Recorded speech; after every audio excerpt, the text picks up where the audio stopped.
everybody. How's it going? Welcome back to the LOREATHON. Happy weekend. Also, I couldn't fix what I accidentally kind of goofed up on YouTube. So, YouTube, I'm officially streaming on ultra low latency.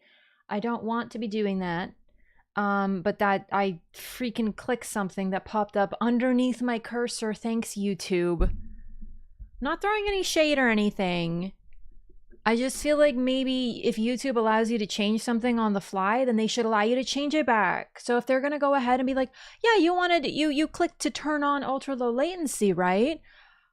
Well, then maybe you should make it turn offable as well. Thanks so much to you, YouTube. But anyway, we're at ultra low. What does that mean?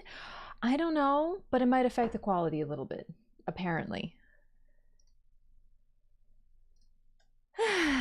Imagine having a switch that works in both directions. Oh, Jesus, this is not the right time for that. I forgot about the flashbang because it doesn't happen on PlayStation. I'm hiding because I know another one's coming.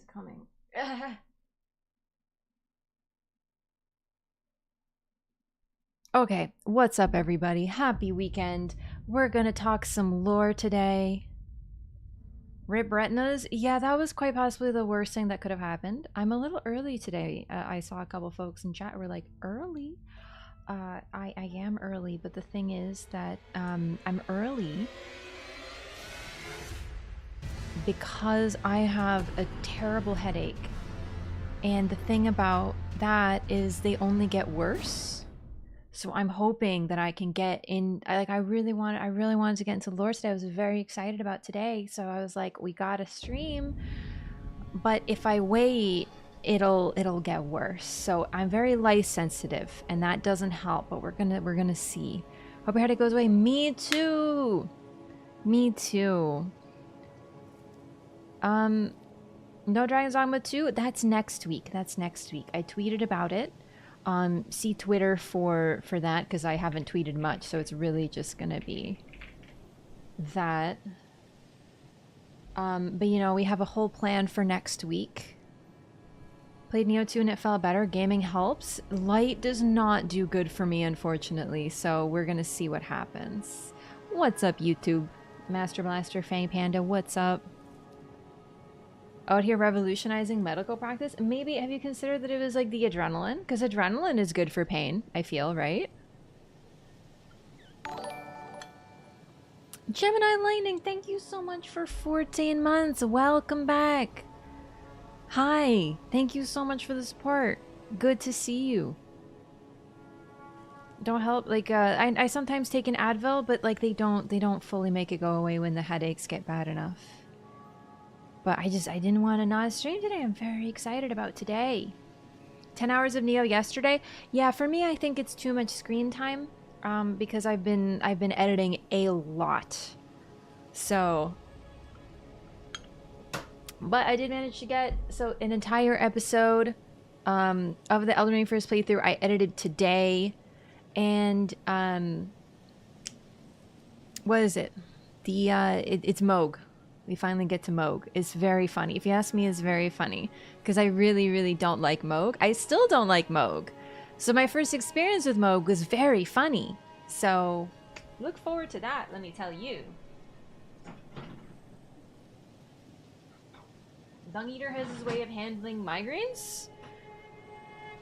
I don't think he does. I think he's entirely butthole focused, realistically. Like, I just feel like he's more of a... I mean, I guess his logic is like, well, if I'll give you something new to worry about rather than your headache, that could technically be considered helpful, you know? But I wouldn't say that it's like the biggest thing.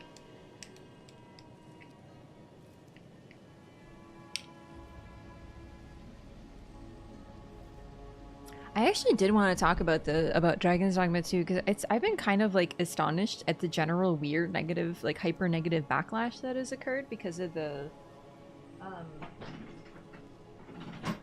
Alright, so the main thing about Dragon's Dogma 2 is that there are microtransactions, and it's all stuff that you get by playing the game. A lot of people are now suddenly very angry about that. The reason that I say suddenly is because from what I can see, Capcom has been doing that for a very long time.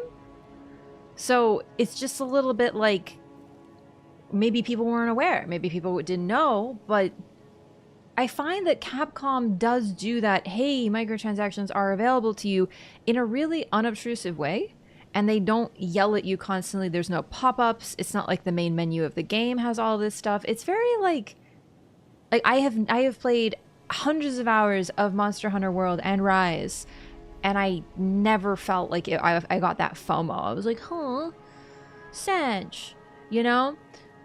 So it's been really weird to see people suddenly being like, the thing that Capcom always does is suddenly a problem, because it's like, you know, just, I feel like it's generally very overblown. Like, I'm not a huge fan of microtransactions. I don't like buying things in games like most of the time. I'm like pretty good. I like with what's in the game. The one thing I will say is that the dev made this whole thing about how he wants you to explore the world. He doesn't believe in fast travel, and then they're selling something that allows you to fast travel. It's a little close to the mobile game formula, but if you did a good job and made a game that you want to explore, then you shouldn't want to buy them anyway. So I guess we'll see when I play it, is what I'm gonna say. The performance, huge issue. I'm with you, no excuse. But the thing is that every single game nowadays seems to have performance issues on release. It's not an excuse, it's not a justification, but it just feels like something that needs to be expected at this point. And if you have a huge problem with it, don't pre-order games. Don't buy them on release. Does it suck to have to wait a little bit? Absolutely. But you should, because unfortunately, you're paying with your wallet, you're voting with your wallet. If you pre-order a game and it has bad performance, you're saying that you would rather play the game when it's buggy and garbage than wait a few days, a week, a month until it's fixed. So, like, that's my main issue with it. I feel like it's a little overblown, and then everyone who's been positive about the game, I've seen a lot of negativity in the comments of like, how can you like it? It's got this, this, and this. And it's like, you know, I don't really like that over-the-top attitude, but that doesn't mean the complaints are invalid, you know? So, it's really weird, though. The game came out 2 days ago, and it's been really weird since. Over the day, the accusations escalated to completely false statements, like you pay for save slots. Jeez. But yeah, like, I think that I have this hot take that I believe games should perform well on release. However, there were people warning for the people who played the game early. A few of them did mention that there's performance issues way back when. It was talked about. Not everyone talked about it. Maybe they got eyes like me and they didn't see, but it's not new. It's not suddenly, surprise, performance issues. There were performance issues talked about before the game came out. So if folks, you know, wanted to pre-order it, you wanted to pre-order, but you take that risk, you know what I'm saying? That's all. Also, yes, you can pay for fast travel via these little microtransactions. You purchase port crystals, or you can get port crystals by playing the game. You don't have to buy them. So, you know, it's a little bit of that. Very few, if any, have played it. They just want to hate something. I don't even have inherently a problem with people not playing it and then expressing negativity about it. Do you know, there is a place for that. You're allowed to be like, I'm not a huge fan of microtransactions. But if you're going off on people who are talking positively about the game because of a game that you haven't played, then I find it a little troubling, you know? Items you obtain in-game for that are limited supply. Yes, but that was talked about. The character redesign? Oh, the character redesign. Wait, I thought that was just you pay in-game gold for that, or whatever it's called, whatever the currency is. Wait for sale or someone to gift me the game? Yeah, you just wait a little bit. Only 2 items obtainable per playthrough. The redesign item. It's very interesting because that is not what I heard. I heard that you simply pay in-game gold. You don't actually have to pay for character design. Yeah, I heard it's just you go to somebody and like... Yeah, 500 RC. So yeah, the Rift crystals, correct? You pay for our crystals. Also, Laika, you made a great point. That Dragon's Dogma 1 had the same thing. It was exactly the same. Yeah.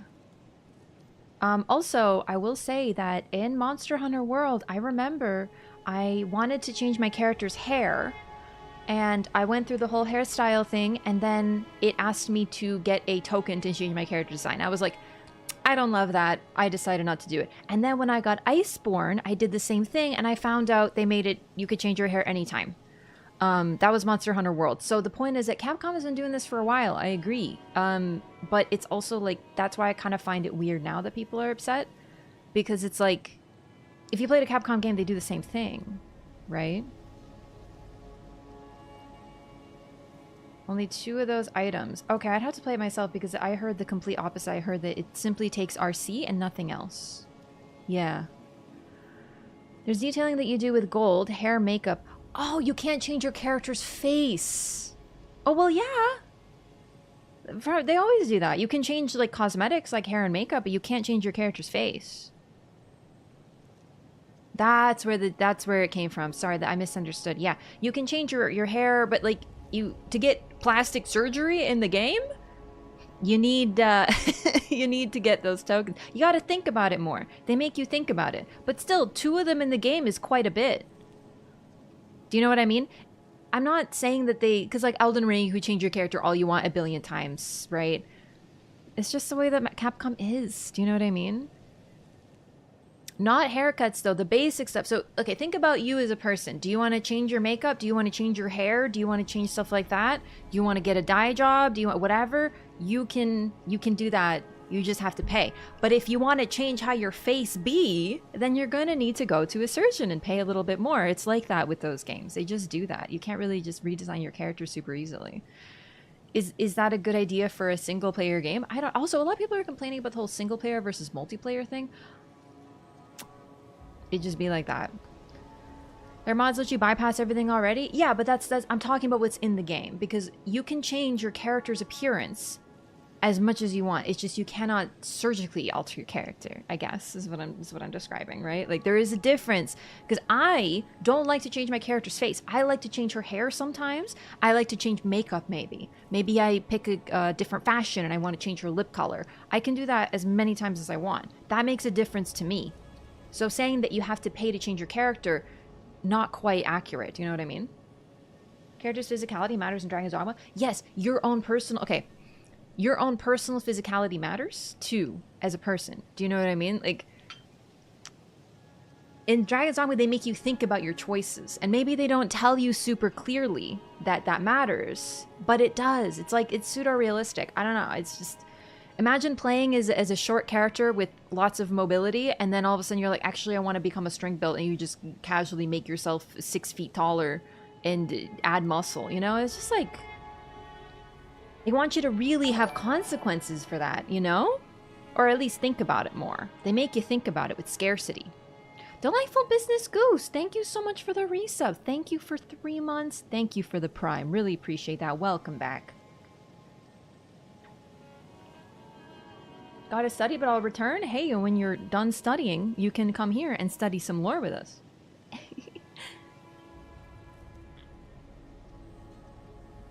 Worst I've seen is someone who's claiming to be a DD1 fan, then said they refunded. In-game store made him so mad. I don't get it. Like, listen, as I'm very not a fan of microtransactions. I don't engage with them. But I have never, in all my time playing Capcom, I'm not even the biggest Capcom fan. And here's the thing, too. I've never streamed a Capcom game except for Dragon's Dogma 1. So, in before, oh, shill, in before, ooh, your opinion doesn't matter. Literally, I played those games for hundreds of hours for fun. Before I was a streamer, never in my life did I go, oh, I really want to buy that in the store ever, because what they provided within the game was totally fine. I actually didn't even realize there was a cosmetic store in World or Rise. I didn't know. So it's like, I don't think that, while Capcom does have issues and you're allowed to criticize them, I feel like a lot of this is complete BS. Do you know what I mean? Oh, and Resident Evil has the exact same thing apparently in Resident Evil 4, but I didn't play Resident Evil 4 remake, so I didn't know.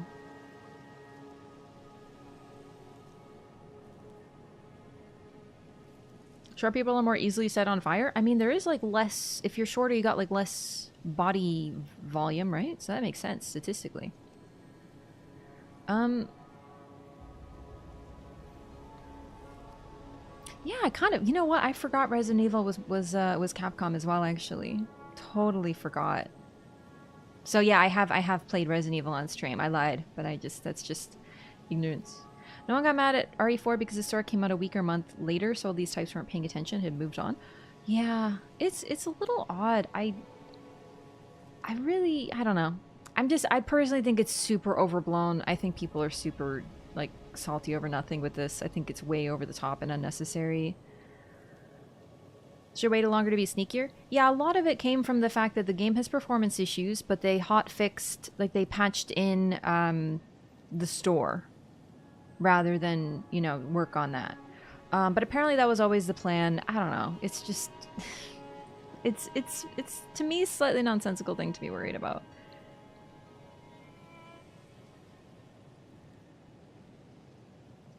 Yeah, RE4 has cosmetics, and it's a single-player game as well. Super worth playing? Yeah, I'm gonna play it. I'm probably gonna enjoy the hell out of it. It just, frankly, I think people are blowing it way out of proportion. And it's just the usual reactionary gamer attitude. You know? Like, it's too much, gamers. In a week, a new set of keys will start jingling, and they'll sprint to the new thing to be mad at. Yeah! Streamer, how is your health? I'm in my head is kind of a balloon. It's better. It's better. We are gonna get into some solid lore today. Yo, Synthetics! Thank you so much for the raid. Welcome, welcome. Make certain how I wanted to make my characters since you can't delete and start over. Sorry, welcome in, gamers. We just started, so we're having a nice chat. We're talking a little bit about Dragon's Dogma 2, which I'm not playing today, but we will be playing soon, so. What's up, everybody? How's it going? Games plus demos, what were you playing today? Not as bad as the Cyberpunk fiasco when it was released. Cyberpunk was a big deal. Cyberpunk was like another level because that wasn't just performance issues. It was straight up breaking consoles and was like not playable on several consoles. That takes it to another level. Cyberpunk has since delivered beyond what they said they would. There was also a lot of evidence that it was sort of like pressure on the devs to put out the game, but also Cyberpunk really, they did something similar to Elden Ring in that they really wanted the game to be playable on older gen consoles because they wanted more people to be able to play it. But unfortunately, while trying to make it playable on older consoles, well, it wasn't. It was one of those, it really sucks though, because if they had just put the game out for newer gen consoles, they would have skipped over all that. Do you know what I mean? It's really unfortunate on multiple different levels. But no, it's a whole thing. Nothing for Sekiro Anniversary? I don't understand in what context you mean that. Yeah. Fall Guys and Party Animals? Oh, nice. Without pretending none of us use microtransactions? True. Hey, Dead Prez.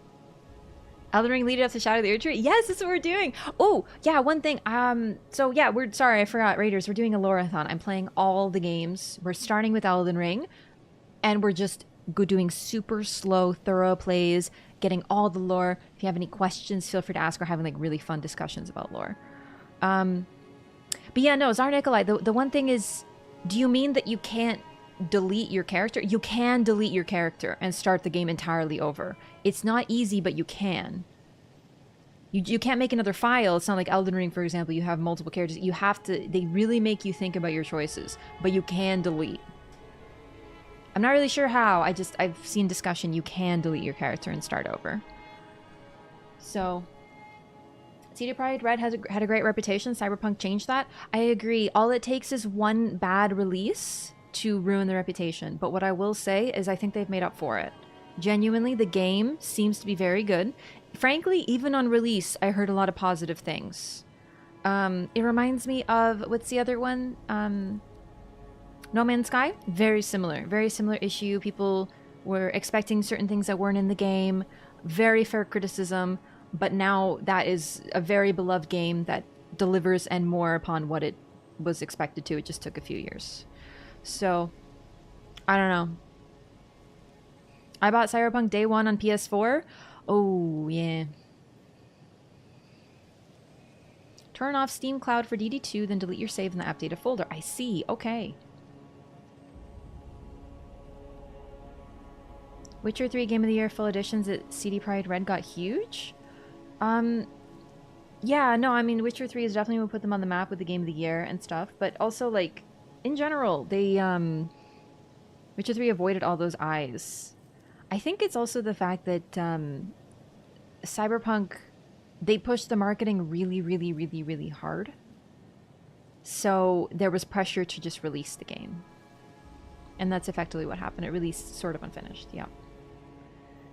I mean, I still haven't even played Cyberpunk. I still haven't. I really want to. It's been on my list since it came out, but I haven't. I love Witcher. And they're a Polish studio. I gotta represent.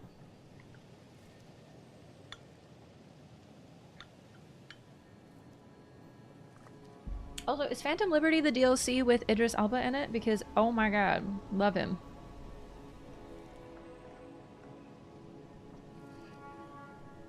Yes, and it's incredible. It's hard not to be incredible if Idris Elba is involved. It's in a really good spot now. Yeah, that's what I've heard. Even on release, I think people are really positive. I don't know.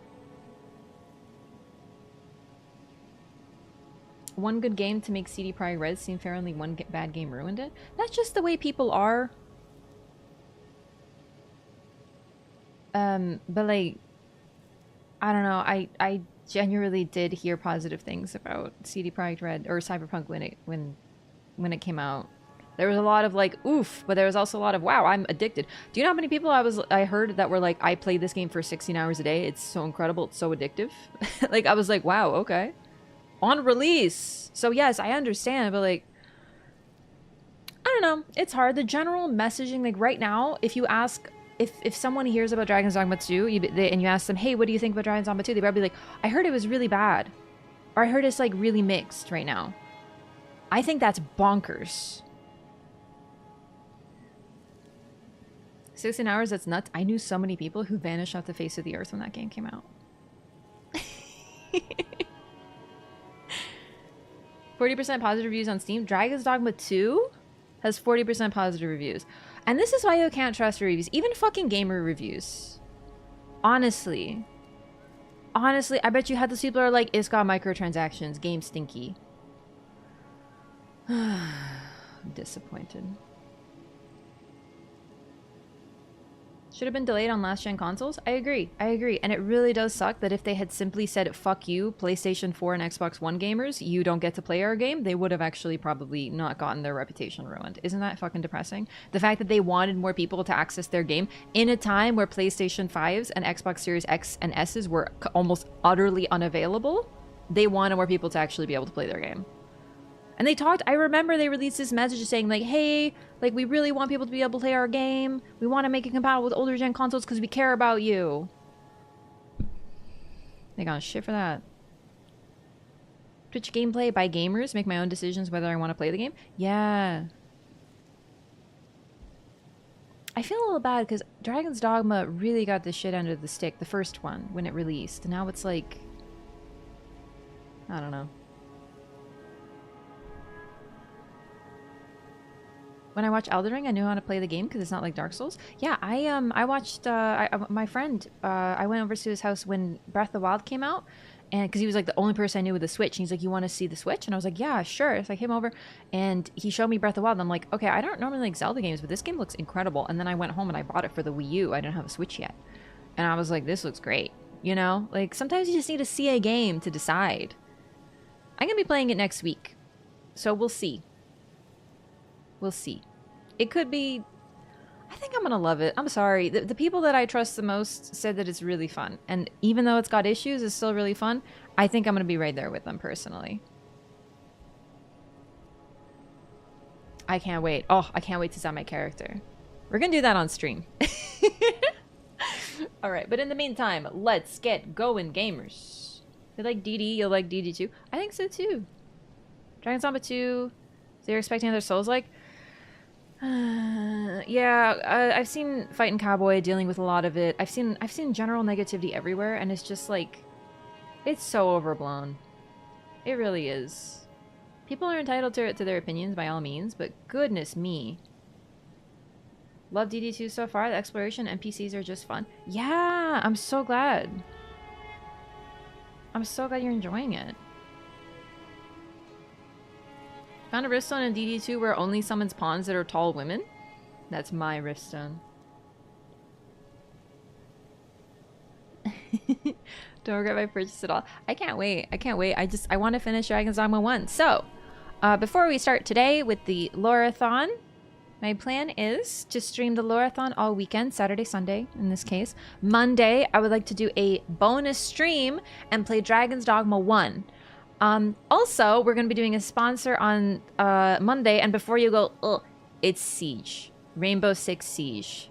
I am so excited. I love it when I get sponsored to play a game that I have played before or I'm already interested in. So we're going to be playing Dragon's Dogma 1 to finish it. We're very close, I think, and Rainbow Six Siege. Tuesday, same plan. I can't wait. And then back to the LOREATHON, and then DD2... Dragon's Dogma 2 very first stream on Saturday. Woo! I'm excited. So I'm very excited for next week. She sold her soul unfollowed. It's true. Honestly, I went to the dentist yesterday. And basically I need to get a night guard because I'm doing damage to my teeth and jaw. Because in my sleep, I clench my teeth so hard that it's causing damage. And let me tell you something, custom night guards ain't cheap. So thank you, Rainbow Six Siege, for helping me with my dental problems. It's actually such a good thing. Hope it goes well. Yeah, I'm not excited but the thing is, like, I've had a lot of jaw pain lately, and I think it's causing issues all over. Remember when my throat was hurting all the time? I think besides the constant yelling on stream, it's related to that. PvPing in your dreams? I wish it was that easy. But no, I have an appointment to get, like, fitted for one, and it's gonna be good and whatever, but it's like... ugh. You know how dental stuff is, gamers. Hey, thanks! Saved 2046, I appreciate that. On the FPS on console or annoying, gameplay is awesome. I was actually wondering how it performs. I'm gonna be probably playing DD2 on console. Alright, so we haven't really explored Leyndell yet, but I'm thinking about them. You know what we should do, actually? I did, as you can tell, make it to Leyndell, but I think we're gonna go to Nokron because I haven't done that yet. Your headaches too? Almost definitely. Jaw would lock in place. Has the massager back in place. Terrifying. Oh yeah, it's also just generally like my muscles ache so much because I'm using them in my freaking sleep. Thanks. Donating for dental health. Thanks so much, Utana. I really appreciate that. I never like seeing the dentist, really, but goodness. I like my dentist. He's great. And I don't like seeing the dentist, but I think it's important to go because even like the cleaning you get is like super pog. Problem with hearing and headaches as well? Yeah. $25 for candy? Yeah, I'm gonna spend that on candy. Thanks so much, Utana, for the 25. I really appreciate that. It's very kind of you. Visiting the dentist is almost as bad as taking my cats to the vet. The difference is you go to the vet, or you go to the dentist and you're like, dentist, I have this issue. When you go to the vet, your cat doesn't say anything, that little goober. Okay, I said we were going to do and I forgot. Sorry, and we're going to go to Nokron. Okay, so I have not touched Nokron yet, and I'm very excited. It's going to be great. Take care of your teeth. Yeah, and the thing is, even if you take care of your teeth, that's the thing too. Dental stuff is like, Kenneth. Right, Kenneth Hike. Interesting. Sorry, no, dental stuff is, what do you call it? It helps with like all of your health. And it can be genetic too. So like you can have a predisposition to certain dental issues, so you have to work even harder to keep your teeth clean. And I'm pretty good about it. I like I floss regularly. I use this fluoride-based mouthwash. I brush. Like, I take care of my teeth. Doesn't matter. You can still have issues, you know what I'm saying? Yo! Adam Grumpy Bear, thank you so much for the 25 on YouTube. Thank you. You guys are helping me become a nighttime nerd. Me with my little night garden, gonna be sleeping, Thank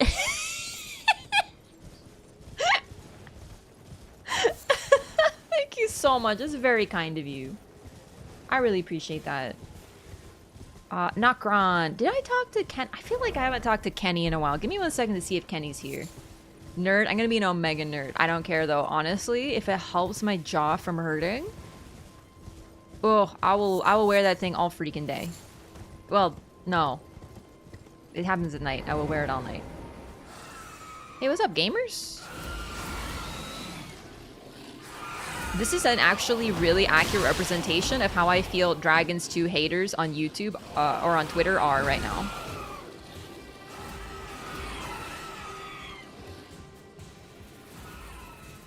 Sorry, it's a little unfair, but I personally find unchecked negativity to be kind of stupid, you know?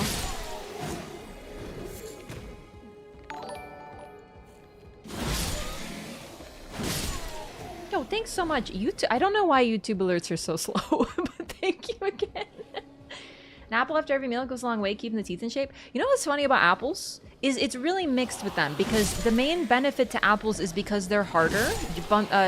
Biting into them is apparently like a sort of gum massage, but apples are also sweet as hell and have a lot of natural sugar in them. So it's also like, yeah, it's good for your teeth, but also it's kind of not. So also you should probably just floss. Like, do both. Don't not eat apples, but you know what I'm saying.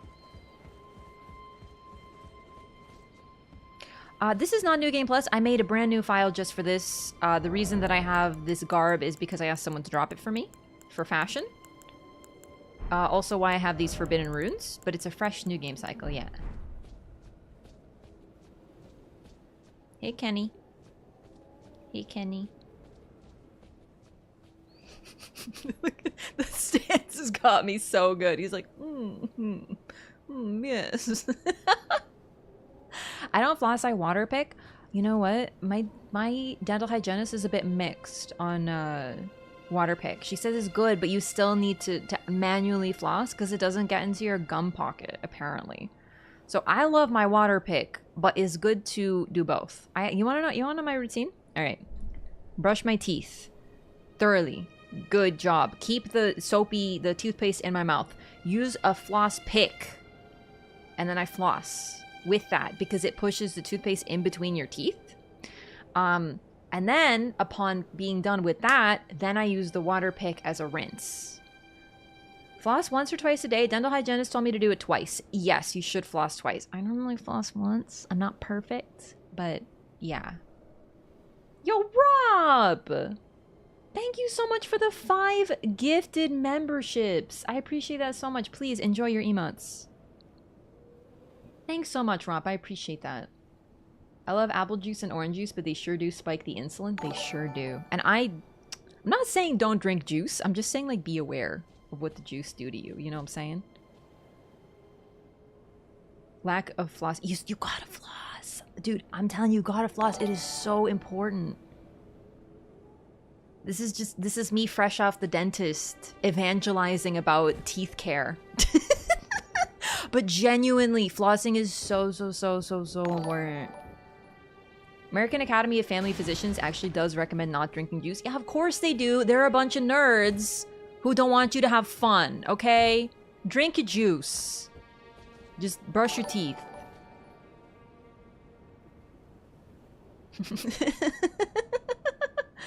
Done with the water pick, then I did flossing.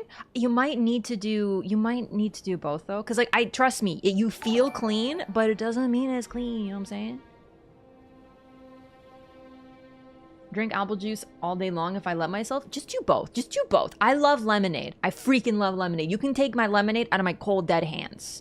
I love drinking tea, and you know I put that sugar in there. Think I'm gonna stop? Think I'm gonna stop sweetening things? Nah. But you know what else I do? Drink lots of water. Especially after drinking coffee or tea. You sort of like rinse your mouth out and then you brush.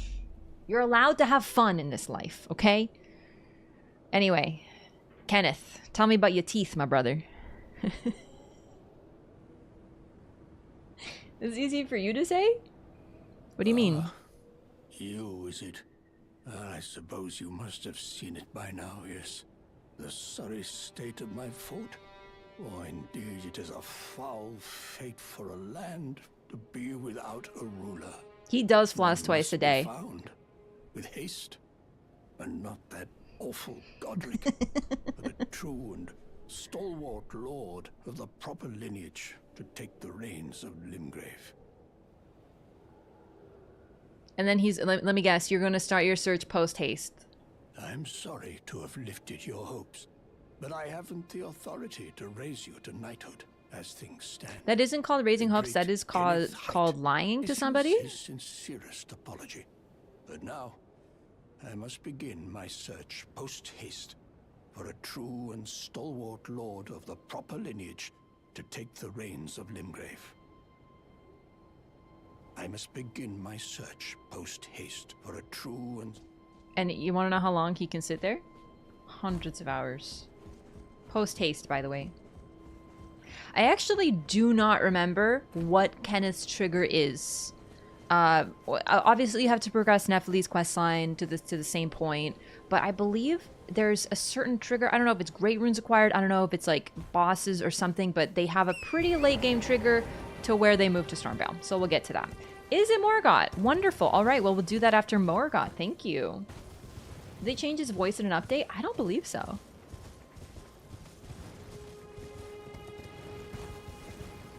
Hello, YouTube chat. I have you open now. Hello, YouTube Lyco. When you tripped over saying it? Oh, I get it. You're making fun because I said the words bad. That's funny. No, but here's the thing. Listen. I'm not trying to be like your dentist right now, okay? But you want to know something that... so one of my family members recently dealt with gum issues. And I was like, oh, dude, that sucks.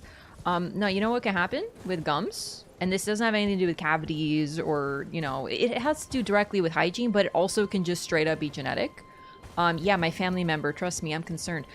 You basically, like, your gums will recede with time, and there's other things that can make it worse, other things that can cause it to happen faster, whatever. But when it starts to happen, is one thing you might need to get done is like a gum graft, where they take parts of your gum in places it hasn't received and like graft it on the places it has, and then you can't like eat anything for like a long time, and it hurts like an MFer, and it's just like an all-around miserable time. So what I'm trying to tell you is floss your teeth. Even if you don't have cavity, I feel you. If you're like, hey, my teeth are fine, haha, you know, but you're not really owning the dentist, you know what I'm saying? You're just like owning perhaps your future health, your future self, you know what I'm saying? Flossing does something different than brushing.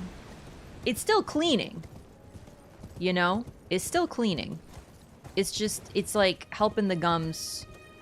Because, like, bacteria can get under there because your gums are freaking stupid. Like, what the heck are you doing, gums? What is even your job here? You know what I mean? Ugh. Gum grafting sounds like a horrible experience. Yeah, it didn't seem like an enjoyable experience. Polish people are very, well, they're a little macabre, you know? So, like, recently I was at a gathering with one of my aunts.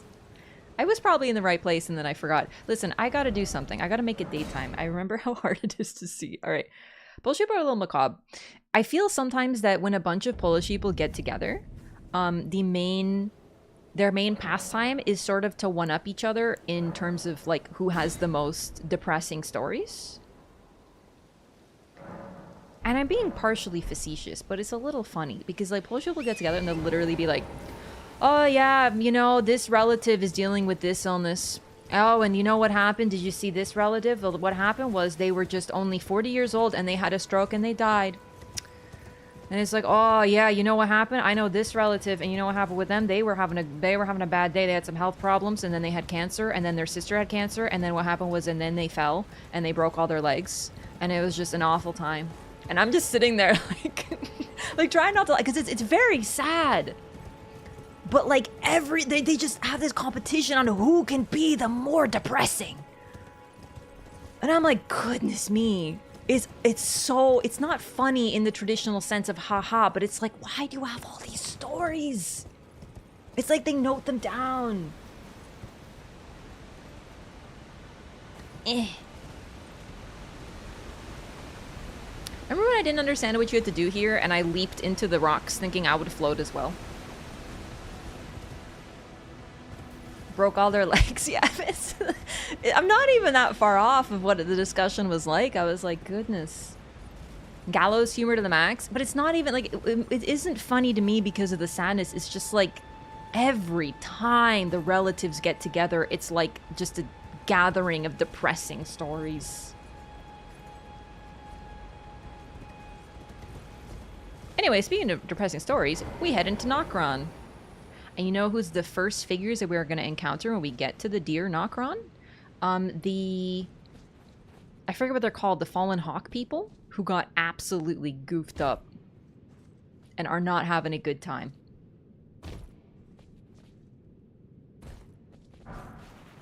Soporific grease. Honestly, I wish I had some soporific grease because maybe I would sleep better. Am I right, gamer? Oh, I lied. I'm sorry. It's not the first people you encounter. It's the second. Because first thing you encounter is these gooey boys. Sleeping oil? Yep, it is oil that inflicts sleep. One of the first things you encounter in Nokron.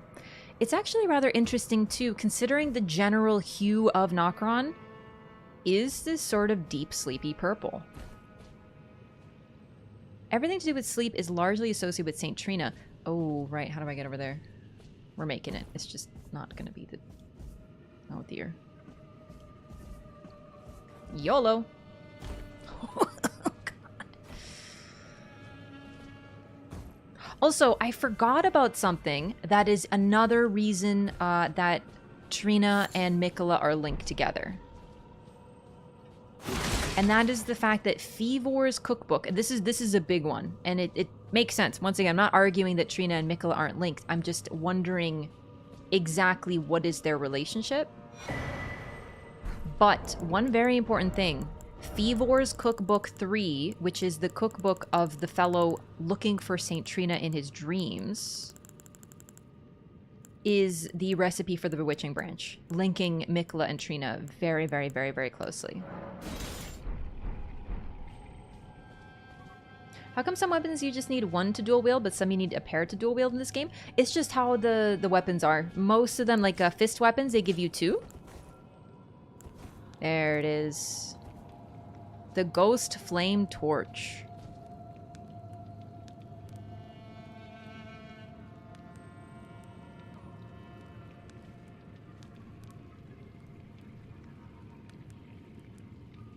I'm trying to see what that is on the top. It looks almost like bones. That's a skull. That is a skull, is what that is. I never noticed that. I never looked so closely at it. Look at it. It's a literal skull, an upside down skull. You can see the teeth on the top. You want to know what happened to this guy? He didn't floss. I'm kidding. All right, I'm done dental arc. I'm done dental arc. We're done with dental arc. All right. Ghost Flame Torch. And what's really interesting is in this picture, you actually cannot tell that that's a skull. But we do know that it involves burning bones. Metal torch that burns with cold ghost flame, tool of the fallen hawks who prowl the underground rivers. When the band's last embers were used up in their long search, they began to burn the bones of their fellows, acquiring the cold ghost flame, but sealing their fate as dwellers of the underground for all eternity.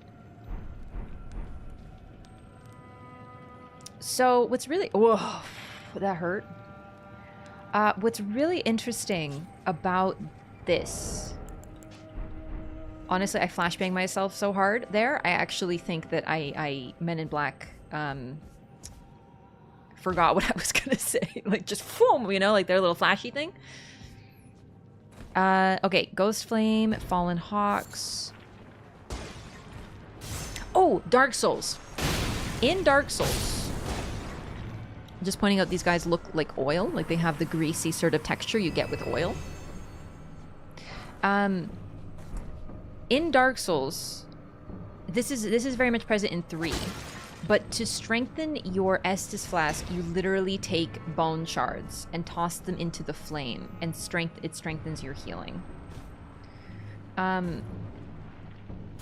Is that an animal? Is that a ram? Right there? Ow! Son of a... Who did that?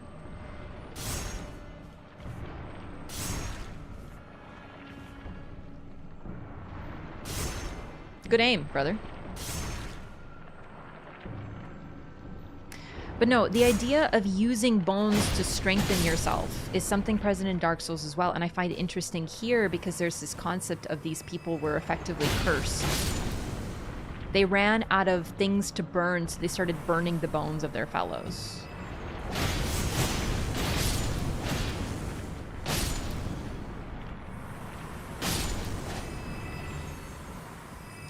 So these are, I believe they're silver tears. I don't know if this particular enemy is a different name, but as you can see, they can conjure things out of their bodies. They form them.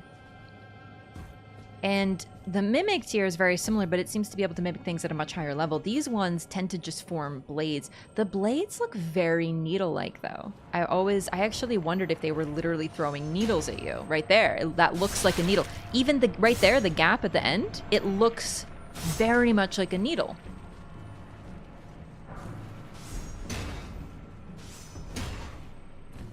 Considering that we know that the Newmen are from here, like specifically the Black Knives, and they have these cloths that allow them to become invisible. I really wonder what oh, this guy vanished, I forgot. What kind of interesting scientific experiments they were doing here. Also some alchemical study. I always figured these guys were supposed to be mercury, considering they can make blades out of their liquid bodies. Their bodies are otherwise liquid, malleable, transforming, but they can also make blades that are completely solid. Okay, one sec.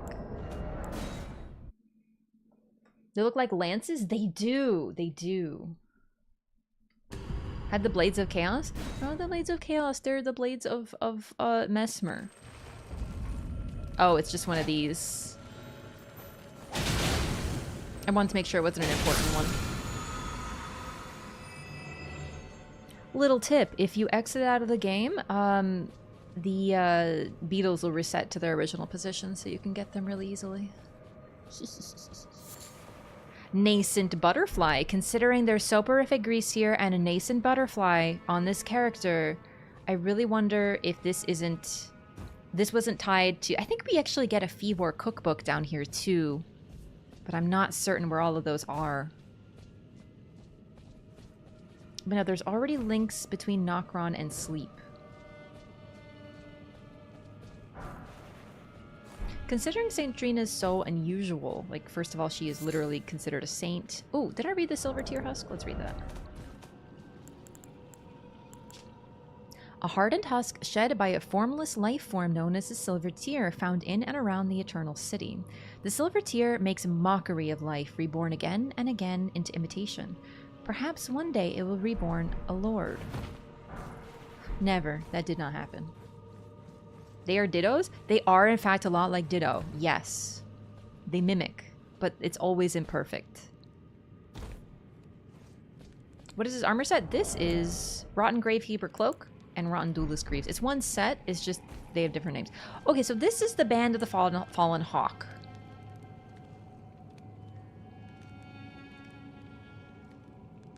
Honestly, they're a little bit mysterious, just in the sense... We know why they were here. They were sent... I believe that they were slave knights, or a band of slaves that were sent to explore the Eternal City. Yeah, the company of slaves ordered to explore the Eternal City. We don't really know, as far as I know, who sent them. What I will say is the inverted hawk is their emblem. Could have something to do with the twin birds. Could have something to do with the Ravenmount assassins, considering the Ravenmount, and what we know of the Ravenmount assassins is they dress like birds of prey, and they swoop down upon their foes. When I see a black hawk on a shield, I think of them. Also, it's inverted, which is interesting. Makes me think of like inverted tarot. But either way, this is apparently something that occurred in Berserk as well. Their eyes. Do they all have one eye out? Oh my god, he can jump. That scares the shit. That scared me very much. I did not think he could make it up here. Hey, thanks, Nameless Faye. Yeah, do you all have one eye poked out? And what is that on their head? I've never been able to suss out what it is on their head. I thought it was some sort of strange crown. Connected to the dung beetles, but that would just make too much sense. Yeah. You're still going by the Dancer of the Dingus Valley? No, only when I use dual curve swords. Alright, he's ghost flaming me.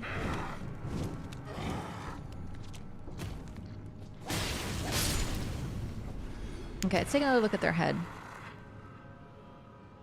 No, they just have holes in their head. Those are straight up just holes. Going in a circle around. A lot of things happen to you guys, but I really don't know if you deserve them. I think that, yeah, I think there's holes punched into their heads. But either way, so in Berserk, there is a company called the Band of the Fallen Hawk or something like that. That Griffith sends in basically to their doom. I don't know the story. I don't really know Berserk, but that's what someone mentioned when I talked about this previously. Interesting. Ow. Interesting arrows. I should heal.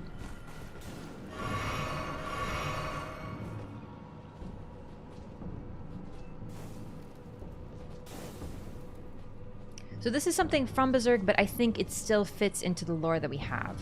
Guts is part of the Band of the Hawk. Ah, I didn't know that. Very interesting. So a little different here because they're... Don't break the chandelier thingy. I need it.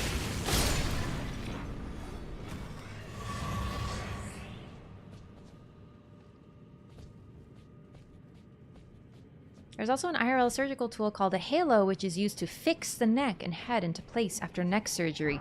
Yeah, when I see these guys, like, I'm gonna be honest, these guys look like they would be not out of place in the research hall in Bloodborne. Like, I get weird science experiment when I see this. But apparently, they were sent down here, and then because they were in this dark place, they needed flame. But when they used flame, they ran out of... I don't know, flame juice, and they started using their friend's body parts instead. Their friend's bones. I think it's related to the Deathbirds. I feel like these guys probably potentially came from the same culture, or a culture that worshipped the Deathbirds, considering the symbol of the fallen hawk, the black hawk upside down. I'm looking for something, sorry. Oh, there it is, the Death Poker. Barb rod carried by deathbirds. The birds are graveyard firekeepers. It is said they rake out the ashen remains of the dead from their kilns. The ash including bones. So the idea, and it's called ghost flame ignition. You set the tip alight with ghost flame, ground explosion. So it is cold ghost flame, which is why they inflict frost upon you. So they were desperate, so they started burning the bones of their fellows, and this effectively seems to have cursed them. And now they wander Nokron forever. Apparently these effectively mindless zombies.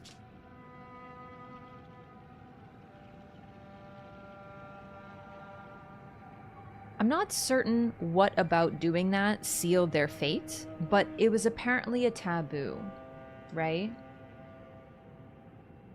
They never weapon equipped, he was not happy? Yes! I do remember that, it was really funny. The inverted hawk looks like the Stormveil sigil to me. Oh my god, I can't read today, sorry. Specifically, the one where you use Stormblade Ash of Worth. I wonder if they're connected to Stormveil somehow. So what's really interesting is the Deathbirds and Deathbird worshippers are described, they dress as birds of prey. And then, of course, we have the Stormhawks, who are cradled by the storm, who are also birds of prey. But I wonder, I don't know if there's a link. Obviously, when I see birds of prey, I'm going to think, yeah, there's probably a link. Let's take a look at some shields, actually. I feel like they might have some iconography here. I don't think we have any other hawk shields. But specifically, Ravenmount, they wear, right here, the raptor's black feathers. and they dress as birds of prey. And they worship the death birds, which is why they bring death to others. Versus warhawks and stormhawks are often, some of them are definitely dark feathered. Like, they have black feathers. I'm not saying they're different, but it is interesting that they seem to want different things and be associated with different things. Deathbirds are associated with frost, the cold, a fire that burns cold, the spirits of those ashes that come from within. But then again, I did give them to Nephili, but we do get those spirit ashes that were the Storm King, and they give her some spirit as well. So it's interesting. I don't know. I'm not sure what the link is. Very ghoulish. They look very ghoulish. Like, a lot of figures in the lore are mad and have become warped, but I don't think many have become more warped than the Band of the Fallen Hawk over here. Or the Company of the Fallen Hawk, or whatever. They practice a form of Hindu anti-nomianism, spend time in grave sites, and use the ashes of cremation to paint and make tattoos. They seek to conquer death by mastering its manifestations, so to speak. Interesting. What's interesting about those that worship the Deathbirds is they appear to worship death itself. But when we have this band of the Fallen Hawk, in this game, they are a company of slaves. So they're a little bit more like Gale in DS3. They didn't choose, this guy's gonna narc. They didn't choose to go to Nokron. Do you know what I mean? Like, they really don't have much agency in that decision. They basically got screwed.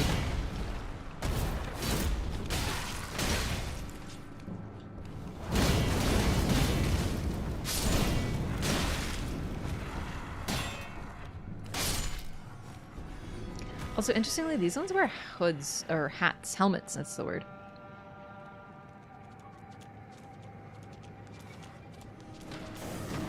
It's possible the helmet is attached to their skull or something, because even when they don't have the helmet, their head has this very warped shape.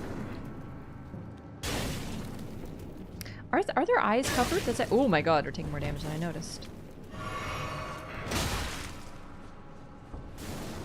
It's possible that to mark them as slaves, the helmets were forced onto their heads, never to be removed.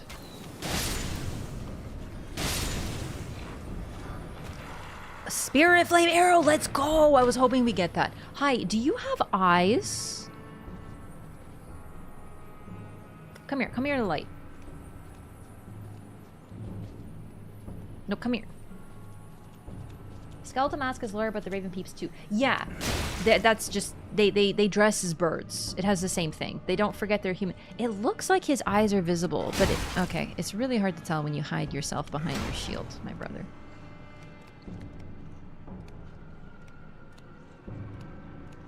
It looks like they're all missing their right eye. Chat, which one was right eye again? Whoops, sorry, misclick. According to Western occultism / esoteric tradition, I wrote this down thanks to chat, the right eye equals spirit. So do you think it's symbolic of the fact that they sort of gave up their souls? Dang, I was trying to spot the eye. I don't even know if I want to say empty socket, but every single one of them has had one eye missing. Always the right eye. Oh, here we go. And then here there's one using the exact shield. Show me your eyes. Yup, look at that. Only one eye. Or they were taken since they were slaves. It's definitely possible. Goodness, you make horrifying noises, don't you? I will say one thing. There is precedent for the guilty having their eyes gouged by thorns, and in that darkness they found the blood star. These guys are different, but the loss of eyes, missing eyes, I don't think it can be ignored, for sure.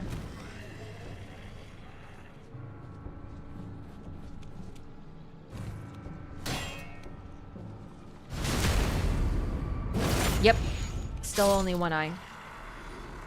Berserk's band of the Hawk had their souls sacrificed. Neat. Sucks for them, I guess.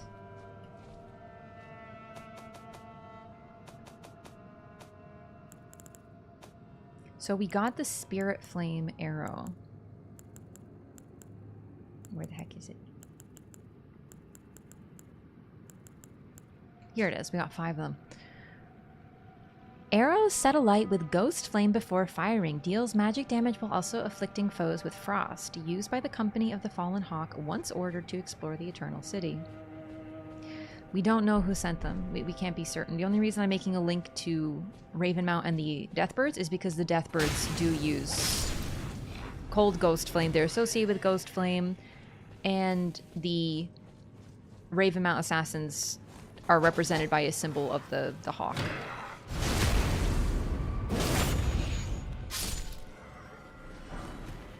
Ooh, Somber Smithing Stone 4. Nascent Butterfly, another one over here. And this one's floating around. Interesting. Right eye is the sun and the left eye is the moon. Also comes into play with the compass directions being associated with either eye, but I forget which. Interesting. There's a couple items over here, I believe. Also, how pretty is this place? Like, genuinely, I love this. I wish we got to be in more of the city proper.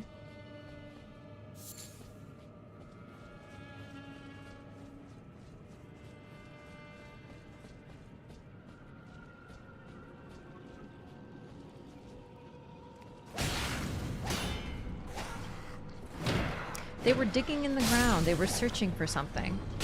I wonder how much of their minds they still possess. A larval tear. This is probably where the larval tears came from. I believe larval tears are cores of silver tears. Core of a creature mimicry known as a silver tear, as much a substance as it is a living organism. I think we talked about what organ this is before and came to the conclusion that it isn't quite an organ. Utana, does this look like an organ to you? I feel like we talked about this before, but still. Do the Nox also build Raya Lucaria? At least the actual structure the Academy uses. So, what's interesting is that Raya Lucaria was founded. And this is the part I get a little fuzzy on the exact timeline. And I'm not sure if we know for sure. Looks like a kidney? Kind of does, but I feel like it's bigger than one, no? Looks like a spleen or a kidney, but malformed. Might be a weird fetus gestational sac. Yeah, I was wondering also, because it does have a sort of fetal look to it. I definitely see the fetus, and considering it's used to get you reborn, I don't think it's a coincidence for sure. Like an embryo? Yeah, sorry, about the larval tears, kidneys. Oh, the Nox, did they build a Raya Lucaria? Okay. So the Nox were forced underground because they did crimes against the Erdtree, apparently. But before that, okay, there was astrologers. And from the astrologers came the Carian royal family, Rennala. She was a stargazer, then she became royal, and also she started the royal family. So she basically rose to prominence and was like, boom, I'm the royal family now. And then she became the leader of Raya Lucaria because she charmed them with her moon sorcery. Oh, hi!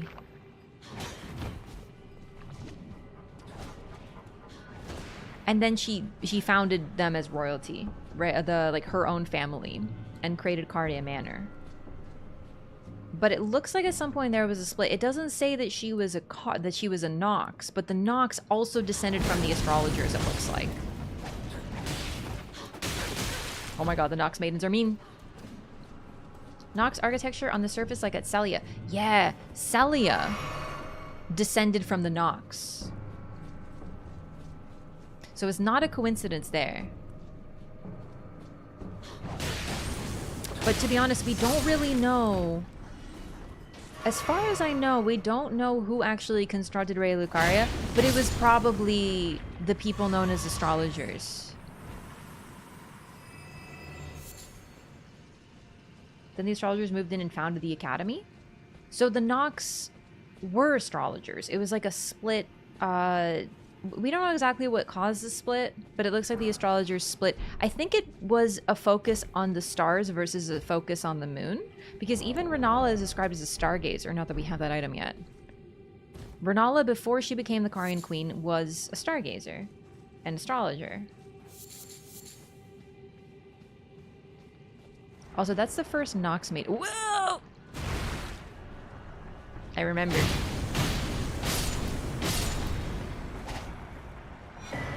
Another larval tier, as if you didn't need more reminder of where you are.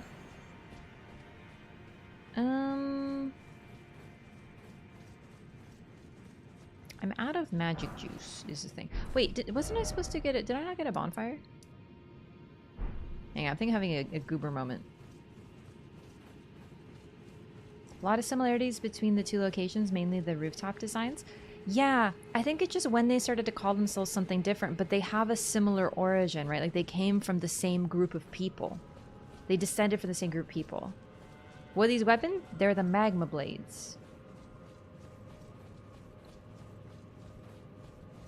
Word for the architecture style? Gothic, I think? I think this is Gothic. Yeah, I think so too. Although I thought Gothic was marked by a lack of asymmetry. I know there was one style that was like, no, we're going to be asymmetrical because it's cool. And I don't remember which architectural style it was. Wasn't Ray Lucaria founded by Lusat and Azur? Am I remembering wrong? So, I thought that too. I thought like the really old scholars that we see. But they founded schools, not the school. I don't think we actually know who founded Raya Lucaria. But within Raya Lucaria, there was different studies of sorcery, like different focuses. And we learned this from the helmets. So, is it likely that they founded the school together? Yeah, but I don't think we actually find out. The Corylus... Yeah, the Corylus Conspectus is the oldest of the Academy's lineages of study begat by the sorcerer Azur. So it's possible that they came together and founded the school as a whole, but we don't really know which ones came first. We know Corylus with Azur and Lusat are like the oldest, but it doesn't say that they started the school as far as I can tell. Zaz, yo, welcome. Thank you so much for 28 months. I appreciate the support. Welcome back. Stake of Marika? No, but I could have sworn it is this. I wanted this. We're gonna rest real quick. See the stats? Yeah, sure. They're dex and faith mainly. Well, actually, oh wait, no, they're strength mainly. That's probably why they're not hitting as hard as they could, for sure. We don't know who saw the founding Reign of Stars. Right, I actually want to talk about that. Thanks for bringing that up. Okay, so the founding Reign of Stars is like the spell that seems to have started the whole study of the primeval current. We get it in the Mountaintop of the Giants when you do the puzzle for the, I think it's called the Heretical Tower. The one where you have to cross an invisible bridge and you go there and then it's founding stars. So basically, this makes it even more obvious that the ones who founded Raya Lucaria, at least some of the really intelligent mages, including the primeval sorcerers, they came from the Mountaintop of the Giants. They were astrologers. All of them were astrologers. It's just eventually they split and there was different focuses. So even within the masks that we look at here, they studied different things. The scholars of Azur study comets. The scholars of Lusat study meteors. I just realized it's meteors versus comets here. It's cute. The Twin Sage Conspectus study everything. Lazuli study Carian sorcery. So this is actually really cool because this was started by Ranala. It's interesting. Ranala doesn't have a stone mask, nor does she wear one.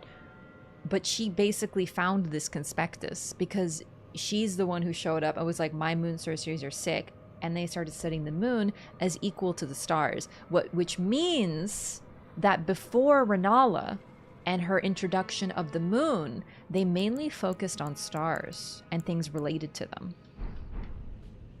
She started it. The Lazuli conspectus, which is interesting. They don't say straight up she started it, but it came from her. We know for sure. Alright, you guys are cool. Feel free to keep doing your gardening. Bye-bye.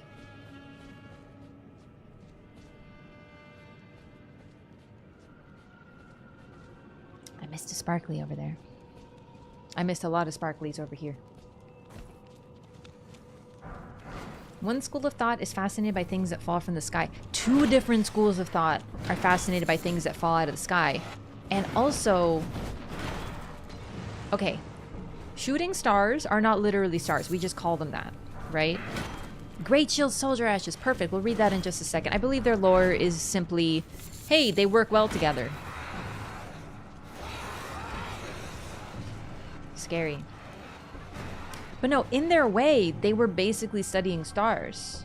Because stars in this game aren't stars in reality. You know what I mean? They're so smart, why are they dressed like the Burger King? You know how like the meme is that like people who are really smart don't know how to dress good? Not saying it's true, I'm just saying that, you know.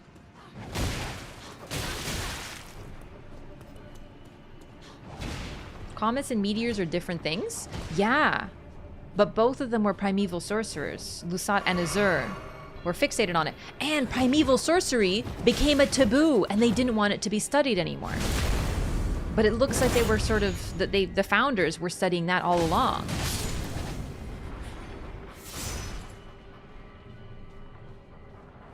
Moon is so big in the sky, wouldn't the astrologers have seen and studied that first?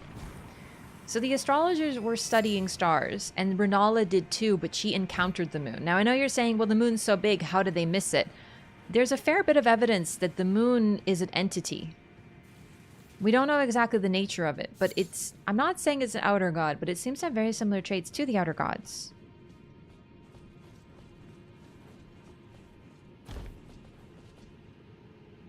So it's possible that when it says that Ranni encountered it, it means a little bit more literal. Hey, me! Oh, this is gonna be fun. Ow, it hurt! I didn't know your goo hurts.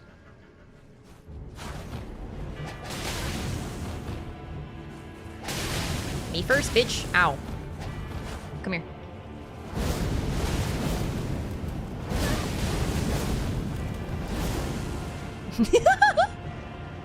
Oh, you know what? I deserve that. That was pretty good. That was pretty good, baby girl. Her spell is also said to incarnate a full moon. Yes, and Ranni's says become vessel for the moon or something like that. Like literally, to do the spell, you become the vessel for the moon. Okay, the jump attacks are too good for me. Dark moon is outer god. There's something stopping regular moon to be the same, but we're not sure. At least I'm not really willing to jump to the conclusion that it is one. It seems to behave like outer gods do, but to be honest, the question of what the outer gods are and the principles of them is a little bit suspicious, or mysterious, I should say.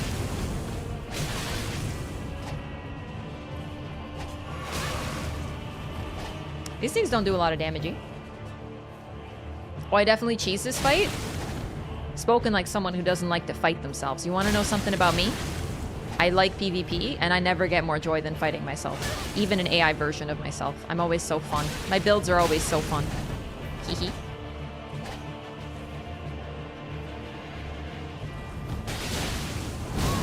I was gonna do that. You read my mind, baby girl.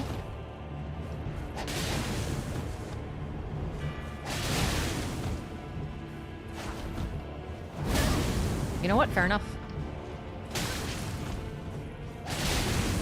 Oh! Holy, she almost freaking cooked me. But guess what?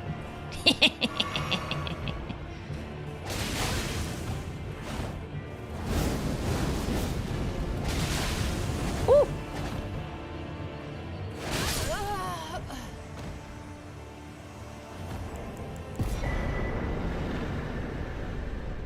It's not bowing. It's not. It's different.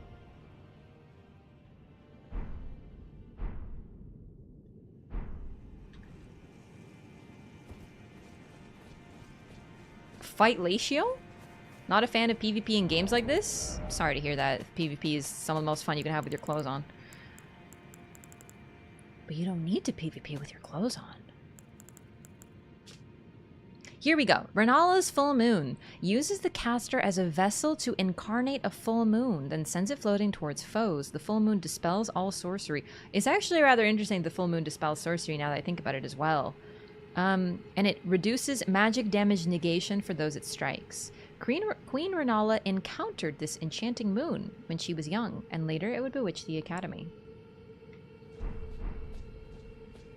What the Mimic in Oblivion does? There's a Mimic in Oblivion? Mimic in Oblivion? I don't know what you're talking about. Makes you doubt it being an outer god? Well, it's just like, what is an outer god? They're kind of unknowable. Do you know what I mean?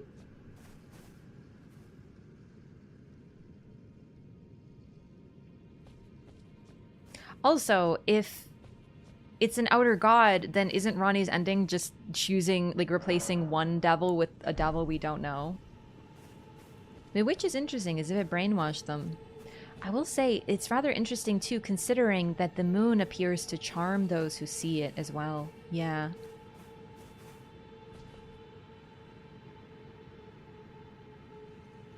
So that's where we were, and I'm once again reminded of the fact that I actually never fought that boss, so we gotta do that as well. Bewitch isn't Seek's control of, or isn't, well, it's super cool, bro, that's awesome. That's a great point, we actually don't really know.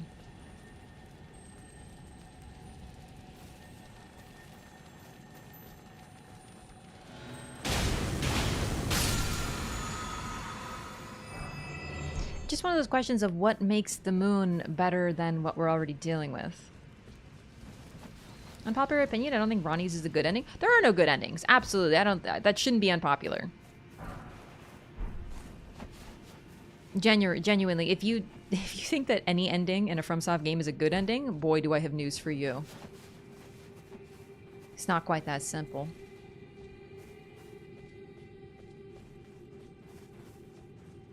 There's no god for the world anymore, but then why would an outer god be okay with that?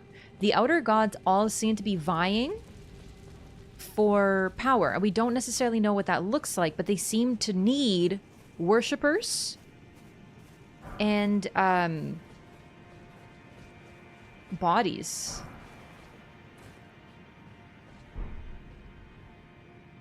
So if Ranni's like, here, I'll make a deal, you'll get me, but no one else forever, why would it be okay with that?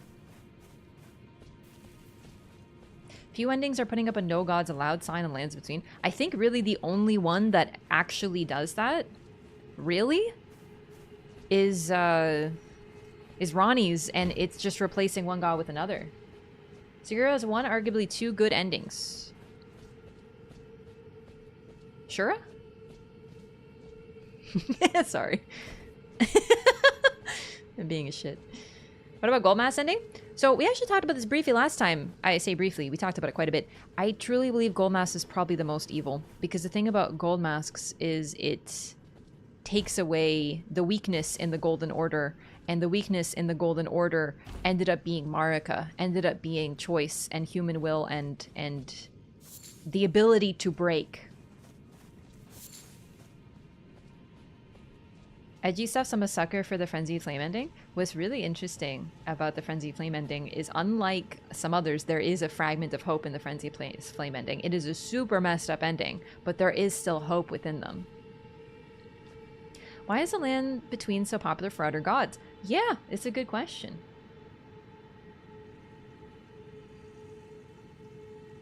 Ranni's ending is evil? They're all evil! They're all evil!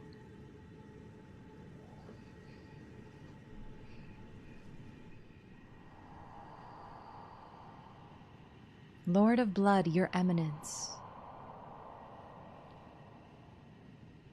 I beg you, grant me a seat at the table of the dynasty. Long live the Mohgwyn dynasty. Long live the Mohgwyn dynasty. So the fact that Mohg is trying to create his very own dynasty, I really wonder if it isn't just him being like Bender and going like, I'm gonna create my own dynasty with blackjack and hookers, and then he walks off and all these people are like, ooh, I want in on that. Can't imagine anyone would be interested in that legit. Look at this freaking squad. We got 2 Disney princesses walking around with animals and shit. Just because she's a cute witch doesn't mean she's not evil. Personally, I like Ranni because she's a little morally dubious, and I appreciate that about her a great deal.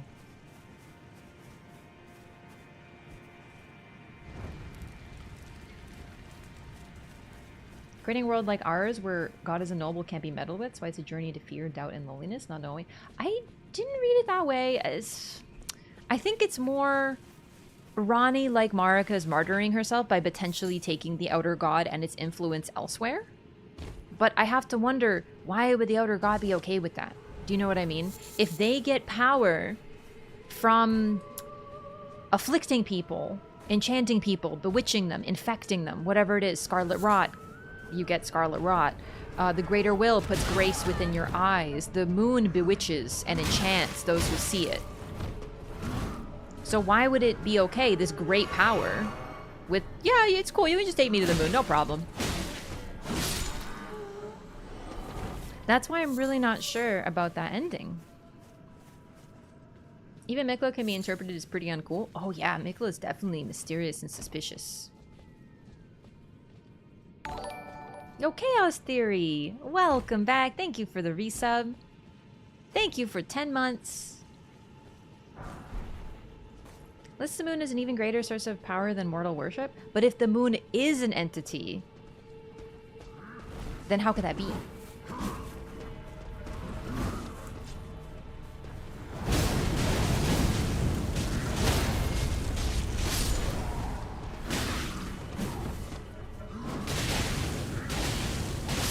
It'd be ironic if Ranni ultimately was a puppet of the Dark Moon.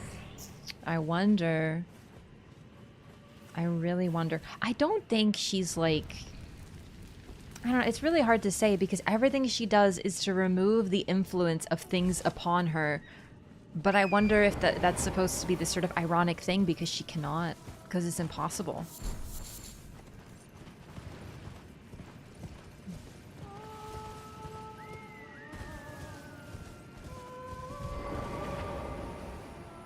Nothing happened all in the ending? Does the Elden Ring and the Golden Orders remain broken forever?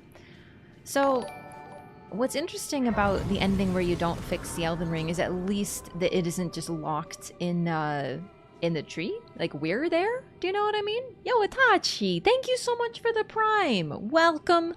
Really appreciate that. Please enjoy your emotes. Thank you for the support. We love primers. Thank you. You get 1 Prime per month, and I appreciate using it here. It means a lot to me.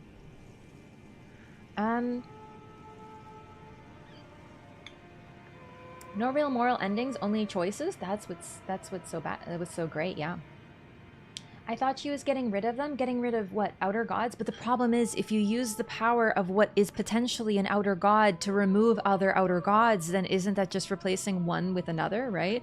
So people are like, oh yeah, it's good because she gets rid of them all. Except for the Dark Moon, though. The Dark Moon becomes the new power in the lands. And we don't really know what effect the Dark Moon has. It bewitches people, it enchants them, but I guess one thing we will say about it is it doesn't seem to inflict people the same way. They don't get infected with frenzy eyes. They don't catch scarlet rot, but the moon is having some sort of effect on people.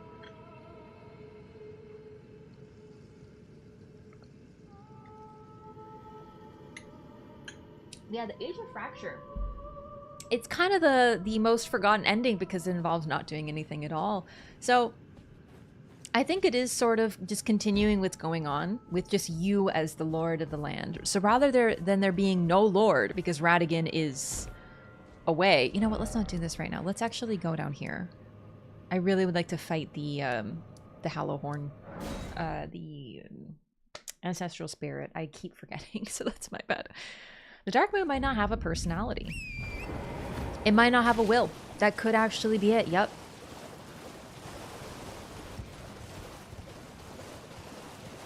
Having power but no will. The thing is, if it enchants everyone who looks upon it, well, then again, the moon is beautiful. Like, literally, humans looking at the sun and the moon and giving them power is a huge part of our entire history. Every single mythos on the planet has a god of the sun and a god of the moon. Which pillar is left? I think I'm missing 2. And one of them I could see from over here. And one I might have an idea of.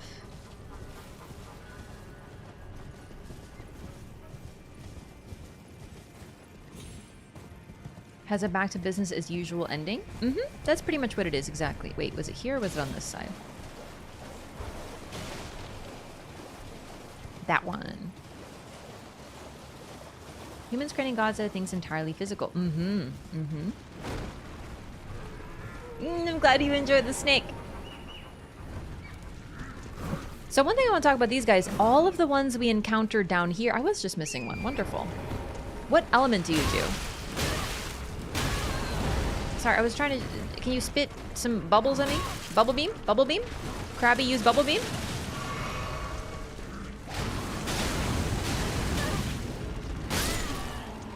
Wow. Oh my god. There we go. It's just bubbles, no element. Okay, good to know. Fur raiment! Sick! Idea the other outer gods may be manifestations of the faith or belief of people. Like, does an outer god exist first, or is it conjured by the minds of people who believe in it? You know what? You're actually bringing up a very good point, and this is part of the reason that I do not jump to describing the moon as an outer god. Because the outer gods seriously want worship. They show up from so far away. The greater will is so far away that sending a message between the 2 fingers to the greater will apparently can take thousands or tens of thousands of moons. Now, when they say moons, honestly, I don't know if they mean like day or if they mean like months, because a moon, I would associate it with like a monthly cycle, right? Either way, a long freaking time. So the greater will is like, hello, I exist. Here's some objects of faith so you can worship me and give me power. Thanks. But the moon is literally there, present in the sky. It's not far away as far as we can tell. It appears almost, it's almost like you can touch it. It's a real thing. Although, then you have to wonder, okay, is it real though? Because the counterpoint is, yeah. Wait, Blythe isn't here. I might have pushed the quest along a little bit far.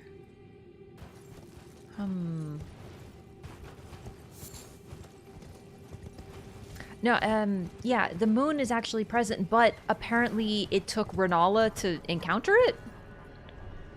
While she comes from a line of astrologers who do nothing but stare at the moon. So it's a little bit like, was it there?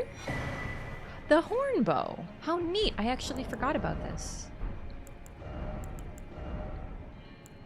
Okay, the fur raiment. Raiment fashioned from a bristly pelt worn by ancestral follower warriors. Same lore. Awaiting new buds, they are certain to sprout from their very flesh and indeed their souls. Okay, and then we have the horn bow.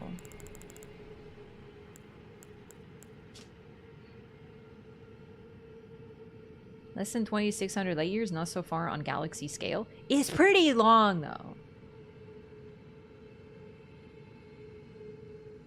Beat Radagon? Blythe is probably sealed? No, but I haven't done Roddy's quest. You only get sealed once you find the weapon. Once you find Nokron's treasure.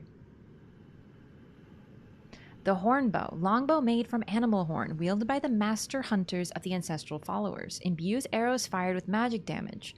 Reveals its true worth when used with magic-infused arrows. Cool. The silver deer mask! I forgot about that as well. Thank you, thank you. Mask fashioned from the corpse of a formless silver tear supported by its hardened shed husk. Greatly increases arcane to the detriment of physical attack power. To imitate the imitator is a cunning play indeed.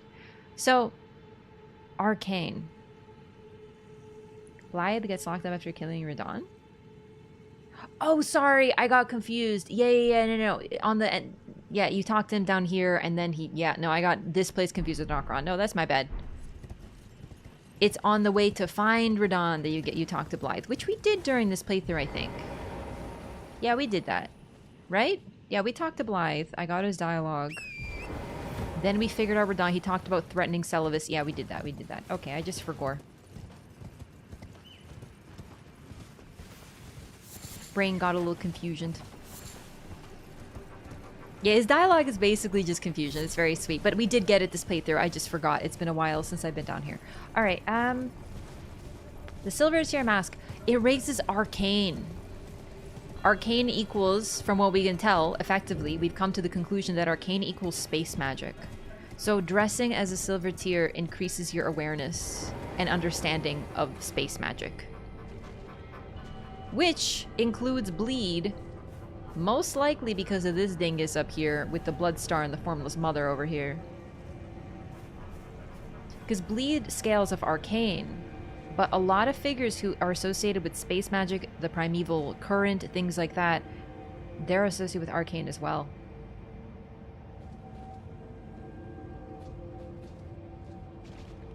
Touch Horned Remains. Yep. Which means he got to the Dragonkin Soldier, was like, nah, it's true, it's pretty sweet. Where does the Ancestral Spirit lay on the god spectrum? It's not a god. It's a very ancient spirit that has grown many new buds.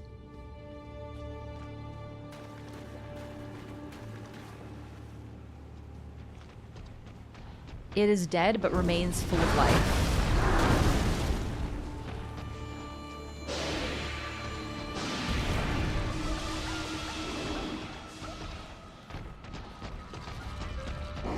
What's interesting, too, is this is an ancestral spirit. And it looks rather dead. But when you look at Torrent, who has the same jump as an ancestral spirit and is likely one himself, he doesn't look dead at all.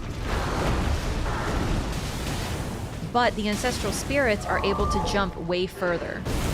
I think they're able to do like 3 jumps, up to 3 jumps, while Torrent is only able to do 1.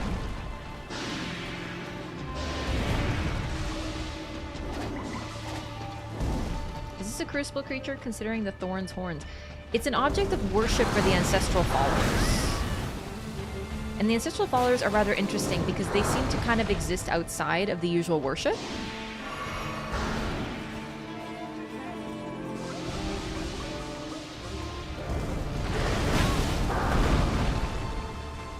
They effectively worship the new life that comes from death.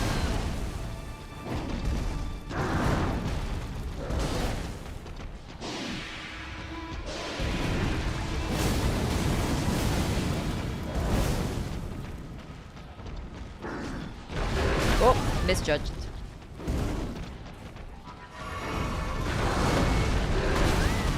So I'd say it's associated with the Crucible, yes. Especially since the ancestral followers that we see on the surface are worshipping trees, like mini Erd trees, minor Erd trees, because they represent new life, comparatively. They don't care for the Erd tree. They don't care for its eternalness, but the moment that the minor Erd trees spring up, we see them all around. Same arena you fight Estelle in. Yeah, so this looks like Estelle's arena. It also looks like Riker's arena, kind of. But in terms of the cave to enter it, yeah. Alright, so we got the Ancestral Spirit Remembrance, I believe.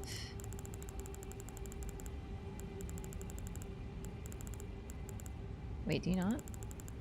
Oh, no, it's the greater one only. Sorry, but you do get... we've gotten some ashes. So we got the Great Shield Soldier ashes. Pretty much... Fallen Hawks, they explore the Eternal City, nothing too new. They work well together. The Ancestral Follower Ashes. Ashen remains in which spirits yet dwell, used to summon the spirit of Ancestral Follower. A spirit of the horned folk who eschew letters and metalworking. Brawny and versed in distinctive spiritual arts, this particular tribesman wields a heavy bow. What does it say about Ghost Flame? They throw Ghost Flame at people.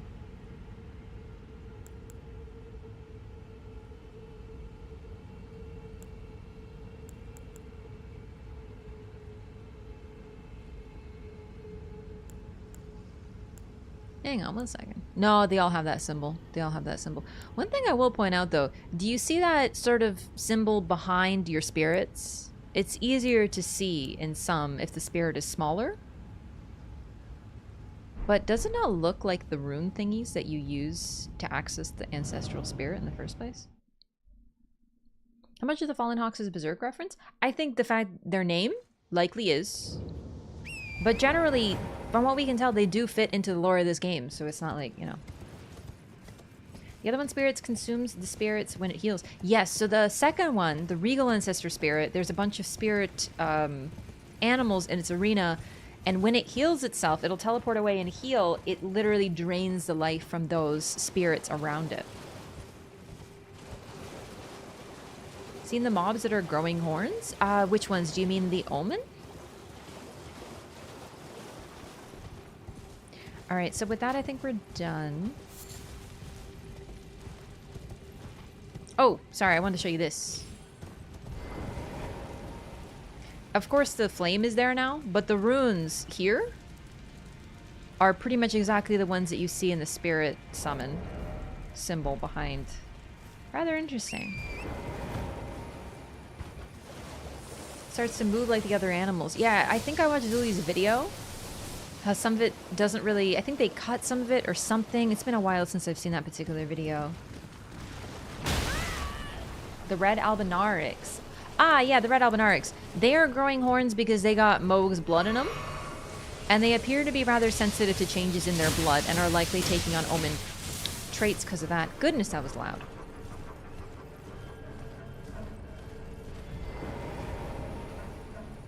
They're literally made of blood. Right? Like, their skin... They're sort of like frogs. You know, their skin is, I don't want to say their skin is thin, but the outside of their skin is their albinaric blood, is their blood. The turtle-y looking ones. These ones, look, they're doing this little dance. Admittedly, I'm not certain what these ones are worshipping, but they do this above ground in front of minor Erdtrees.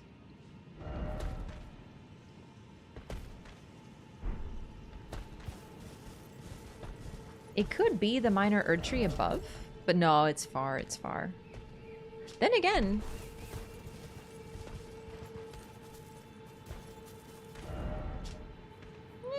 it's kind of in the right direction. I don't know, though. Players close enough, it also sucks your life. I actually didn't know it would take your life. That's really, really neat. Dances in reference of the Erdtree avatars. I don't think it's the Erdtree avatars. I think it's the Erdtrees, because they don't care for the Erdtree avatars, and the avatar will hit them, actually. It doesn't mean they're allied, but generally mobs that are allied won't hurt one another. Like, big swings can hurt you no matter the enemy, but it is pretty interesting. Ow. I made a terrible mistake. Actually, the dwelling arrow. The dwelling arrow is the arrows they use. They imbue the spirits of small... Wow, this is a great shot. They imbue the spirits of small animals into their weapons, and that's what gives them their power.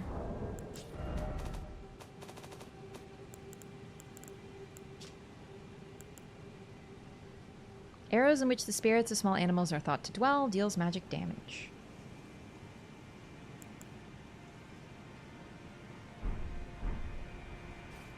She's fine. Yeah, we're fine. Airport check-in counter? Ooh, neat.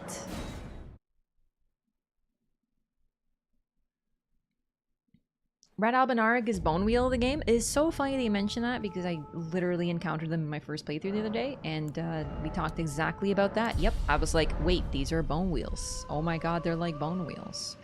Now, a question I have is what the heck happened with this?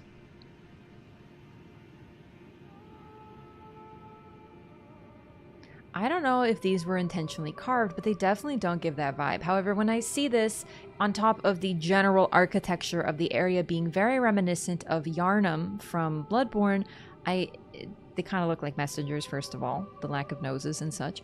But they very, very much look like in Yahar'gul, There in Bloodborne, which we will get to during the LOREATHON, very excitedly. There are figures that during a hideous ritual that was done in Yahar'gul, apparently something about it caused people to simply turn to stone where they stood. And it looks a lot like this, except they're people size versus these are freaking ginormous and sticking randomly out of buildings. However, the stance they have, the reaching / fleeing, it's straight out of Yahar'gul.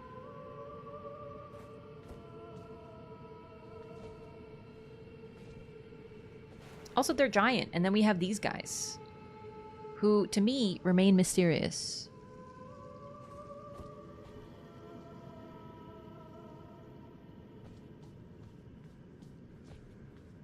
A gamer moment? Yeah, a bit of a gamer moment occurred in Yahar'gul. Probably our mimics? I mean, they're pretty big. You gotta wonder why there's, like, big... Like, imagine being that size in a town like this. City did massive human experimentation? No. The thing is, they definitely experiment with people, but they seem to have experimented with artificial people. A lot of their experimentation seems to have involved... They did create dragonkin soldiers, but generally, their experimentation appeared to create artificial beings artificial in their entirety. In other words, homunculi. And that's largely what the silver tears represent. The silver tears... Okay, one of the key ingredients in alchemy is mercury, otherwise known as quicksilver. It has curative properties, like it's used to treat diseases, but it's also toxic, and besides killing you, will also drive you crazy. But it's also said to be in alchemical, stories and alchemical science, I guess, if we can say that. It's said to be integral in the creation of a philosopher's stone. And then we have all these silver people.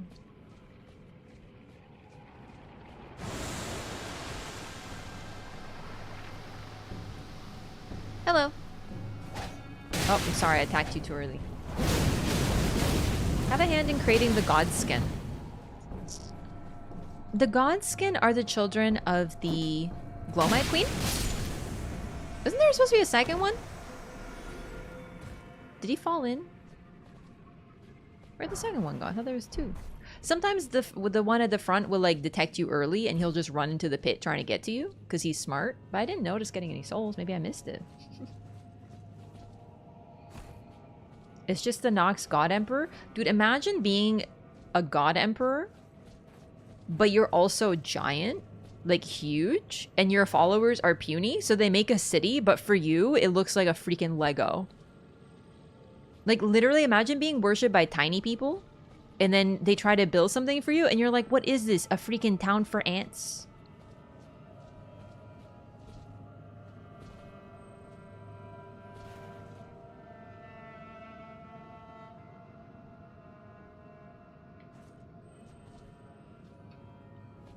Happened the other day. I didn't see the first one. Yeah, I have seen that guy fall into the pit before, so...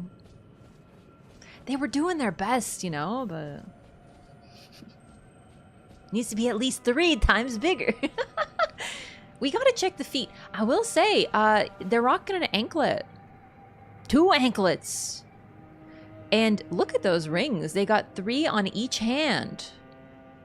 They're blinged up on a freaking Tuesday, is what they are.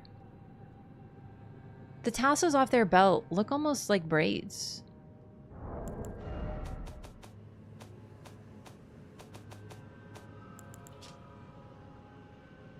The tassels with the bit at the end almost look... they're just decorative.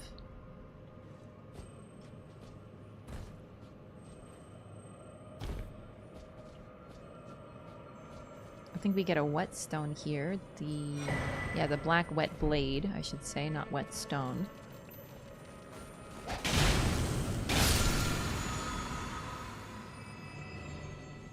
Of course, way too fresh to have died as long ago as the timeline suggests. We have to wonder exactly how rotting works.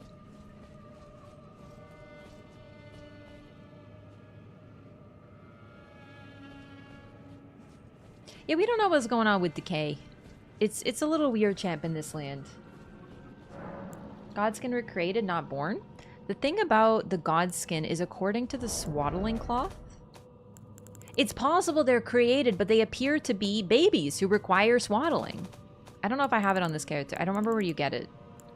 The editing of the first playthrough for hours each day is making it a little hard to remember what I did in this game and what I did on stream editing. So it's I don't remember where you get that now. Maybe mummifying. Stone sword key was lost with use. And then... Oh, she was like in a worship stance. Sorry, I got too close too quickly.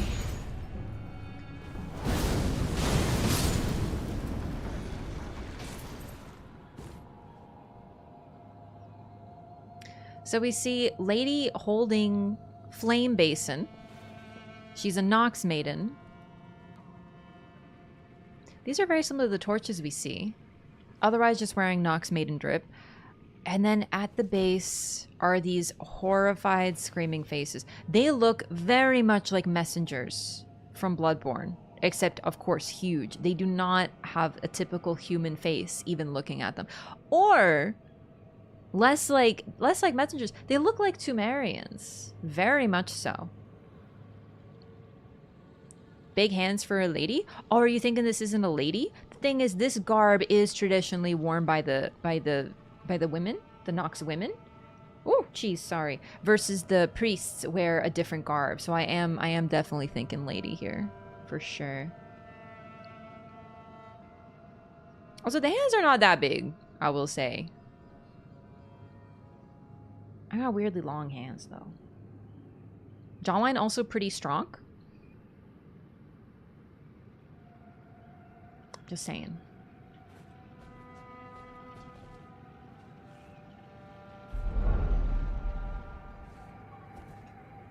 No one has weaponized that white-blue fire the statue is holding.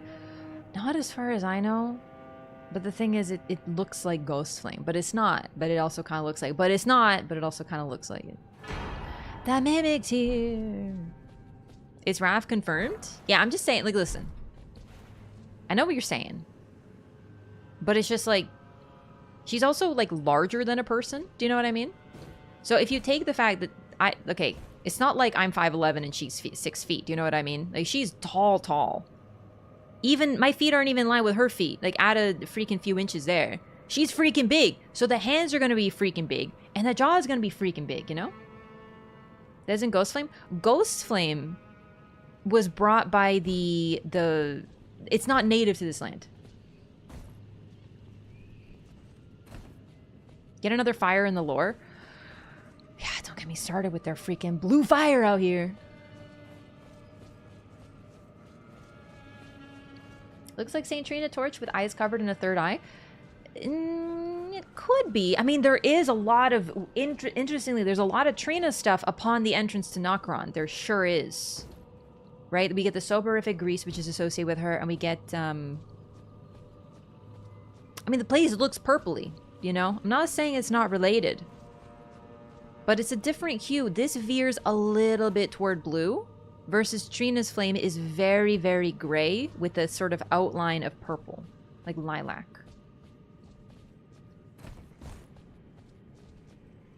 Oh, geez. Wait, you're 5'11"? No, I wish. Stone statues make feminine features less obvious, maybe? Yeah, I mean, definitely, but also, like, we gotta look at the garb. I know what you're saying, but the garb is worn by Nox maidens. The men in this culture seem to wear different garb. So when I'm gonna look at the garb first. In fact, the big guys and the thrones appear to be wearing more masculine garb. It's not the same, but it looks like the Nox priest garb. It's pretty comparable. More nascent butterflies.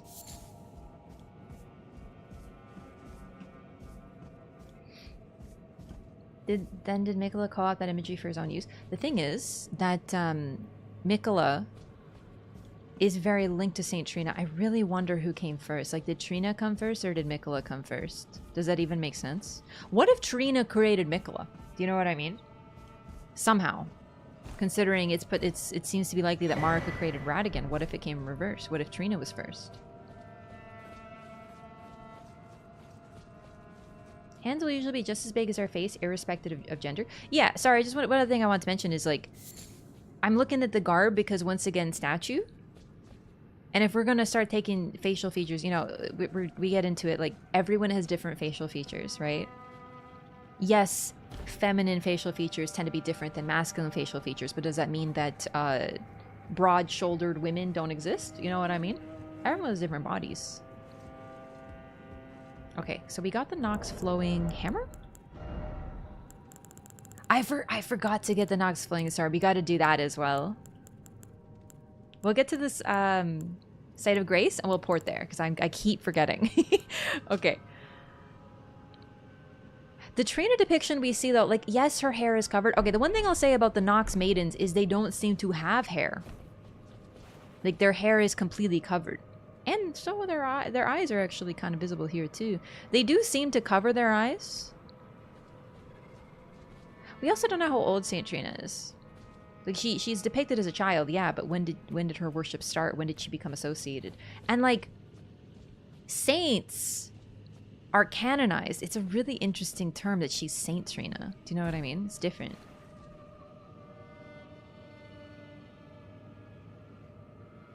Where's the other one? Interesting prayer pose. I can't see where her other hand is, but it looks like she's doing this. Dewdrop-like hangings are quite interesting. They also resemble Estelle's body. They do look very like a planetarium made of beads, huh?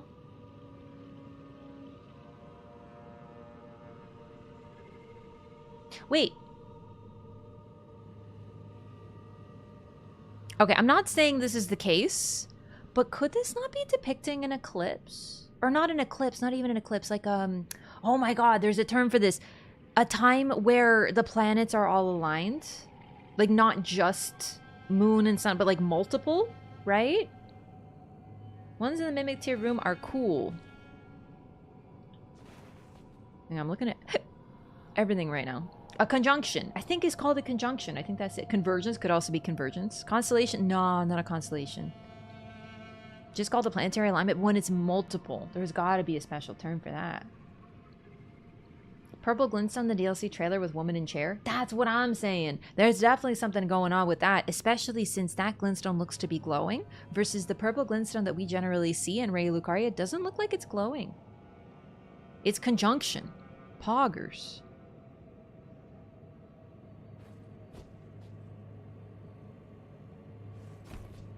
They were really capable of creating some really intricate things.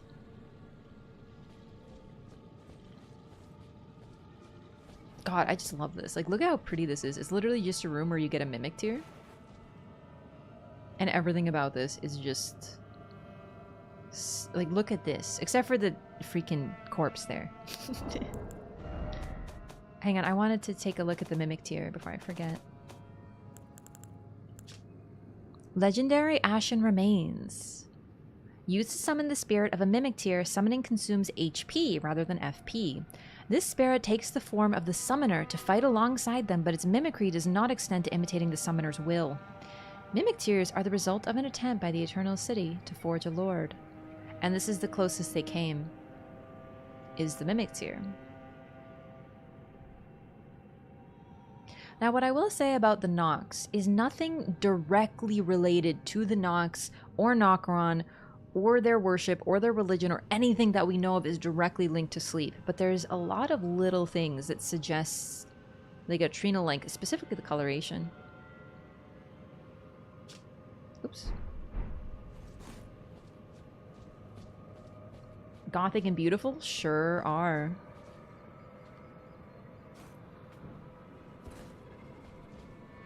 Yeah, I can't see very well. It's too dark. This is a burial chamber, actually. But it was sealed off. Like, these are probably coffins? Well, they don't look like coffins. Maybe they're treasures? But, like, I think they're coffins.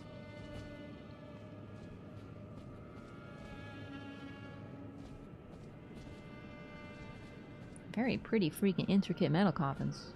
Got any glowstones? If you mean shoot up at that, nah, it's way too much work for me. We can see them way better out here anyway. They're definitely like super spread here, but like we see the same thing over here. They're just really cool decorations hung all over the place. I definitely get a planet/star vibe from them though.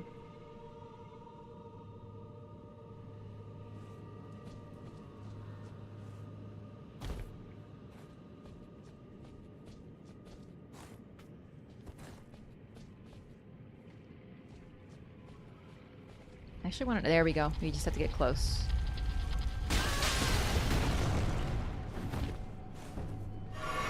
So, remember how I said that allies often don't hurt each other? There are exceptions.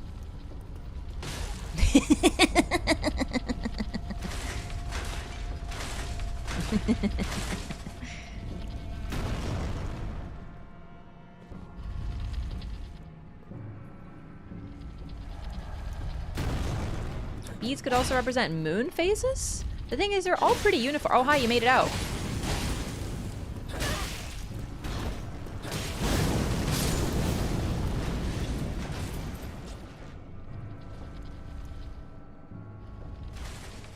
I believe there's a starting class that refers to, like, what the Newman look like. Like, their skin is straight up gray. They do have eyes, they simply cover them. Oh, hi. Oh my god, I'm gonna die. Sorry, it was a little macabre to be looking at your dead friendo. But in my defense, there's lore in that appearance.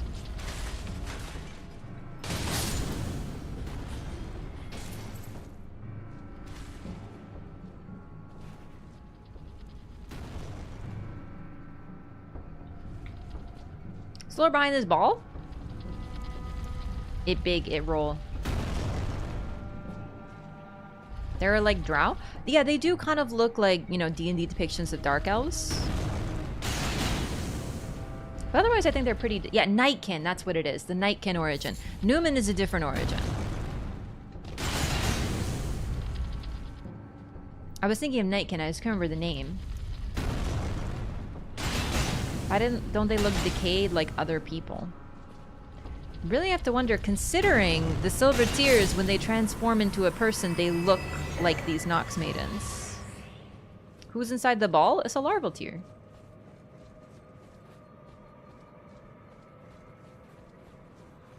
It's just another Silver Tear, it's just a particularly large one. Explain how EG died if the Godskin were connected to the Nox. Oh, right, you're talking about the flame. Right, for EG. So one thing about the flame for EG, and it's very possible that this is some sort of deep secret lore thing, but I think it's also possible that EG, there was an error made with EG. So when EG is killed, there are black knives all around him. Or actually, do we see black knives? Yeah, I think we do see black knives around him, like dead ones. But he is burning with white and black flame, aka the flame of the Godskins. It's because that killed them, right? But there's no Godskin around him. So did the black knives work with the Godskins? Was it like a, you know, some sort of incident with that? Is it a coincidence? Or did FromSoft make a mistake with the flame color? I'm really not sure. But considering that we see black knives also dead around Blythe, we know the black knives were potentially after Ranni.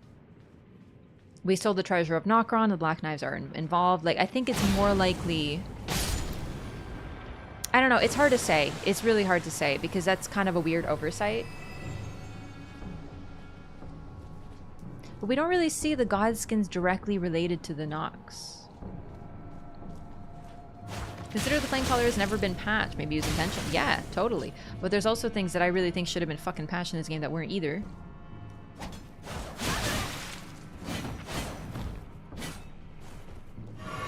Like, they patched Deathblight, what is it?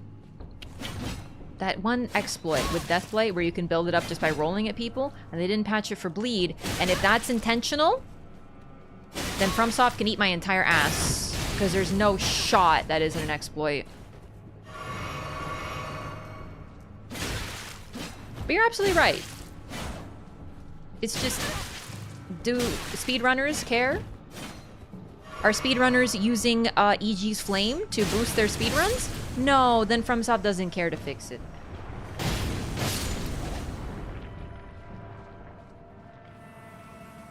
Final Fantasy pushed back their release date because of Elden Ring? I honestly kind of doubt they did that because of Elden Ring. Maybe they did.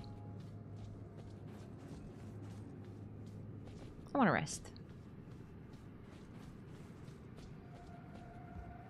Black Knife Summon throws black flames too. They're black and red. Like the typical black flame blade is all the black knives use black and red. Yoshi actually directly stated that was the reason. Alright, but I saw the clip and Yoshi P was just like, I will give you 1 week for Elden Ring. That's right, I will give you 1 week to play it and then we will release the DLC. And it's definitely not because I want to play it too. It was a joke. I don't think, as far as I can tell, I don't think it was very serious. Like, I saw the clip.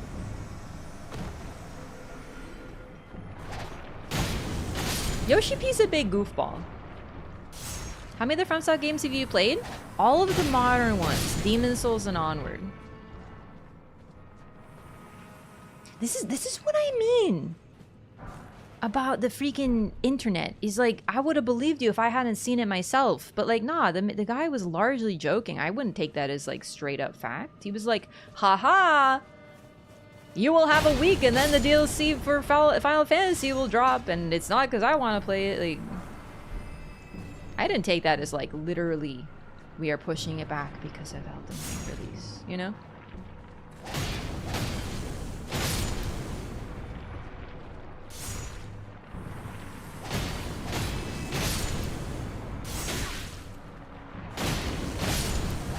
Accusing Yoshi P of lying? I will accuse Yoshi P of many things. Like not playing PvP in his own game because there's no way that any self-respecting individual would keep it in the way that it is if he does or had.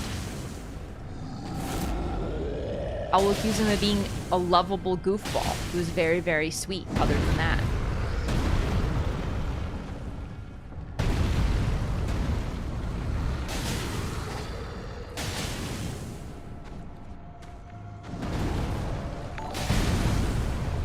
Yo, Wesley is sleepy. Thank you so much for the Prime. I really appreciate that. Thank you for the support.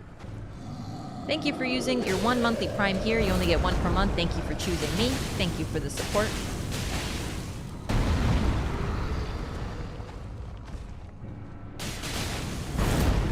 Also, frankly, from a marketing perspective, it's a little clever because now people are going to be talking about exactly what was just said. Hey, did you know Final Fantasy XIV pushed back their release because of Elden Ring DLC? It's very clever. He's a very clever guy. But yeah, so the Silver Tears, this one's very notable because it literally transforms into a troll.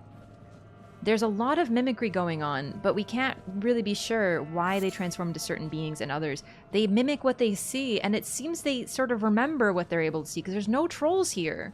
But this one, nonetheless, is able to transform into a troll. Considering our mimic tier, in the boss room, it sees us. Keep in mind, the mimic tier we fight is not the same one that we acquire as a summon. The one we fight does not drop the summon. We get the summon later. It's a legendary Ash. But in order to summon it, it uses HP. I believe it's the only one to be that way. I could be misremembering, but to be fair, I haven't used all the spirit summons. There's far too many of them, and I tend to have my favorites. But I'm pretty sure Mimic Tear is the only one that uses HP because it literally takes something from you, like your own blood. Rat summons. I don't have the rats. We'll have to go get them, because I shouldn't know that. Game was pushed back because of Elden Ring, but I forgot the name. Yeah, I'm pretty sure the game you're thinking of was a new IP from a new studio. I also can't remember the name. But no, like, I'm not saying that games aren't affected by Elden Ring's release, and if I think that a couple of them would be clever to push it back a little, but I don't think Final Fantasy XIV.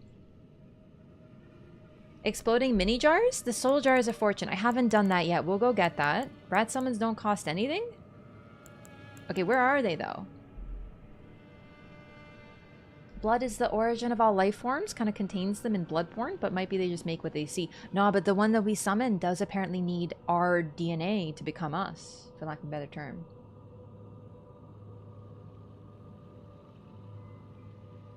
Alright, 1 second. Sorry, my phone's been ringing. Okay, nothing. Rats are needed. We have to go to Navinula. I was mistaken about the rats? Thank you for double checking. There are others which cost HP. Can you tell me what they are? Because I don't have them all, by any means. But if we're gonna discuss them, then it'd be good to know. So far, only Mimic tier. Nopers? Miranda Spirit, Land Squirt, and Soul Jars of Fortune. Interesting. The flowers. Miranda Blooms. Soul Jars of Fortune do. Okay, so there are a couple that do. But of the ones listed, Land Squirt, Miranda Sprout, and Soul Jars of Fortune, none of them are legendary. So the only legendary one that does is Mimic Tier, which is still interesting in its own right. Oh, keep this statue in mind. I know we looked at it previously, but keep it in mind. Celestial Dew. I picked that up recently. I think I had it already, but still. A hidden tier. It's yet another tier as well. Found in the Eternal City, known as a Night tier. Allows one to carry out an absolution of the Church of Vows, reversing all antagonizations. Once upon a time, the stars of the night sky guided fate, and this is a recollection of those times. So, functionally, what happens is you can hurt people, you can kill them, you can... The one time I used one of these is because I tried to give Ranni a potion that would turn her into Seluvis's puppet, and she killed me. And her questline is at that point over. Use one of these, she forgives you. It's totally fine. Seluvis is still killed. If people are killed, that doesn't get undone. But any sort of harm, any sort of betrayal, anything like that, totally fine after you bathe in one of these. So it's pretty interesting because it's curious how it works. It's pure. First of all, it's gameplay. They want you to have an option if you make a mistake, accidentally hit somebody, whatever. But otherwise in lore, even powerful beings as powerful as Ranni, like demigods, seem to be kind of cool as long as you say sorry with one of these. Okay.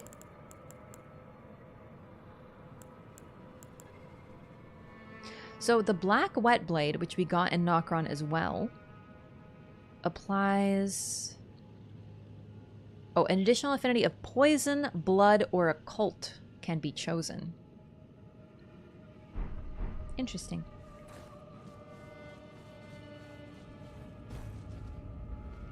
I think this just takes you back to the entrance. So we'll grab this first.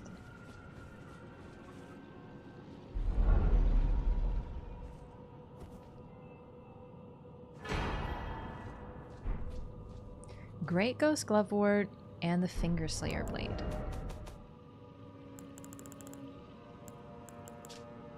The hidden treasure of the Eternal City of Nokron, a blades that have been born of a corpse. And... oh my god. Oh my god, it looks eerily like Radagon's body in Phase 2 in Elden Beast. I actually never thought about that. When it says born of a corpse, I think it might be kind of literal. Are those maybe legs that have been stretched, or where's the spine? It's not a weapon, of course, so I can't equip it or anything. The part that's the arms looks a lot like Radagon's body. Okay, I'm talking about when Radagon gets transformed into a weapon. When literally the Elden Beast wields him like a sword. Switch display, make it bigger? No, that is big. Begs the question, who is this made of? Well, the spirit that's with it in the chest is a great glovewort, which is like the most powerful spirit, so we're able to acquire to upgrade our weapon to the max level, I believe. Our summons to the max level, I mean. The Sacred Relic Sword, thank you. Is Helix like that? Yeah. I never noticed that. I also never looked too closely at it. But of course, it has the curve that is pretty much the highlight of almost every weapon in Nokron. Like, they all seem to have some sort of curve. Not all of them. The daggers that those ladies were wielding didn't seem to have a curve. They seem to be pretty standard straight daggers. This blood-drenched fetish is proof of the high treason committed by the Eternal City and symbolizes its downfall. Cannot be wielded by those without a fate, but is said to be able to harm the Greater Will and its vassals. So we give this to Ranni so that she's able to kill her fingers. I must sneeze.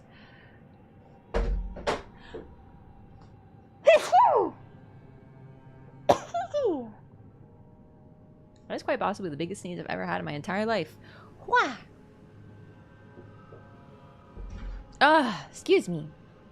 To a black knife as well in its shape. See, that's when I think of the black knives, that's also sort of the like when I think of Nokron and the black knives and the ladies involved with that, I always think of curved weapons because we have the Finger Slayer blade, we have the black knives with their weird points in every direction, we have the flowing sword. But yeah, I forgot this is Born of a Corpse. Additionally, we have where's the thingy with the where's the go? Oh, it's an upgrade material. Right. Here we go. So we also got the Great Ghost Glovewort. White flower that blooms in catacombs. A spirit nestles close to this grand specimen. You can literally see the spirit. The spirit is so significant that even we can see it, even though we generally do not have the same ability as someone like Roderica to see spirits. So this strengthens renowned ashes to +10. Since times of old, large gloveworts were used to comfort heroic spirits, given in tribute to those who died the most glorious of deaths, in the hope their stories would become legend. I don't think it's a coincidence that we find this with the Finger Slayer blade. So there's a little spirit attached to it, and this is apparently something that gives comfort to those who died heroic, or to comfort heroic spirits who died the most glorious of deaths, which I find really interesting considering this blade is in the form of a corpse. Is proof of the high treason committed by the Eternal City, symbolizes its downfall. So high treason? Yeah, that would have to be something pretty big. Something like regicide. It's theorized it's made from the prior god. The thing is, though, I wonder if maybe the blade is not made of a god, but perhaps it was used to try to attempt to kill one. Right? Like, there's a little difference there, because they put a Great Ghost Glovewort in the chest to comfort this hero. So if they killed someone and then turned their corpse, and they were like, screw you, stab, and then they turned that corpse into a blade, then I really wonder, would they comfort it?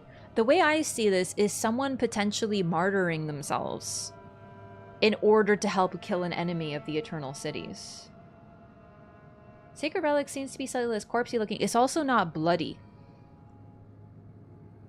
This one's bloody. It remains drenched in blood. Finger Slayer blade was made from is a similar status to Radagon. Yeah, but I'm just saying I don't want to assume that the corpse was made of the victim of the high treason. Right? I don't want to assume that. It's possible. I don't know. What if okay, I don't know when this was made. It's said to be able to harm the Greater Will and its vassals. Could this have been a weapon that was okay? Could this have been a weapon that was used to perhaps like attempt to kill Queen Marika, for example? Like, what if there was a powerful figure of the Eternal Cities who was like, yo, we gotta take Marika out, dude. Or even Radagon, really. I'm just saying I don't want to assume that the corpse that this is made of is the victim. I think perhaps the corpse could also, it could be the victim, but it could also be someone who is like, I will sacrifice my body so that we can make a weapon that will harm the Greater Will and its vassals. Isn't the obvious answer just the 2 fingers? Yeah. But like, the 2 fingers, while clearly annoying, tend to kind of be lower on the totem pole than a lot of other figures we encounter. Elden Beast, Marika, and Radagon. The Greater Will itself. So it could be, yeah, it's used to kill the fingers. It is also called the Finger Slayer blade, so it could straight up be to kill the fingers.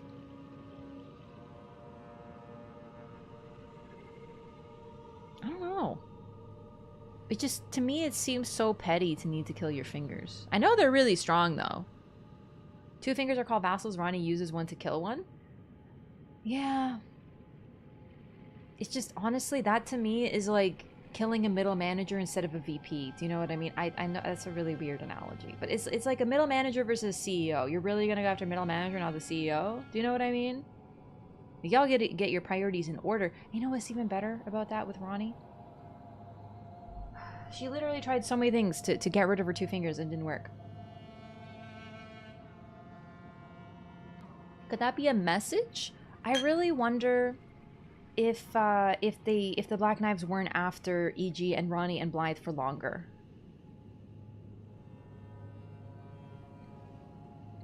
Two fingers have some sort of powerful...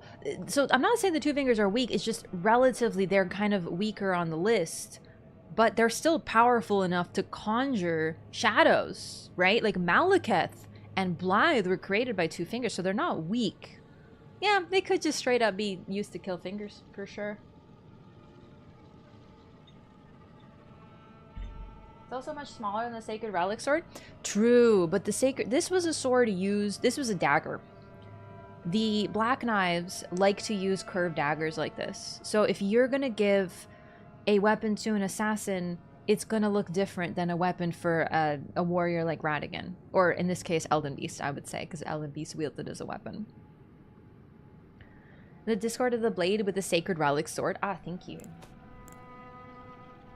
Sorry, one sec.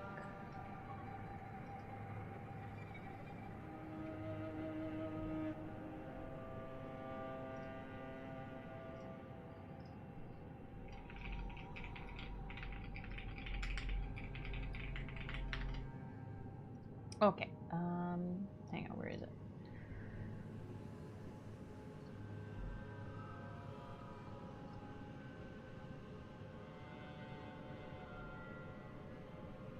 Yeah. The one made of Radagon has a more of a T-pose, but the helix is the same. Definitely though, the Fingerslayer blade is simply older. I would say it looks and is bloodier. That also means to me that it was likely used on something, right? If it maintains its blood. Why does it symbolize his downfall? So the Sacred Relic, or the Nox were punished by being sent underground, and to a culture that worshipped the stars, they were literally removed from their source of worship, their moon and their stars. I say moon too because of Noxtella and the dark moon, but I will say that it's likely that it was sort of they were thrust underground as a punishment. They were not able to see the stars anymore. Stories in lore are wild. I know, isn't it crazy? That's always something to learn. Welcome in, American Vortex. 2 fingers have an unused death animation. Oh, I didn't know that. It's really neat. They were sent underground. They weren't underground originally. See, that's the thing that I get really, really fuzzy on, because all this was built when they were forced underground. Dang, they good, you know? But no, apparently they were forced underground as punishment. And they created these artificial skies as well.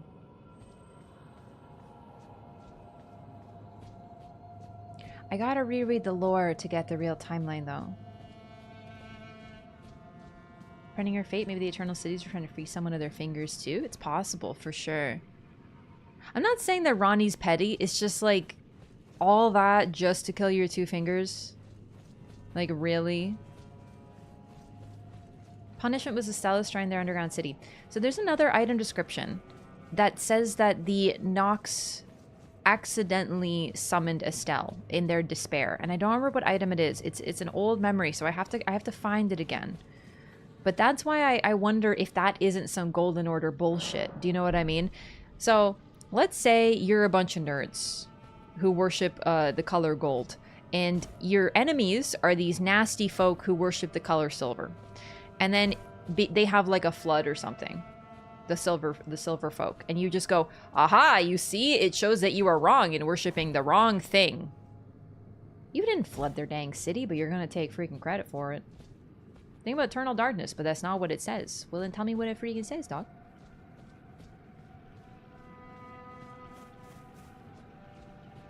Lost sorcery, the eternal city, the despair that brought about its ruin made manifest. Yeah, the void. They summoned a void by accident, and out of that void, Estelle popped in like a freaking bug. That's what I'm talking. That's exactly what I mean. They summoned a void, and from that void, a little bug rot rolled in, and it destroyed their freaking eternal cities. You think the Golden Order has any control over the Estelles? They freaking wish, I bet. The moon church we find Ranni under is where the Nox went to worship the stars. So that is the moonlight altar? The moonlight altar, I'm pretty sure, is pure Carian royalty, Rennala and Ranni. Because it's fixated on the moon, and the moon is closest there, and I actually think that's likely where Rennala may have encountered the moon, and that's why Manus Salus was built there. But before everything, Rennala was a... In fact, we can get it now! Hang on, are we good to do that? I think we are.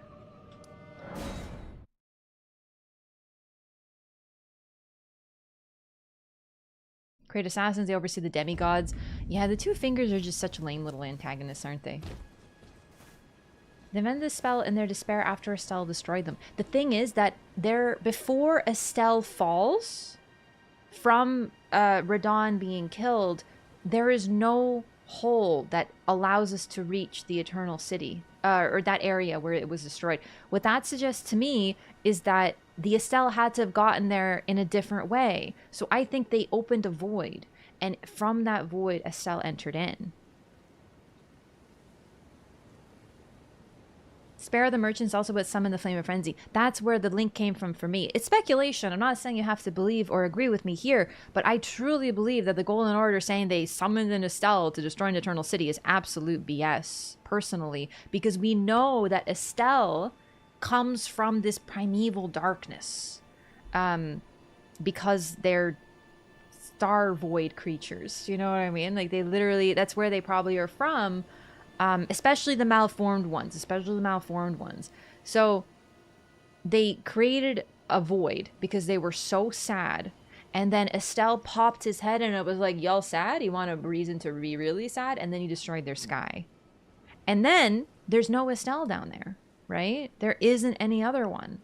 Well, there is, but it's lower. And then it gets a little fuzzy because it's like, timeline-wise, how did that Estelle get down there? Because that's the one apparently that triggered the hole in the where Radagon, like the Radagon meteor, you know. Despair is also describes what causes Millicent to transform into a flower. Maybe Radagon's space defense just not so impenetrable as we think. No, I think Radagon is not being entirely honest about what happened there. Must have fell instead of being teleported there, but it's not a teleportation if a void is opened and something crawls in. Like, the way I described it is that Estelle, okay, in the winter or the summer, you ever leave your door open and a freaking bug flies in? Same thing. They opened a portal to a void because they were in such despair over their fate that they let something in by accident. So, I don't know, it gets a little fuzzy too because the Estelle that we fight blocks the entrance to the Moonlight Altar. And I really wonder if that isn't a reference to that particular star being Ranni's fate, literally. Right? There's a ruin near it called Manor Ruins or something? Yeah, that one.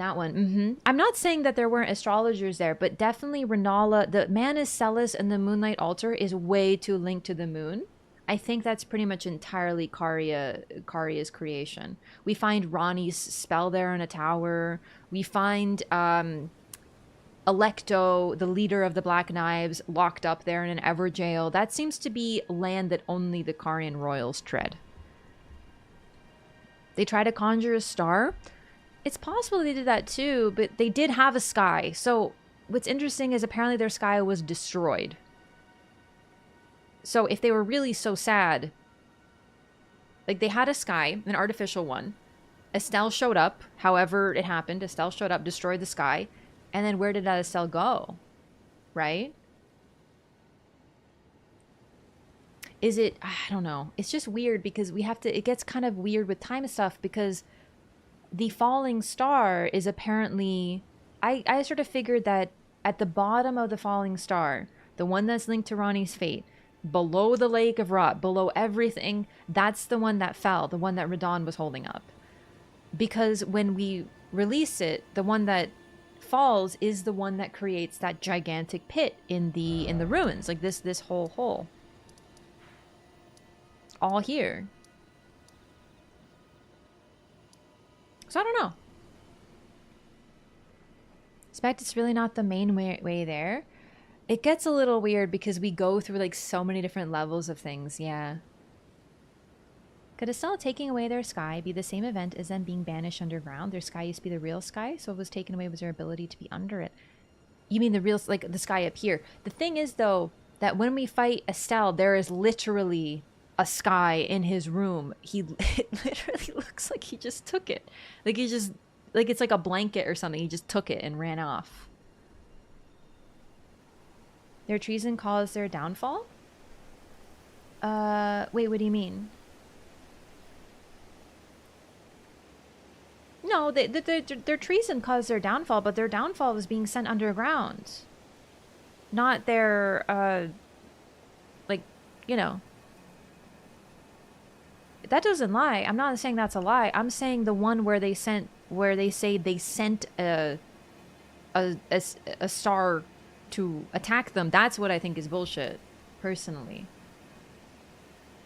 The one that Lake Arat is the one that assailed the nameless eternal city and stole their sky. So then what exactly was Radagon holding up? If we never fight that particular one that crashed into the ground?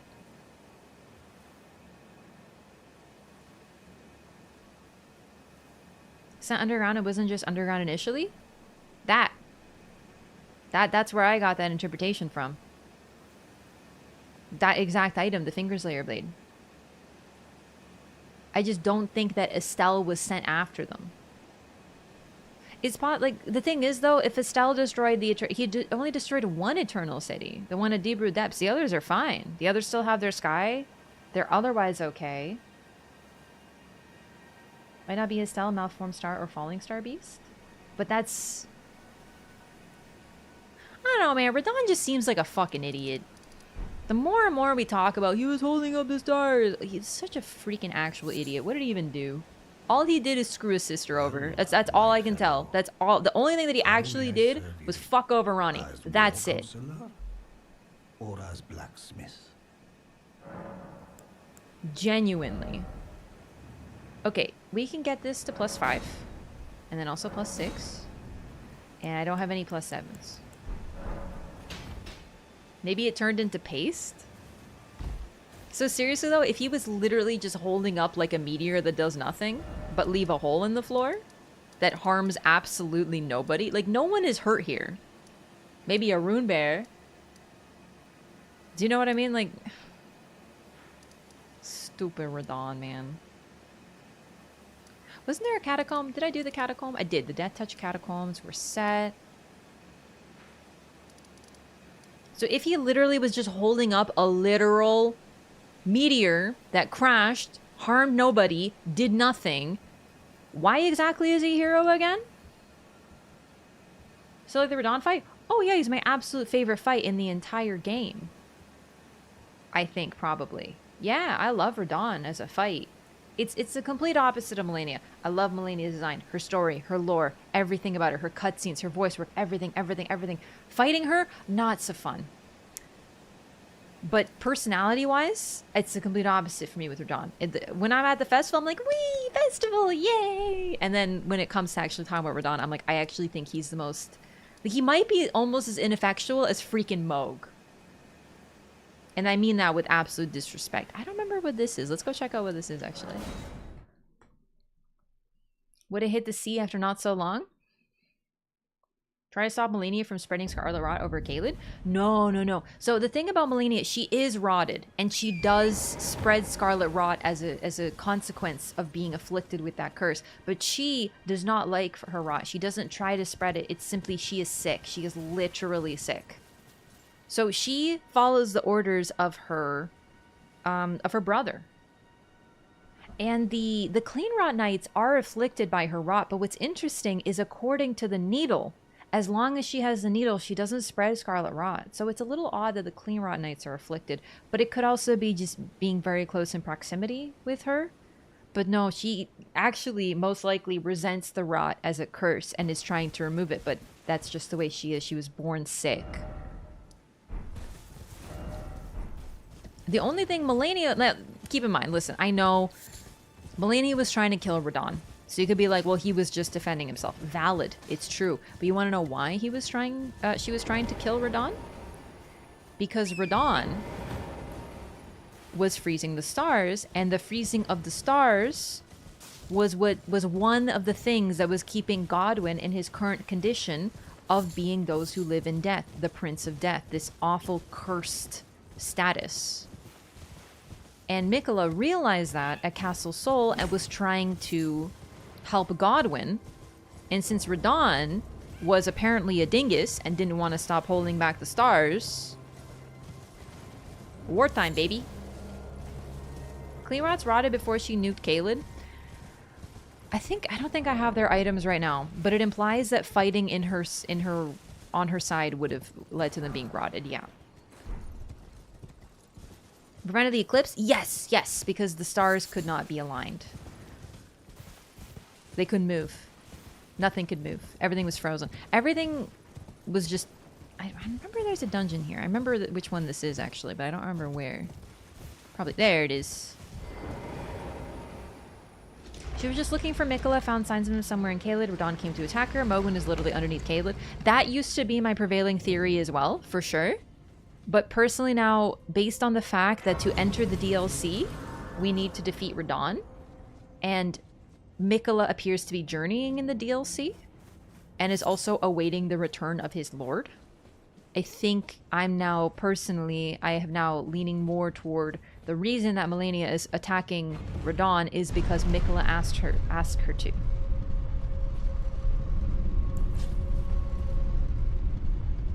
Miquella was already in the Halo tree, surely, while Melania was away. I really get the vibe now that he was like, all right, go kill Radagon, and when I wake up from my nap, we will go cure Godwin. And she's like, and then she went off and things didn't go so right.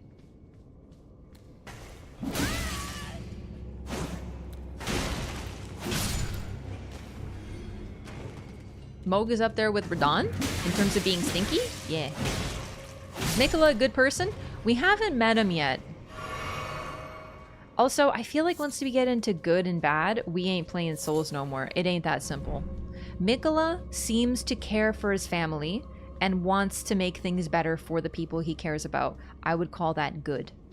He goes out of his way and seems to be giving and gentle and loving toward Melania, Godwin, his father Radagon. But then he also has an item called the Witching Branch, which he uses to compel affection from others. Generally bad.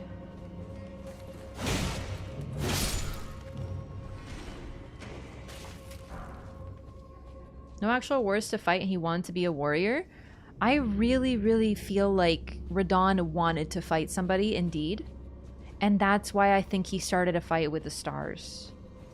Because we have to remember, once again, he learned from an Alabaster Lord. I always look, you never know. And Alabaster Lords, their magic involves pulling things in, not pushing them away.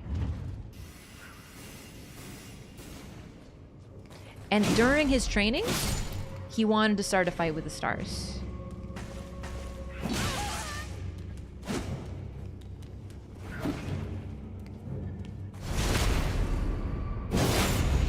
Maybe Miquella making things better for his family means things will be awful for everyone else. It's possible, but I don't think so, because so far the things that he does are generally good. For example, he's found a way to prevent the scarlet rot from spreading. Good.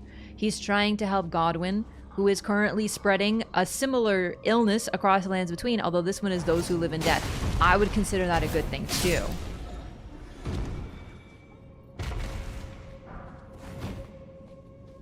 Played Outer Wilds? Couldn't find your playthrough? Yeah, unfortunately, it's all VODs. I'd have to put it up on YouTube. And right now, I am to edit it out. I don't know how we'll go with that. I'd like to, though. I might just start splitting VODs for game playthroughs like that.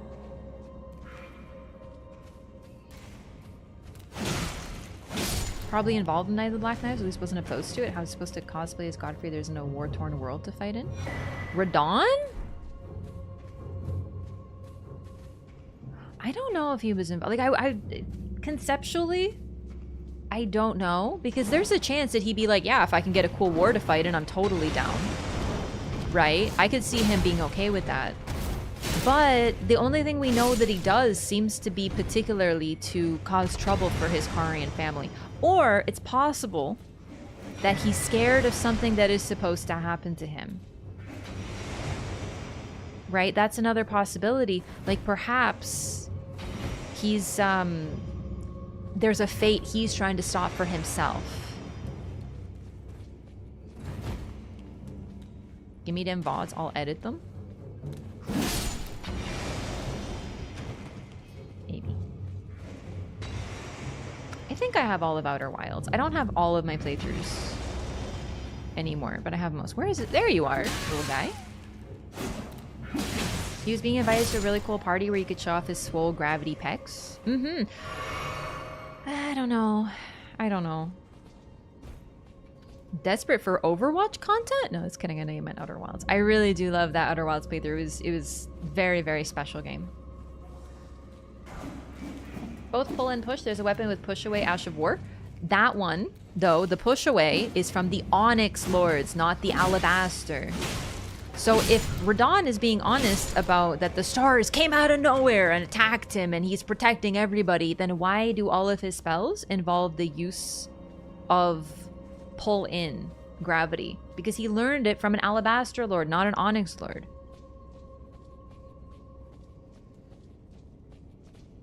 Isn't it kind of cheating? Nah, one thing I will say about Radagon is he is genuinely very strong as well. Like, he's got a lot of what? Today I learned you can do backstabs on those enemies when they're still coming down from the sky. What's the lore on that, gamers? Swords can do both though, pull in then explode outwards. The thing is though, Alabaster Lord, I'm telling you, there's a distinction between the types of magic they teach. Not the same? No, the Onyx and Alabaster Lords are very different. Oh! That was close. I legitimately thought I died to a bunch of freaking dumbasses again. There's a reason that a lot of gankers like to wear the imp mask, and I think it's because imps are toxic and annoying and always in groups. They're a lot like your average ganker.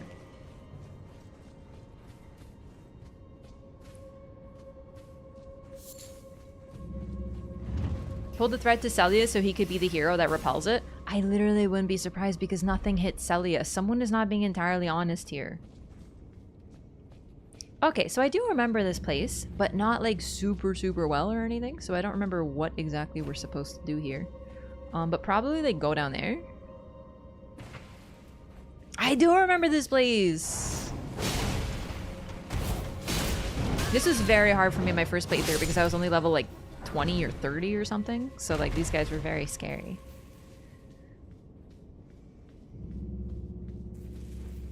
Also, a lot of Omen are sleeping. Oh god. What the? Hey. Where is this one? Liurnia along the cliff south of Jarburg, but up on the cliff. Nothing hit Celia after we kill him. Now let's be a little bit generous to Radagon here. Perhaps he was merely fooled because he was taught in Celia, and there it is, Prattling Pate, wonderful. This is my evidence for this. Is it his weapon? I don't remember which one I picked up. Was it the... One of his item descriptions states that he started to learn gravity magic at Celia so that he could ride his horse. So that's why he started. Right? And you can be like, oh, that's real cute. He just wanted to ride his horse. But in the spell that he apparently learned last, that ended his tutelage, he says, thank you for your tutelage. Now I can challenge the stars. So when he went to school, his goal was, I want to ride my horse. And when he left school, his goal was to challenge the stars. Something happened in between entering school and leaving school. So even if we're being very, very, you know, if we're being generous to Radagon, it's possible that his teacher was like, oh, Radagon, I fear the stars. I tell you they are to attack us. I have seen it in the fates of the stars that they will destroy Celia and all of our way of life. Please, Radagon, you must not let this happen. And then Radagon, being, you know, he got the spirit, decided that he would like to help. So he's like, I will fight the stars. But to me, it's a little bit of a shift from going, I want to ride my horse, to I will fight the stars. Okay, we got the page ashes. I forgot about that, actually. Spirit of a page who traveled at the side of the noble he served, uses a piercing sword and crossbow to defend his master. One becomes a page merely by accident of being born into obscurity. Nothing is asked of ability, talent, or volition. Sigh that he was tired. It's true.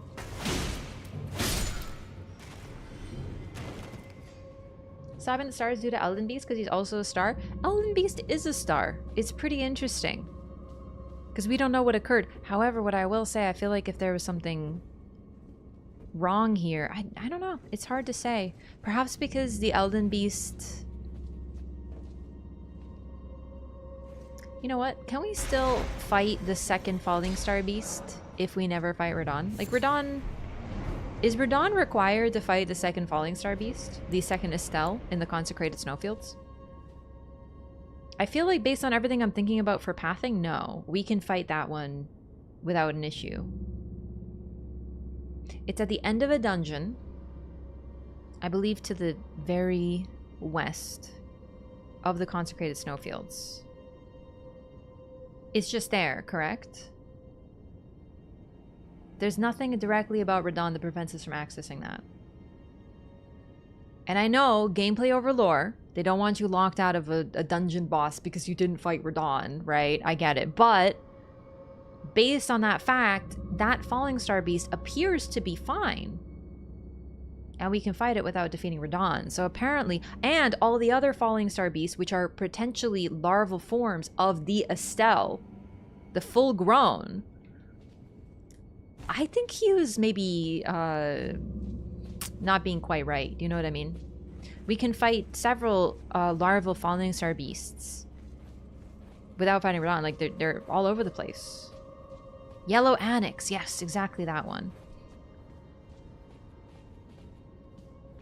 I don't know. Either Radagon came up with this plan on his own for some reason, or he was tricked. But either way, I don't really buy the whole concept of this, like, oh, we can just fight the boss. Am I going to go back and rest?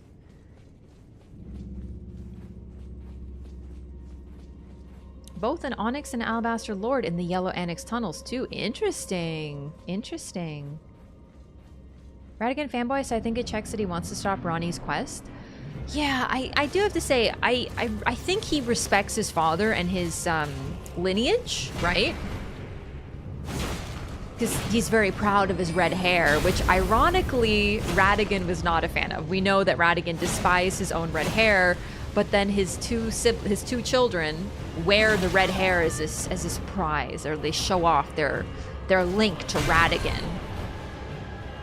Rykard potentially does it facetiously because Rykard turns into something of a blasphemer.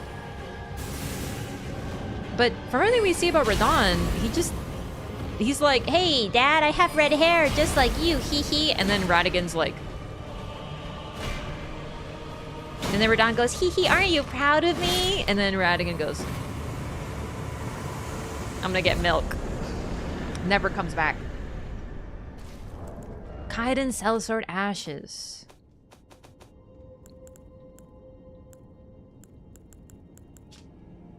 Spirit of a mercenary belonging to a horse-riding folk skillfully uses a massive blade maid for dismounting other riders and enhances his already considerable strength with war cries. The sellswords of Kaiden made their prowess known on countless battlefields. Ah, they're sellswords. I actually forgot about that. I mean, that's what mercenaries are. But it's funny. So they came from this place where they like to ride horses, and then they were just sellswords and shit. Cool. Also an Onyx Lord guarding Rykard's Tower. Rykard's Tower. I actually don't remember that. And there's also one in Raya Lucaria. I don't remember if it's an onyx or an alabaster. I think it's an alabaster. It's an alabaster. For sure it's an alabaster.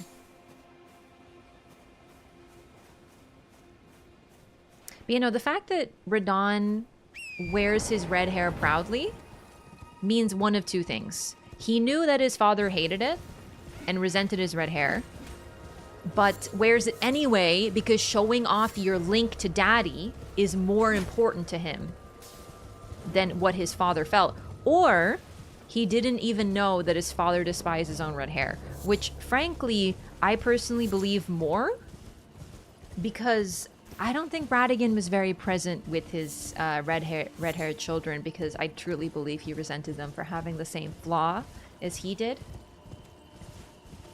And we really don't know much about the relationship. It's possible they had a good relationship, but like I don't really see Daddy Radagon's doing. I see him being very good at making babies, not so good at raising them. Don was Godfrey's fanboy, not Radagon. Oh, Radagon too. Well, the thing is though, okay, you're right, because he idolized Godfrey, dressed himself in lions, and said, "I am the." What's that line? It's very cringe. Hang on one second. I say that with affection. It's actually rather charming of Radagon. No, not this one. Hang on. I think it's the headpiece. The Kevin helmet. Here we go. Okay. Radagon inherited the furious flaming red hair of his father Radagon and is fond of its heroic implications. I was born a champion's cub. Now I am the lord of the battlefield's lion. I can't imagine why Radagon wasn't proud of this child. So, you know, like, he either didn't know, because Radagon wasn't there to tell him, hey, by the way, I hate my red hair, or he's just like, nah, I want to rock the red hair because I'm the lion's cub baby. It's pretty cute. I will say it's adorable. It's pretty cute. He's like, I was a lion's cub and now I'm the Lord Battlefield's lion. Yeah. Wait a second. Green eyes?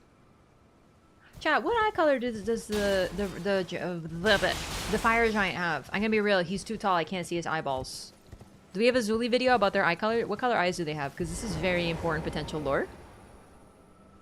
Radagon is just a hypocrite. If you hate your hair, just shave your head. Bro, imagine being Radagon and being like, I hate my red hair. Sad face. And someone's like, why don't you just like cut it? He's like, no, I have to grow it out to be like waist length. Like, really? Not only is his hair long, but it's long.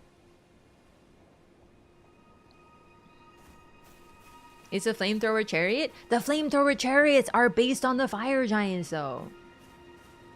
Green looks more like oxidation. It's only oxidized specifically on the iris. And which eyes? Their real eyes, not their secret third eye. Waist length, holy crap. Honestly, in all seriousness, though, I think it's because he's meant to be a mirror for Marika, who also has very long hair. But it is a little bit funny that he's like, people are probably like, hair dye, and he's like, no, I don't want to damage my hair with dye. He's actually a drama queen. Yeah, the secret third eye in the stomach chakra. Exactly. Random thought, what if Radagon's hatred of red hair is just a result of Marika hating the giants? The thing about Madigan, for sure, Marika and Radagon, Madigan, is that they appear to basically be opposed in every single way, right? So I'm pretty sure if you ask them questions, they'd be like, no. Do you like broccoli? Yes. No. Do you like cookies? No. Yes. Like literally every single way. So Radagon's self-hating might be not because of Marika's hatred of the giants. I think it's more related to the fact that Marika does not hate herself. Do you know what I mean? That's kind of the vibe I'm getting. Marika accepts her nature as it is, but when Radagon is taking away from her, it's the part of her that doesn't, and that's what he gains. He has the part that hates himself, whereas Marika does not. It's also possible that she put her flaws into Radagon, but I don't know how conscious the creation of her male half was. So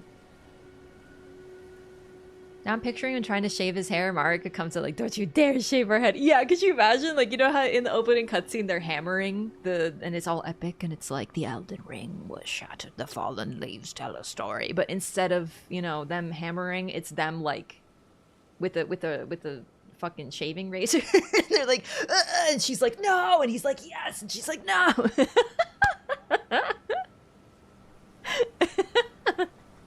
Oh my god. Have a Radagon and Marika double interview on YouTube. Yeah, it's pretty cute. Okay, what should we do now? I'm thinking about it. We've done Nokron. I think we can wait. Is Blythe really entrapped right now? I think he might be. Want to get rid of, and one of those could be her warmongeringness that part of herself that drove her to massacre the giants. It's speculation, but I think in order to become vessel for the Elden Ring, maybe she needed to split. So I think that the Radagon creation would have come first. But once again, that's speculation. There's just as much a chance as Radagon was created later. There is the whole thing about how Marika was cursed, right? And people think that that curse could be Radagon. But honestly, while curses take different forms, to me, it's a little bit weird for the giant's curse to take the form of the ultimate Golden Order fanboy who despises giants. Right? Like, that's a little weird. We curse you! Oh, how are you gonna curse me? Are you going to... Yeah, he's not here yet. Blythe's not here yet. I don't remember what the trigger is. It's probably progressed. I think it might be giving her the Finger Slayer Blade, actually. But no, like, if you're gonna curse somebody, a good curse damages the person. But if the giants are already kind of dead, then Radagon is like the worst curse ever, because he helps the Erdtree, which destroyed them, which is the reason that they were killed in the first place, you know? Anything in-game that suggests that? The one thing that suggests that is alchemy, and the nature of the Elden Ring as being a perfect alchemical symbol, aka the Philosopher's Stone. So in order to become vessel for a Philosopher's Stone, in order to use its power, potentially, you also need to be a perfect being. Else, the creation of Radagon doesn't make too much sense, in general. I think the Japanese text more strongly implies that Radagon may have been the target of a curse by a giant. But even that doesn't really make sense to me either, because, like, as far as we can tell, he didn't fight in the War of the Giants. Gotta be there for sure. Oops. Hey, no worries. That's why we checked. Because I thought the trigger for him getting locked up was you give Ranni the blade. Ranni goes, oh, cool. You tell E.G. He says she will go on her journey and I need to do one more thing, and that thing is lock up Blythe, and then Blythe gets locked up. Could be something like, oh, you like the Golden Order and hate us so much. Let's see how this works out for you.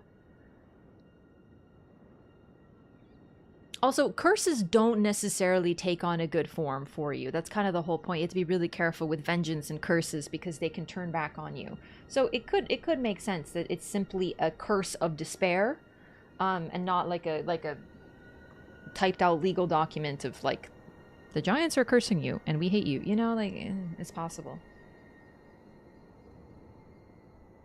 It'd be justification for Marika and Radagon to be originally separate because she needed to become a perfect being, but wasn't initially. But then why was she able to use the power of the Elden Ring? Right? Like, why was she able to become the vessel? What was so special about her? What was the trait? Potentially her ability to create, for sure. She was a craftswoman, intelligent, full of resolve. These made her an Empyrean.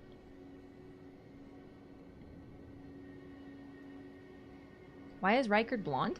Oh, right, we talked about that. I don't think Rykard's blonde. I think he's gray-haired. I think he's just old. I think he looks aged. Because his hair doesn't look blonde to me. It looks fucking gray, which means he likely was red-haired. Isn't Blythe locked up by EG? Yep, but that happens now. Hi, Ranni. Ah, it was thee, not Blythe it seemeth. Even in my slumber I sensed it. It is in thy possession, is it not? The hidden treasure of Nokron. My thanks. Finally all the pieces are Oh, I in forgot about place. Seluvis's questline. Soon must I begin my journey.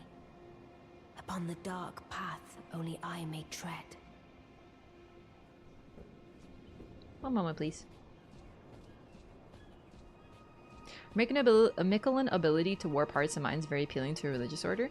I will say, I just, listen, this is just like a minor quibble. But like, since Marika came first, shouldn't it be like a Marican ability? I know what you're saying though. You're saying that just like Miquella, Marika has the same trait. I totally agree with you. It's just a little funny. You know? Cajun! Thank you so much for the resub. Thank you for 3 months. Thank you for the Prime. I really appreciate the support. Welcome back. Enjoy your new butterfly. Thank you for choosing to use your Prime here. Thanks for being awesome. No, thank you. Yeah, I kind of goofed up with Seluvis, and I'm a little bummed because I don't think I'll be able to get his really cool line of dialogue.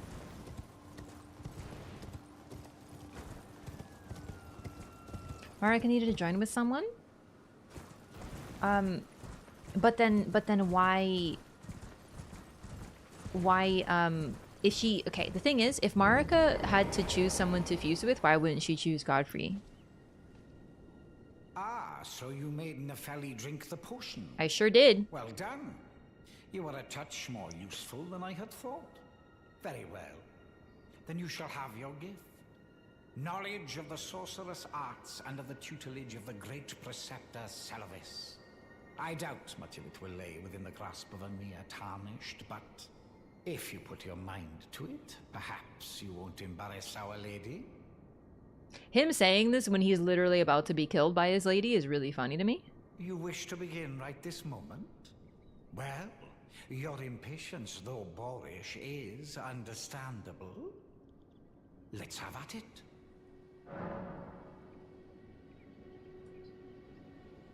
About Nepheli. So, you had Nepheli drink the potion? Truly? Then perhaps something was amiss with it. It's concocted from the finest ingredients, but perhaps I should review the recipe. I do appreciate that. I've expected too much of her to begin with. Wow. I do appreciate that even though he's kind of like a huge wienerino, he at least doesn't blame us. He's like, oh, maybe I messed up the recipe. Like, that's his one good redeeming trait. Literally it. Also, sorry, someone just asked, scroll up. Mistress of Atrocity, welcome in. I personally do believe that Marika was a spirit tuner. Yes, I actually think that she is the origin of a lot of things related to spirits. And Miquella is similarly talented because of his nature as a child of a combined being. I truly believe that Miquella is not quite the same, but more like a clone of Marika than he is a true child. That's why Miquella and Melania are eerily similar to their parents. Now, we don't learn too much about Marika. We don't learn too much about Radagon either, but it's really interesting because of the unique nature of Miquella and Melania. I truly believe we can use things that they know that they are good at, their personality traits, and kind of go backwards and figure out things about their parents too. It's one of my most interesting things about the lore, like one of my most biggest interests, I guess. So yes, I do believe. However, I don't want to make the mistake that a lot of people make and just assume, well, Hugh mentioned Marika once, therefore she is the only person he knows in the entire world. You know, so it's possible that the spirit tuner that he refers to is another woman that we haven't met, maybe. But I don't know. I honestly believe it's Marika, especially since Roderica also has an IKA at the end of her name. Like, I really feel like there's a little bit of a, you know. Anyway, quickly, let us get what dialogue you have, my brother, before you're donezo, kiddo, about Nokron. Well, well. You're asking me about that, are you? The task was left to you and the mongrel, was it not? Not only are you incompetent, but shameless to boot. Well, there's no helping it. Now's as good a time as any. I'll let you in on it. There's a glintstone sorcerer by the name of Selin in Limgrave. She owes me for the help I gave her when she was expelled from the academy. I asked her to look into the matter some time ago. I'll write you a letter of introduction. Go ask her. I actually didn't realize we could do both of these. About your chambers. You break into a man's private chambers, rooting about as you please. Your oafishness knows no bounds. I really do love Seluvis. Fine and well. You tricked Nepheli and had her drink the potion. I believe that makes you my accomplice. You yearn for a puppet of your own, hmm? Well, normally one of your stature would never be allowed. Are you saying I'm too short? Saying I'm a little manlet? Saying I'm a little shrimpy? Choose.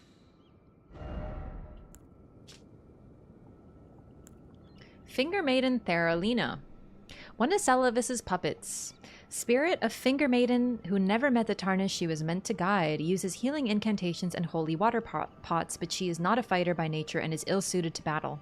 A maiden without a Tarnish without a maiden, and yet no guide to bring them together. Also, pretty interesting. We got to compare again, because puppets are distinct from spirits. They're in a similar category, but they're in a separate place. The other puppets that we encountered, there's a couple puppets, I believe, in Noxtella, the maiden puppets, interestingly enough. I also noticed little... Do you see the suns behind the thing? There's like two suns peeking out. A little interesting. Crush? My dude had a restraining order? Yeah, not a crush. Listen, if your crush involves you making a doll that looks exactly like somebody, then your name might be Seluvis or it might be Gehrman, and either way you need to stay far, far away from everybody. Okay, thanks. But yeah, so this, of course, you might recognize Theralina. She is the non-speaking maiden who gives you a gesture in Radagon's fight. It looks like Seluvis sent somebody over to help there too. And then we have the Jar Wight. Used to summon the spirit of a Jar Wight. Spirit of a man who wished to become the innards of a living jar. A jar-hurling specialist who throws all manner of pots and jars. The warrior Jar once told the nameless man this: "You are not yet ready to join the warriors inside. No, you must apply yourself, better yourself, and one day I will return for you." I want Theralina. Begging for another lesson so soon? There remains much to be done. Make it quick. Backup she might use someday? It was just sitting there? I really wonder, because she did know that she would have a backup body. But, I don't know. It's really hard to say. Alright, so I actually haven't looked at his stuff, but he has several sorceries. Carian Phalanx, one of the Carian royal family sorceries. It's not particularly interesting. It's just, you know, usual stuff. This is a big one, though. Swing your staff to dispel incoming sorceries and incantations using their power to retaliate with glintstones. This was the Carian royal family's secret means to prepare against the disloyalty of the Academy. The moon and stars would one day go their separate ways. Renala was already planning for that. Glintstone Ice Crag. Sorcery said to have been used by the old Snow Witch. The glintstone serves as a conduit, launching a mass of cold magic. The snowy crone taught the young Ranni to fear the dark moon as she imparted her cold sorcery. Now, you might be like, why was she taught to fear the dark moon? And then, you know, she like basically follows it and becomes a vessel to the dark moon. This use of fear is really interesting, but it relates more to the concept of fear of God. Fear of God doesn't mean avoid and run away and be scared of and hide. It means respect when you worship. It means understand the sheer terror of your God, potentially. So this is why when people talk about how Hugh was scared of Marika, I don't really think it's that simple. Because Ranni was taught to fear the dark moon, but also ended up, you know, taking that as her identity and revering it. Yeah. It's a fear in the form of reverence. This is something very present in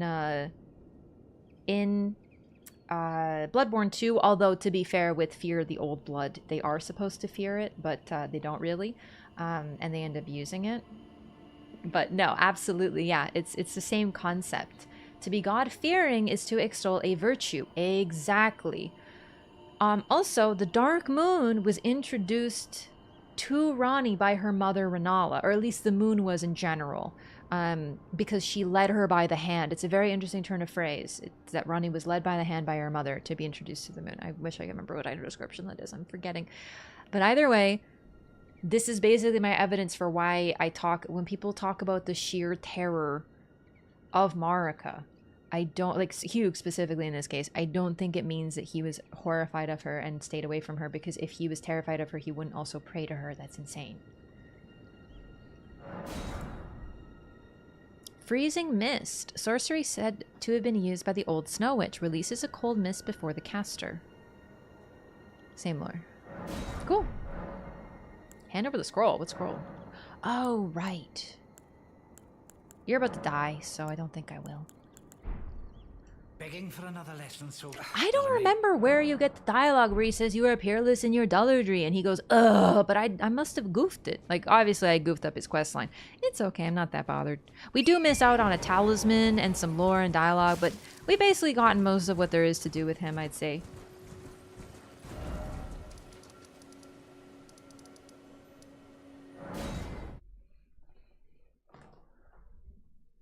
Getting a wisdom would be losing that fear unless we're talking about fantasy gods? Fantasy gods for sure. Hi, Selen. I have a letter of introduction from this weirdo who like made a doll of you. Scroll bearing a royal coat of arms. A letter of introduction written by Preceptor Seluvis, addressed to a glintstone sorceress by the name of Selen. The context of the scroll cannot be discerned. There you are, my apprentice. Shall we commence the lesson? Godwin and Merman before death or after? After. We watch in one of the trailer, one of the like story trailers, we see his body already begin to warp as the death like pulses through him. It's definitely something that happens to him after being stabbed and half killed. Maybe he needs star shards? Yeah, it's been so long since I've done his questline. Either way, that's my goof up. I goofed up. Show letter of introduction. Well, well. Seluvis is not a name I ever wanted to hear again, but fine. If it will help you, my apprentice, I offer my knowledge. The stars alter the fate of the Carian royal family, and the fate of your mistress, Ranni. But long ago, General Radagon challenged the swirling constellations, and in a crushing victory arrested their cycles. Now he is the force that repulses the stars. Isn't it rather interesting that it says that he challenged them?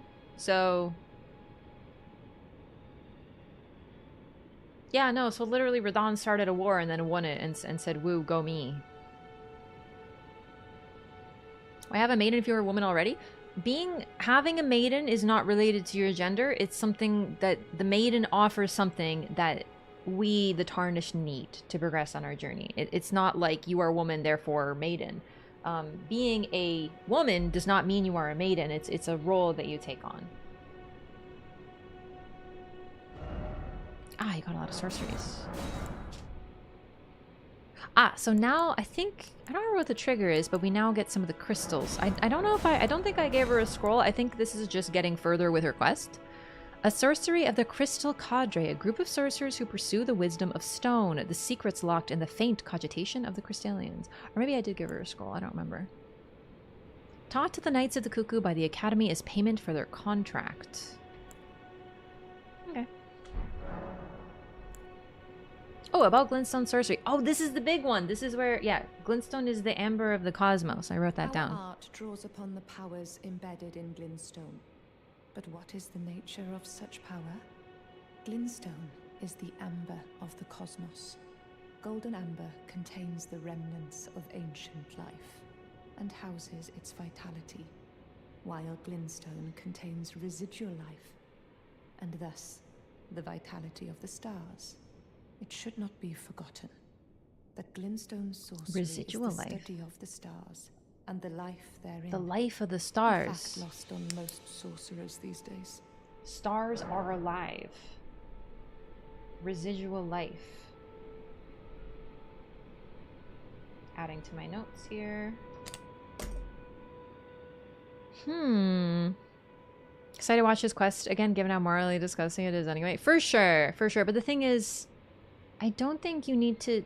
Do you need to give Nephili the potion? I don't think you need to do... Like, he's still a prick. We weren't going to do the full quest anyway. Well, then again, we could have used a juice. Nah, unfortunately, that's a big mess up on my part. I try to be careful, but I got a little too excited. Impressive. You make me proud. To have grown little legs so readily. You must have a fabulous teacher.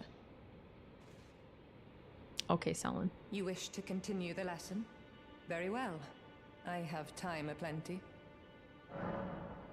Enemies followed me in here and ruined the questline. They killed her. Ah, God, you gotta be real careful with aggro for sure. LOREATHON restart? I know, certain things were gonna get goofed, unfortunately. She's so humble. I mean, she deserves. She's right. I feel like I'm gonna teleport on over here and Seluvis is gonna be donezo. We'll see. Golden Amber, wonder if that's a reference to the Crucible and the old tree sap and stuff? Definitely. Especially since the, what is it, the glintstone or amber houses ancient life versus residual life. A little different there. The thing about amber, too, is that amber fossilized, it's literally a fossil.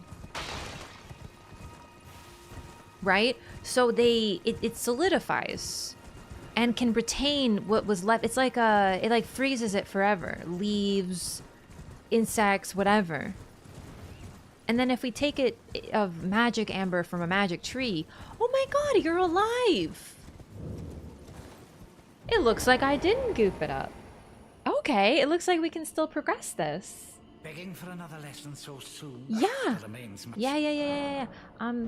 How do I need to get more star shards or whatever? I have 2, is that not enough? You freaking greedy ass bitch. Begging for another lesson so that I don't remember how to progress this. Reload like a couple times? It's weird. Okay. Prince of Death's staff is topped with amber. The Prince of Death's staff. Oh man, I can't remember that one. Where is that? I know what you're talking about. I think I just found it in my first playthrough, but I'm having a moment. What a joy to see you alive. Yeah, I know, right? I think it's because I didn't exhaust Ranni's dialogue, so I think I may have realized in time. Deep-root depths. Oh yeah, top of the thing. Yeah, on a building. Yeah, I do remember that. Perfect. Did you already give him the Amber Starlight? No, I don't think he told us about that though. Not yet. Do I have to bring that to him? Because I know where it is, but I'm trying to get his dialogue where he tells me about it. Tree and DLC trailer bleeds with it. The Shadow Tree does. It sure does. Except for at the end, which suggests it's going to involve world state changing. But the thing about the tree in the Shadow of the Erd Tree trailer, which is indeed bleeding sap, it's a very interesting image. I talked about this in my DLC trailer analysis, so if you wanted to like hear me talk about the trailer for like a literal hour, go check that out, because of course I noticed things later, but I feel like I did a pretty good job talking about the things that I noticed. But it evokes an image of plenty. Because it's, you know, just like the what is it called? The Blessed Dew, whatever. This talisman? Yeah, the Blessed Dew talisman. The sap, which is the blessings and the riches of the Erd Tree, are constantly bleeding out. But also is bleeding. It's not good. A tree will die if it loses its sap. Stars having amber, I guess, is more of an analogy to... It's more of an analogy. Yeah, for sure. Begging for another lesson so that I want a new puppet. There we go. Thank you. Whoever said to rest a couple times. Evil on paper. Thank you. Big difference. You want another puppet? Quite the keen paramour, aren't we? But I'm afraid each and every one is like a child to me. That's worse. I can hardly just give them away. Oh dear, what's to be done?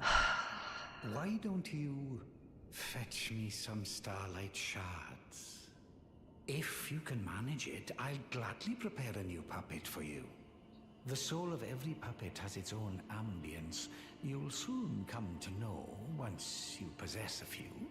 And once each's predilections are known to you, the better you'll be able to love them. Oh yes, you have much to look forward to further down this road. Okay, so I'm really glad I didn't mess up his questline, but also at what cost? Like, my god. He's literally like, You want a puppet? Oh, you're very keen, aren't you? But they're like my children. that's so much worse with what you do to them! You freaking freak! You pervert! I can't wait for you. I'm like 2 lines of dialogue away from your death, and you don't even know. You got your Chinese are numbered, you freaking nerd. Anyway, give me one moment. I'm gonna use the restroom. Also, yeah, I am using the Bloodhound Fang. I've been trying to use these more. Alright, 1 second, gamers. I'll be right back.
Sorry.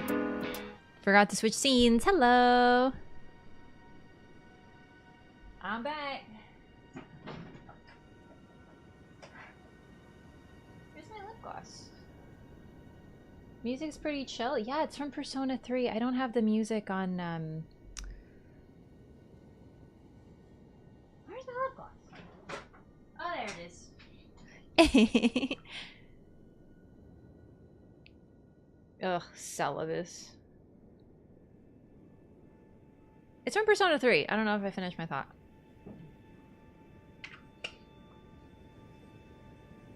Dolly botherer behavior. Yeah, that's what Gideon calls him. Seluvis also puppet himself. I do not agree with that theory. I think that it, unfortunately, like, listen, I think it's fun if you believe that for sure. I am way more of the thought that Seluvis is the original. You purchase the puppets from him, you make deals with him. Also, the puppets are not dead. They're, oh, let me guess, hang on. The new Souls game, Eatin' These Nuts? That one? That Souls game? The Souls, like, called Eatin' These Nuts? As if I've never heard these nuts joke before in my life. Who do you think you're dealing with here? Some sort of amateur? Anyway, sorry, it really distracted me. Okay, sorry. Okay, Seluvis. So the puppets aren't dead. They're controlled. Their fates have been severed. And they're able to, they're basically become puppets to Seluvis, right? Now, when Seluvis is killed, I truly believe Ranni does it. Genuinely. Because I just think that would be a really fun thing for her to do. She does not like Seluvis, but she needs him for the time being. So when she departs on her journey and no longer needs him, she makes sure she takes him out. And then what she does to him, though, to have a little bit of fun with him, is she doesn't kill him. She turns him into a puppet, which is why he's in the deactivated puppet pose that we see with the others. That is the perfect karmic punishment for someone like him who turns people into puppets. Now, when a puppet master becomes a puppet, presumably his puppet strings are cut, which is why Pydia then gets attacked by the puppets. Because with Seluvis gone, no one can control them. If Pydia is the true puppet master, then why does he lose control of the puppets? That's kind of the question I have with that personally. But if you like the theory that it's actually Pydia, but then again, wouldn't it be like he doesn't know? Do you know what I mean? Seluvis did nothing wrong? Oh, he definitely did a lot wrong, I'm afraid. Gideon knows all of his doings, just lets it all play out. Gideon's not much better. Just like a little bit though, you know?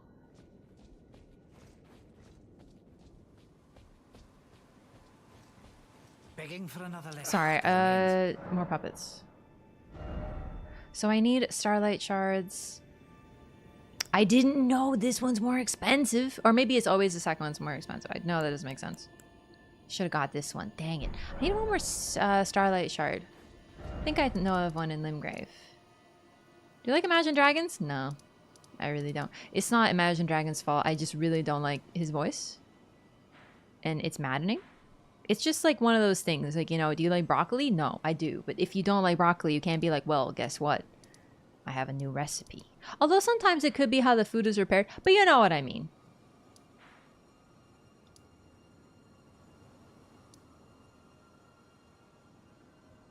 I said I know where one is, and then I kind of forgot where I thought I knew where one was. Give me a second. I think it's here. Imagine Dragon D's nuts cry your face, and then I'm guessing it's gonna be do you like Wendy's, and then it's like Wendy's nuts. All right, that's we've hit our quota for D's nuts jokes. I get it. Haha.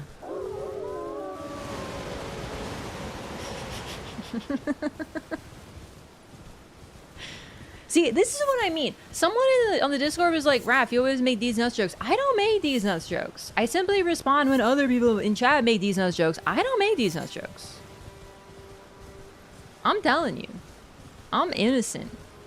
I am being, wait, isn't it here? I remember there being, there it is. Oh, I love when my memory somehow remembers something. Someone sees a puppet body or an empty body. That one is a doll. An empty doll that is made in the image of Selin because Seluvis is, well, a bit of a creep. Yeah. Yeah, I'm innocent from the D's nuts allegations.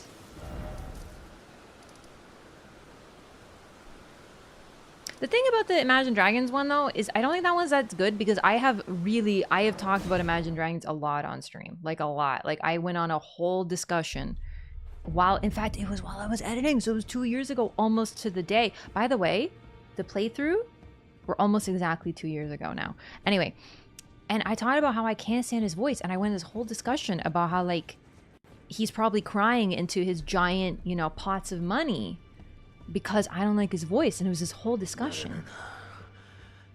No. I need to do better than this. This will never kill a god. I can do better than this. It needs to slay a bloody god. Oh, it's you. Don't pay me any mind, it's not important. Just lay out your arms. You're sweet. You really are, Hugh. Jarrett is more expensive? I can't believe I bought the cheaper puppet first. Dang it. Okay, okay, all set. I actually don't know why I came here. What kind of eyes does Hugh have? No, I was just looking at them. They look kind of draconic. They kind of just look like animal eyes to me, though. Ranni's Rise. I feel like going from the Royal Moon Gazing Grounds is quicker, but I don't know. I actually love it. Hugh is always free. The only thing that imprisons him is his goal. He's a symbolic prisoner. Also, he's a prisoner of the Tarnished because they have not gotten good in all these years. If one of them had just gotten good and defeated the Elden Beast, he would be free. But they have not gotten good, and as a result, he's imprisoned by them. So really, he's basically imprisoned by the Tarnished skill issue. And it's kind of meme lore, but it's real. Hey, what's up, nerd? Begging for another lesson so soon? There remains much to be done. Make it quick. Although you're right, he does actually blame himself. He thinks it's like his fault. You're proving to be quite the puppeteer. I've not had an apprentice for a very long time indeed. Begging for another lesson? There remains. Ugh. Okay, it's time. Are you ready? Why does Hugh care about smithing weapons for Tarnish anyway? He was asked to make a weapon to kill a god, and that is his goal, and he wants to accomplish this goal. It's something of a curse, according to Roderica, that's for sure. D4, what's up? Cletus, hello. Perhaps you'd be interested in a little scheme of mine. It will produce the finest of puppets, which I aspire to cherish with these very hands. A ploy to fool even Lady Ranni. How does that sound? Wonder if Gideon was the apprentice. He does recognize the potion. That's possible. I personally read Gideon and Seluvis as peers, which is why he recognizes the potion, because he's aware of... I mean, he does call Seluvis a twisted dollybother, so he's clearly aware of Seluvis's proclivities. Not enough to stop him, because he's not... Gideon isn't like that. He doesn't get involved with things that are outside of his goals. He doesn't care about right or wrong. He just cares about what he wants. But they were both members of the Round Table Hold, along with that one lady that I can't remember. You're drinking out of a milk jug? No, it's a Hello Kitty glass bottle, but it looks... You see? Isn't it so cute? I love it. It's shaped like one. I mainly like it because it's glass, so, you know. Seluvis needs to be swirlied and stuffed in a locker. It wouldn't be productive, but it sure would be satisfying. Let's tell him... Oh! I think this is it! Very good. Oh. A wise choice, indeed. You passed my little test with flying colors. I was merely gauging your loyalty to Lady Ranni. Well done. I'm very proud of you. I didn't know. Let's both do our utmost in service of Our Lady. He actually pulls the just kidding. It was a joke. I was testing you. Ah, might you be interested after all in a fine scheme to sport with Lady Ranni? I cannot believe he actually hits you. What if you do it again? All right, enough of these games. Your test is well and truly over. Oh, is that it? Wag your tail for master all you like, but your loyalty is merely blind.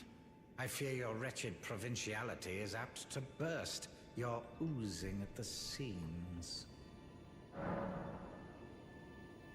He has 2 separate, entirely recorded and voice-acted lines of dialogue for something that people might never hear? Damn! Damn!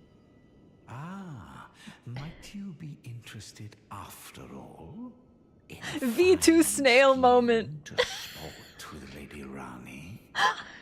Holy crap. This is why we're doing the LOREATHON, gamers. I have never heard that dialogue in my life, and here I thought I'd done every permutation. I love you, FromSoft. If you want to know some of the greatest dialogue you'll ever hear in this video game, or in FromSoft, wait till we get to Dark Souls 1. Speaking of which, we're nowhere close to done with the Elden Ring LOREATHON, like not at all. But eventually we will be done with Elden Ring, and then the plan is, of course, to move on to the Soul series. I think we're going to start with Dark Souls 1. I know Demon Souls, we're not going to forget about Demon Souls, but I'm so excited to show you Dark Souls 1. So many things that link directly to this game is like, oh, there's so much in Dark Souls, so I really want to get to Dark Souls 1. And there's this one character, the moss selling lady, for those who know, who has some of the most amazing dialogue in this entire series. Also, I think I would like to play Demon Souls last because it's the, well, maybe not last. We'll reassess. But it's gonna be, it's the newest one because it's the remake. So, I don't know, I think it might be fun to go to Dark Souls 1 and stuff, you know. Let my ass off say no again. Oh, I'm tempted to do it again. I want to know if he says it again. Let's try, let's try. All right, enough of these games. Your test is well and truly over. Same line, okay. Wag your tail for master all you like, but your loyalty is merely blind. I fear your wretched provinciality is apt to burst. You're oozing at the seams. Okay, this time we'll... Ah, might you be interested after all in a fine scheme? Yes, this game.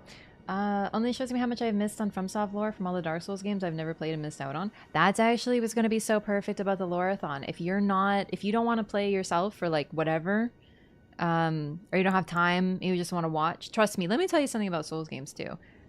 They are fun to play even if you watched. So if you're a little curious and you're like, I don't know if I want to play them, the LOREATHON is going to be perfect for you. It'll allow you to get introduced to the lore and still be able to play it down the line because it's very different to play. We did miss your Peerless and your Dollardry. I actually don't remember what triggered that, but somehow I managed to skip it, which is a real pity because it's my favorite. I'm interested. I knew I had you pegged. Don't peg me. You're just like me. Ugh! Then I'd like you to procure something. A rather unique starlight shard that glistens with amber. Ugh. With that, my special draft will gleam with nectar sweetness. And even a demigod would be slave to its charms. That hurt more than the time when he said that I was oozing. About the amber starlight. Procure it for me. The rather unique starlight shard that glistens with amber.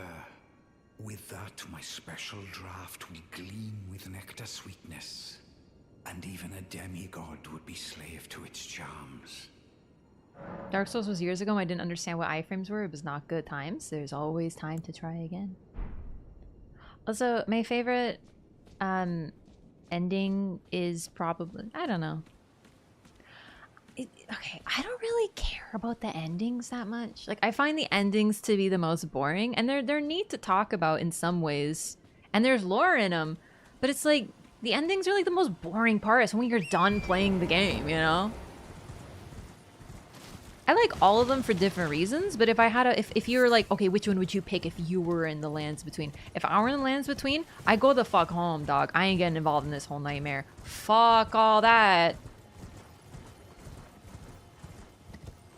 Hell no. Ooh. Thank you for the Ash of War Chilling Mist, Poggers. Okay, the Amber Starlight. We actually, I think I already bought the map from Pydia, but once again, that might be my editing first playthrough. Your girl does not remember. Let's take a look, though. Roger's Letter.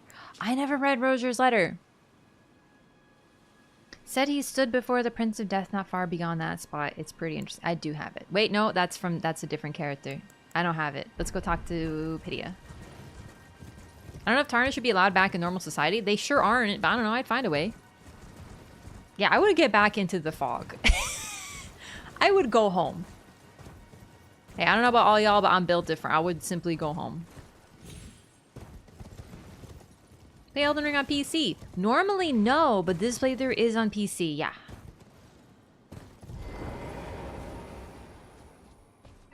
Why did I not look before I jumped? We're fine. Let her rot, don't kindle the flame again. Frida actually pretty based. Hello, Pydia. Ah, a fine day to your worship. Please, choose whatever you like. Seluvis and Nectar should not go together. Is true. Oh, I did buy it. I'm just a little silly.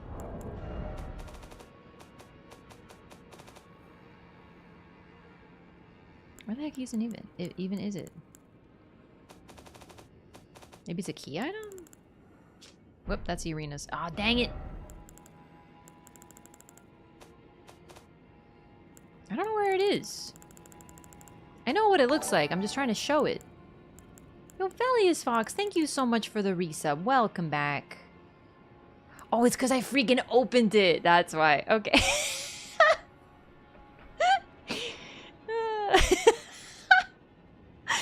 Velius Fox, thank you so much for 2 months. Welcome back. Thank you for the Raft Snake. We do be snaking out here, gamers. A simple, badly weathered map left discarded and forgotten for some time depicts streaks of amber light. I don't think I read Starlight Shards, actually, so let me read those. I spent them all. Dang it. It's whatever, it's not that important.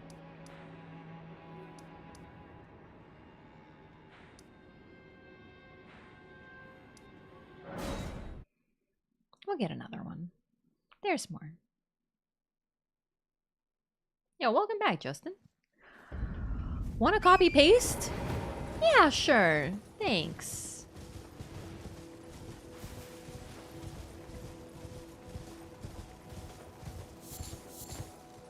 This is something I actually missed on my first playthrough. Oh, I wanted to actually show the map and I didn't, like a big silly.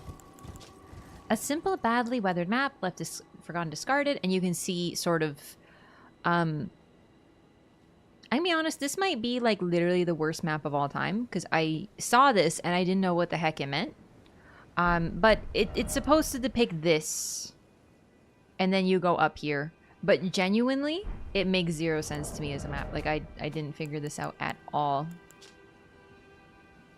What's interesting too is that it's multiple streaks of amber light. You can see all of them falling, but there's only one you can pick up. So Starlight Shard, the not fancy version of this item that we use to pay Seluvis, and apparently he uses them as ingredients in his potions.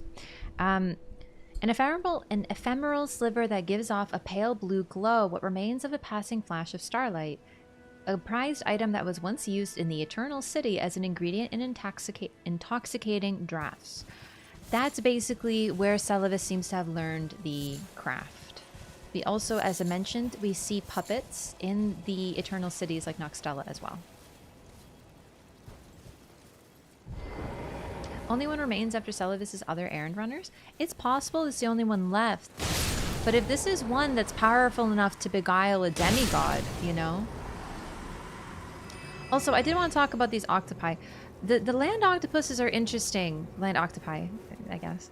But what's one thing about them is they are a little bit more human than even maybe we want to think about. Land octopi, when you defeat them, the big ones, they often drop a land octopus ovary. I got too many items. Here we go. Land octopuses eat humans in order to bear young, and theirs is the blood that runs through these ovaries. In other words, they eat people, and their ovaries are filled with human blood. So the children are probably a little bit more human than even we want to consider. So I wonder if they aren't here at this statue because they too are these forlorn beings. We got the freaking octopus head drop. Let's actually go. Fantastic. A land octopus whelp worn directly on the head has a lingering warmth reminiscent of human skin. Those who can withstand the smell will find its organic elasticity excellent for negating strikes. Also, yes, it should make you think of Ariana's questline from Bloodborne. But no, there's a few different hints that this item, that these things might be a little bit more human than we think. Especially with how it's worn. Like, I understand it's a hat, but why is it a hat? Because you put it on your head, as if the head within this mass of writhing tentacles is a human head, is a human mind. And yes, this is what jiggle physics were invented for. I'm sorry, to all those devs who make games where nothing jiggles except for the boobies of the ladies, you're close-minded. This is what they were invented for, truly.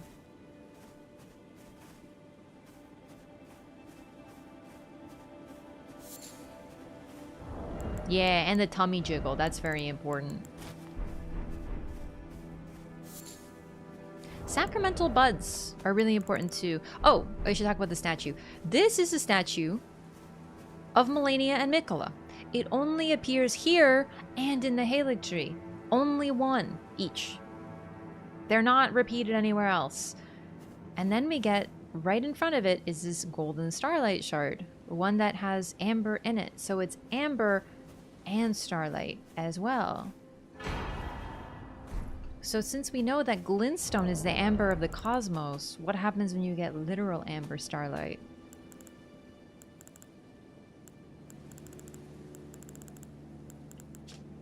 An ephemeral sliver that gives off a pale amber glow, but remains of a passing flash of starlight.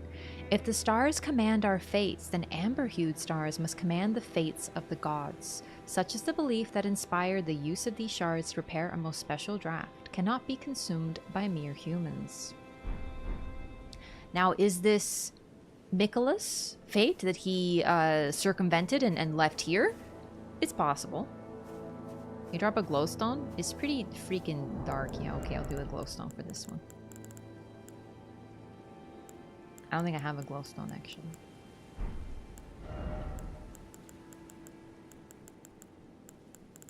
I don't know what glowstones look like. Oh, there it is.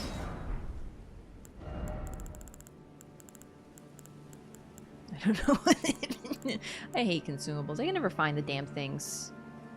It's gotta be a tool. There it is. No, that's a warming stone. God damn it.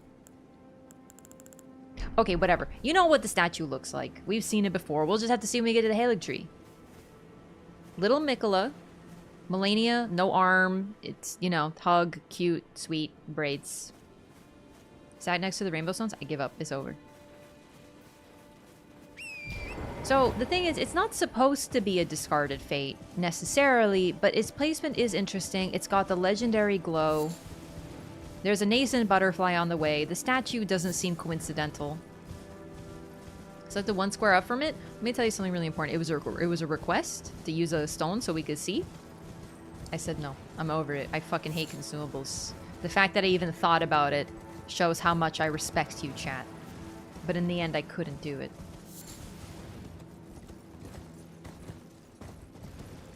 Freaking heck consumables.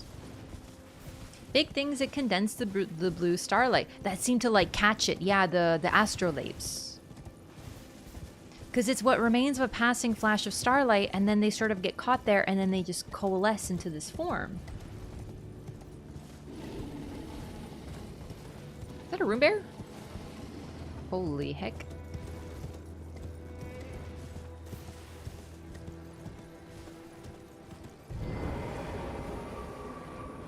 I forgot about the Perfumer's Grotto. It is a lot like a rain catcher.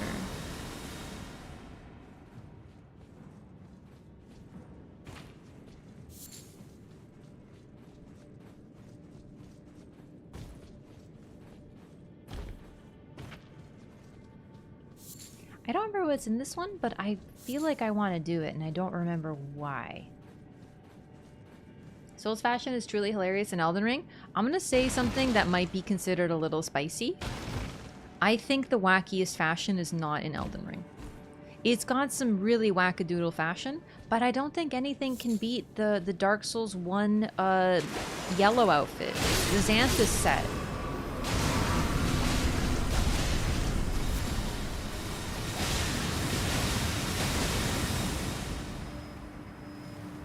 Or in Demon Souls Remake, can I get the Raph Shrugs in the chat? I have an emote of it, because I wore it all throughout my playthrough. Gigantic head wrapping mushroom hat set? The mushroom hat set is really good. The octopus set is really cool, but it harkens back to something in Bloodborne, which I think Bloodborne does a little bit better. Because it's like all creepy.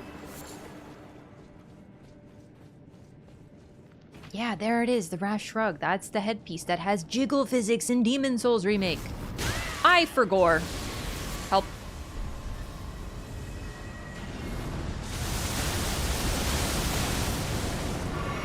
Yeah, Radagon did such a good job holding back the stars. That's why one of them just freaking bit me. So this is largely considered the cocoon form of an Estelle. That's why it has the same coloration, especially in the head, but is otherwise colorless because it isn't fully developed yet. Armored Core 6 style over Souls Muse? Armored Core 6 is like unfair even to get into the conversation. You want to know why? Because you can make a blue and pink mech like I did. Explain why there are 3 of these? They're just the cocoon. So we only encounter 3, in terms of actual full-grown Estelles, 2, 3 cocoons, if I remember. 3? I'm trusting you with 3. I think 3, though. 1 in a dungeon, another in a dungeon, 1 in the Ainsel River, in the ant basement.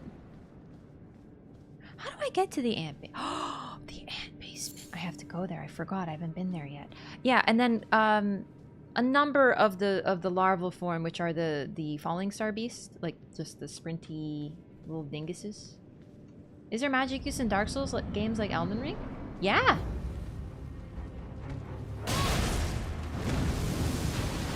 Turn to Elden Ring immediately? Oh no, I just didn't want to lose track of LOREATHON. We're gonna do Omen Killer and Miranda the Bladed Bloom.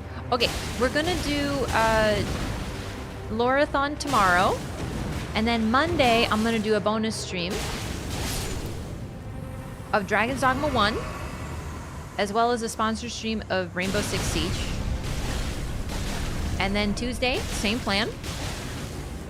And then if I don't finish Dragon's Dogma at that time, we're just gonna do Dragon's Dogma 2. Great Omen Killer Cleaver.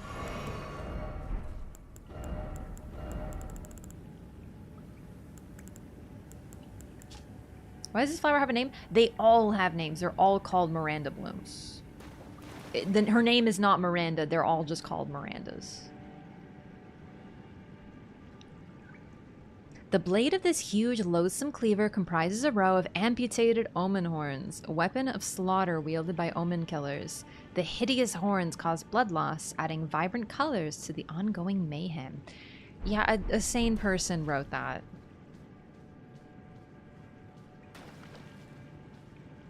I thought I had a new waifu named Miranda? You got a lot of new waifus named Miranda because it's the plant, yeah. Yeah, this one's a little hard to find because it's really right behind like a huge Miranda bloom. I don't think I found this in the first playthrough myself. I think there's a couple more things in here though. I just kind of mainlined the past. Let's explore a little bit more. I gotta tell you, the health will be fine, but I have been getting my headaches again, so that's not great. But I'm feeling a lot better now, which is good. Caught item description. This is Miranda's first maiden of the Flower Crucible. That's really cool, and I love that. But it's cut, so I went the wrong way. So I don't want to give it too much weight because, like, why was it cut? You know.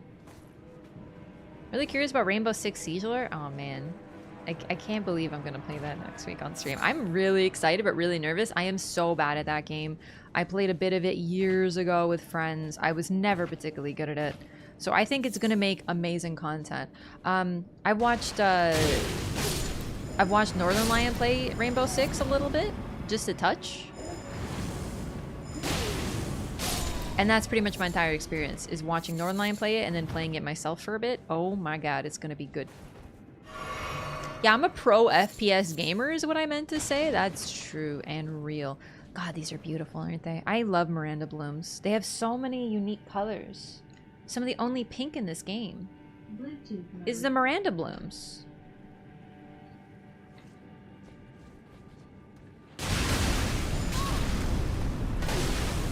Perfumers make perfume out of them.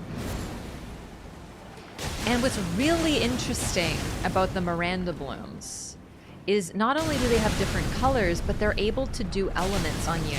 Like, use different elements. I think it's a little fuzzy, but I think there's one that makes you sleep. I'm not certain, but I remember clearly there is one that applies frenzy on you. There is a freaking frenzy plant. I saw the... Yeah, the laser beams stay off. Dang light. They do poison, all different kinds of things. And they have different colors. They do cool magic. They're really cool. In the rivers, yep, in the Ancestral River Basin, there is one there that does frenzy on you, which is insane because frenzy is a flame. And there's nothing too particularly... There's nothing frenzy around it. They seem to be kind of like crabs, potentially. In that they absorb... Okay, am I freaking losing it? Or is this a dead freaking end? I'm losing it. Okay, good. Good. Okay. Deathblade one somewhere... I don't remember that, but I totally believe you. That's neat. Oh, here we go. I knew there was something.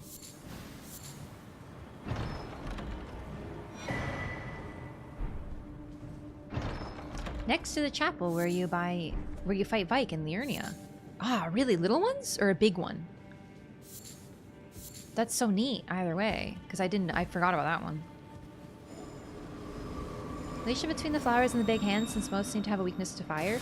The plants having a weakness to fire, I think, is more just... Wow! What is all that? Wait a second, wait a second, wait a second, wait a second. Isn't that the other dungeon? Sorry, Marlo's scratching at the door. That's another dungeon. So there's only 2 of these. There's only 2. Because you just see the same one from 2 different angles. Unless, am I forgetting another one? There's a 3? Where's 3? Ancestral here, and where's the 3rd? I actually don't remember. There's 2 in Ancestral. Where's the second one? Remember the one right below the wing of Estelle?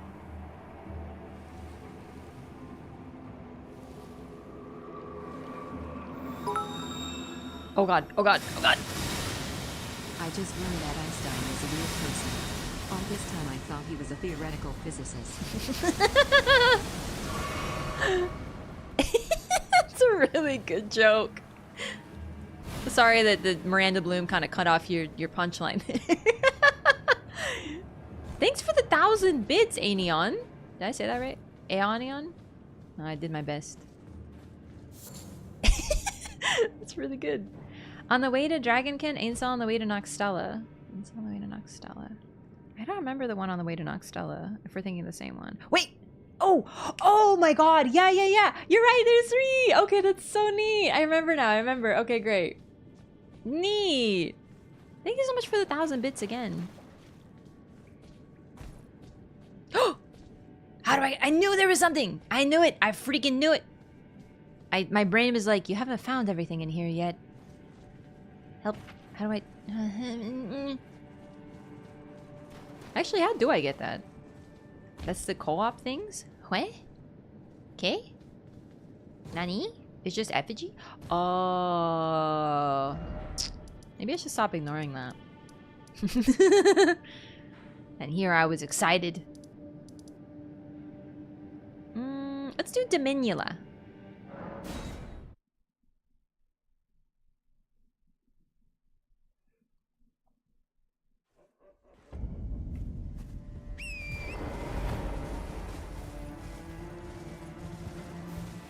I'm so excited to go to Dominula Windmill Village.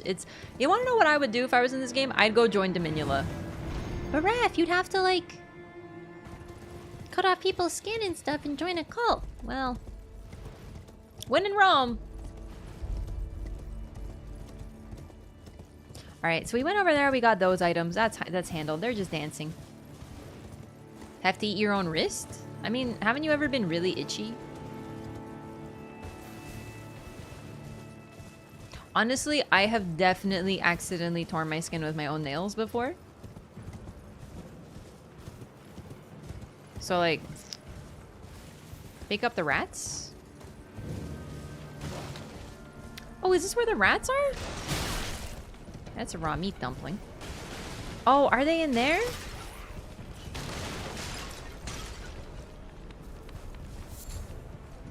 Arteria leaves. Interesting. Goodbye. I think I forgot to get him because there was like so many other items over there. Now that you mention, wait, aren't the rats somewhere else? Melania ruined my life. Yeah, hot tall ladies are always ruining my life. Relatable. Right, you can see just to reiterate this because this is really neat. Last time we realized not only is that the Halig tree, that is the Halig tree for sure. We can literally see it from here. Dominula. And actually that might be why up there is one of Millicent's appearances. In fact, we're going to get her there. But you can also see the Wandering Mausoleum right outside of Castle Sol from here. And that's pretty freaking neat. Carian Academy, there's so many books and I know they have comfy beds. I like that. I think I would do that. Over by the bridge windmill? So I haven't been there yet? Aw, Chad, you tricked me.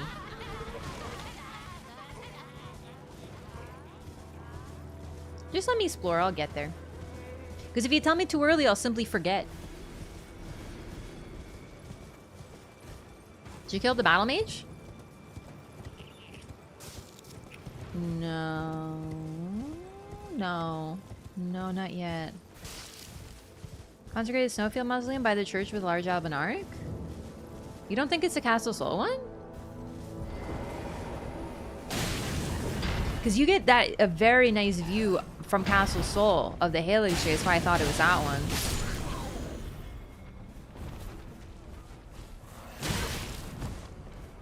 I guess it could be that one though, because like, based on the angle? Let's look again? No, I've already left. I'm probably wrong. It's probably that one, so it doesn't really matter. Big white spire near it? Nah. I've looked at it twice. It was just a bonus. I'm sorry. I'm sorry I led you astray. I'm bad at maps. Either way.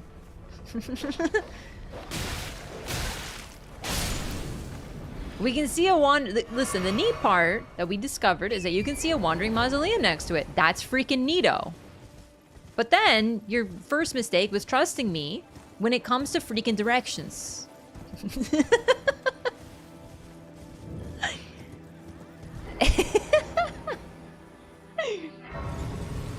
What the hell does Nito have to do with this? Don't talk to me. All the non-Dark Souls 1's gamers are not gonna get the joke.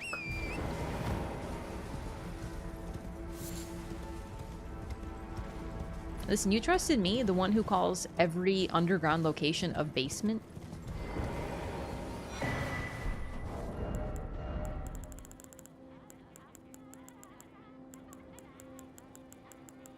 missed the freaking celebrant skull. How do you remember all this? I forget a lot of things. Like recipes. I never read the Nox Flowing Hammer, son of a beach ball. Mace shaped like a suspended metal droplet wielded by monks of the Eternal City. Interesting that it's a metal droplet that's suspended, considering all the hanging beads and such. Forged from liquid metal from a silver tier, it is thoroughly tempered until hardened. So real quick, just showing off this. It's a freaking hammer, but it's like weird. And then if you do this. And then if you do this.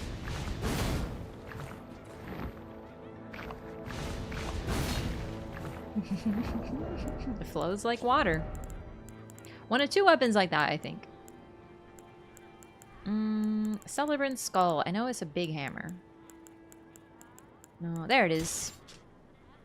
Large bludgeon decorated with flowers and many colored fabrics. Ceremonial tool used by dancers during the festivities of Dominula, Windmill Village. There were a bunch of coffee grounds in my coffee this morning. Hashtag no filter.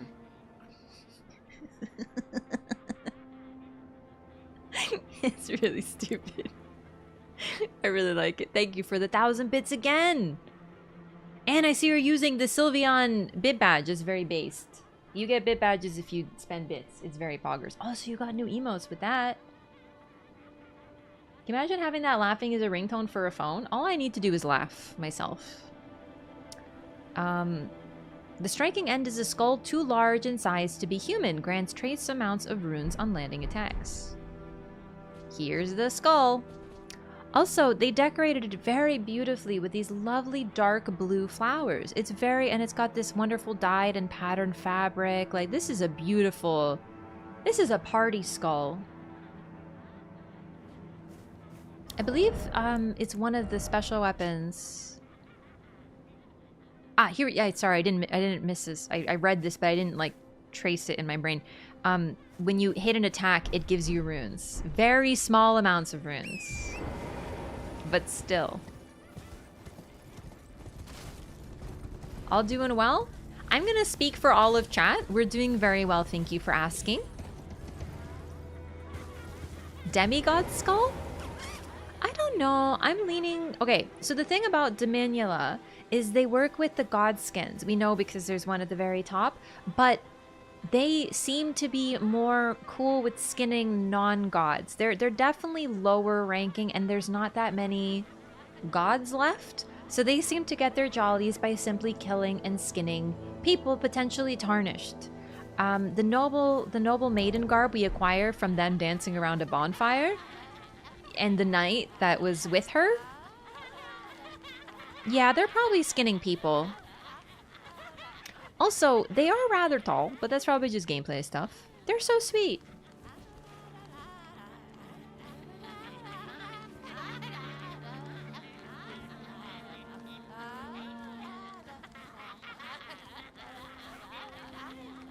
Very interesting braids, actually. Now that I think about it, they style their hair like Marika. One shorter braid on one side, and then one longer braid. Ghost saying they skin people? Yes, so they skin people, but not gods. It's this ghost, actually. Thank you for the reminder. Hi! Eek, I hear a festive melody. No, no, don't skin me. My hide is filthy, I swear. So basically, when you hear the festival music, you better GTFO. Decorate flowers on the Marika statues. Yes! So they have these crucifixes which are used to put up tarnished and is a symbol of Marika. Marika is crucified on one of these. But they decorate them with these flowers. They decorate everything, all the signs of death with flowers. And it's a very interesting sign of quite how macabre they are. Because they take a skull and they put pretty flowers on it.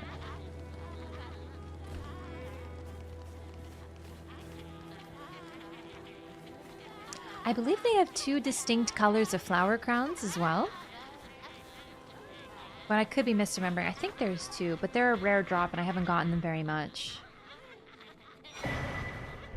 All right, we're gonna hit one of them. The thing is, too, they don't actually aggro to you, I think, until you get to a certain point, and only sometimes do they aggro. Pink and blue? Yeah, I think they have another version, though. I really don't remember anymore. I used them for fashion on one of my old characters, Flame Dancer. All right, we get 20 runes for a hit.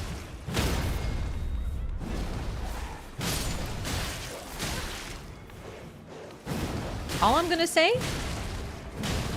Bro, that is stonks. 20 runes is 20 runes. Poppies or periwinkle?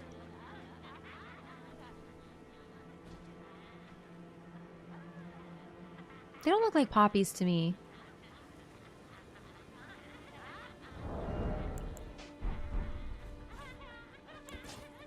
Yeah, they do have really long arms. Gives you runes per hit. Yeah, but there appears to be a cooldown.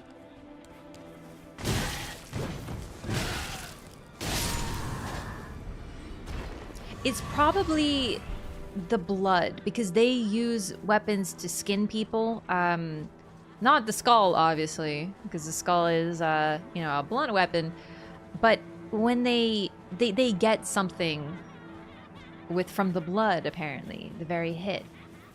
4-petal blue flowers, fluted petals. Yes, please, if you can find what kind of flower that is. I will say the 4 petals, I think, is only associated with these figures. Wait, these flowers. Didn't we see these flowers in a single cave with Miranda blooms? And I was like, chat, where do we see these? And we saw these nowhere else in the game except for here.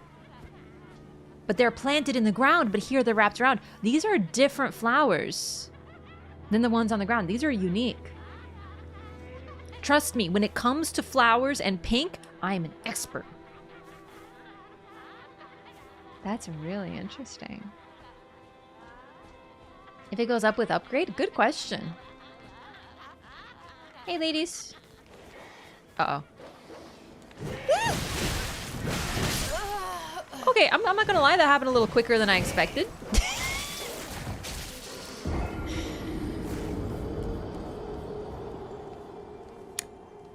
Is that face paint? The bottom of their mouth or the top of their head, like they have like a denoted mark on their face. I don't know if it's face paint or perhaps they're cannibalizing. I don't know. I don't know what else they're doing with the skin. Maybe they're eating people.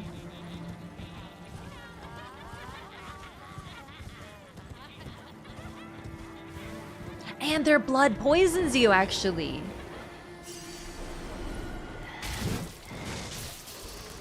See? Oh my god, they really do me mad though.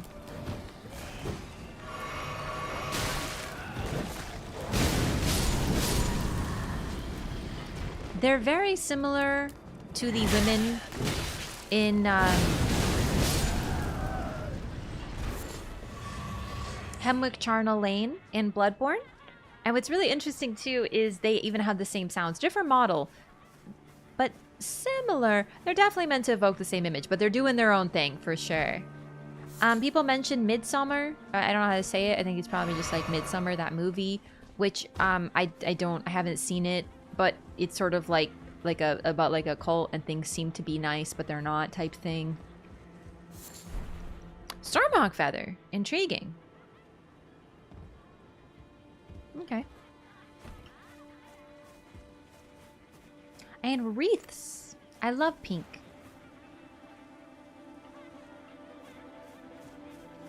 Crown of flowers and killing? Oh yeah. Yeah. No. I understand why. The flower crowns and the sort of white dresses and stuff are like a bit in the braids. I just don't know more about the movie, I'm afraid. Movie's messed up? I've heard that a lot. And I'm shocked because most horror movies, people are like, meh, lame. The fact that people are genuinely disturbed by it sounds like it's a good thing. Inspiration for the dancing comes from an incident caused by a fungal infection on rye. Yeah, the dancing plague. Where people literally dance to death. I'm not gonna jump to the conclusion that it is, they're insane. They are insane in their way, but I'm not gonna be like, oh yeah, it's like a dancing plague, because they're pretty sane. It's just what they're doing is insane. They're okay. They're as sane as everybody else in the lands between, which is not very. But they seem in control of their faculties.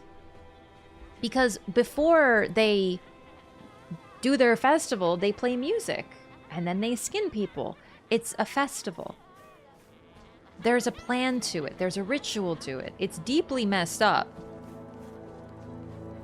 Blood poisoning does kind of track to that too. Yeah, it could be that they're like poisoned, but I don't think it's like supposed to be a dancing plague, because like, hey. They do get red-eyed, interestingly, and then they go mad. Oh my god.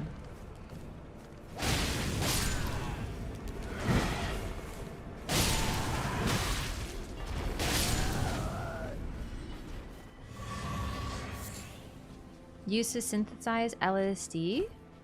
Yeah, it's one of those things that they're pretty sure it was probably that. Also, isn't that one of the reasons they believe that there was witch trials?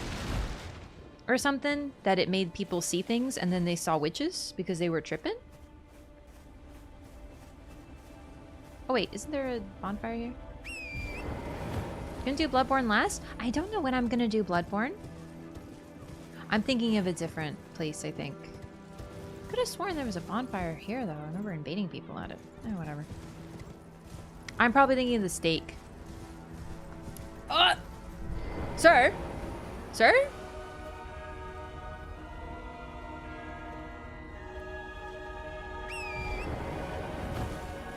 Pleading, or if there's actually conditions that would make someone unfit to be skinned. I personally read it as just pleading, but it's possible it's both, eh? Where's Millicent? I thought her sign was supposed to be here. She's supposed to help you with the Godskin. Did I not progress her quest far enough? I gave her the arm, and her next trigger should be here.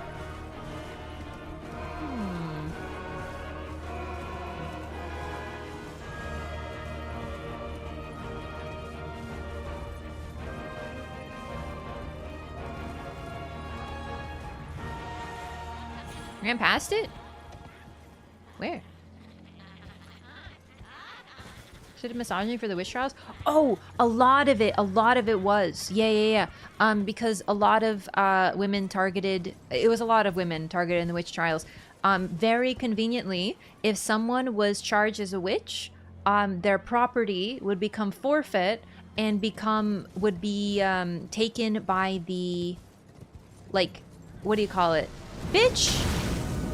By the like Inquisitor or whoever it was. Pretty close to effigy?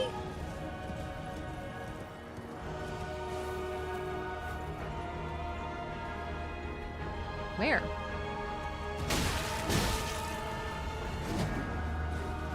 Local magistrate? So a lot of the time the people who were like witch hunters, they would go around and accuse people of being witches, and they were experts, right?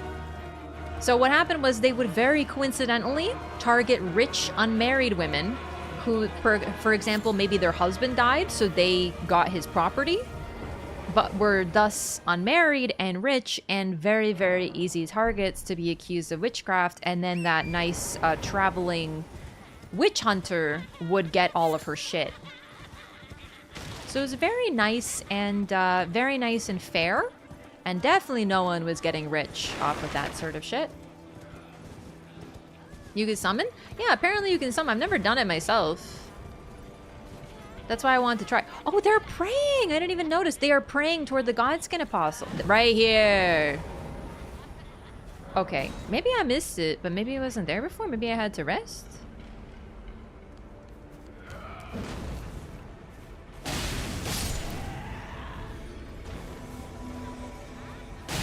It's possible I didn't rest.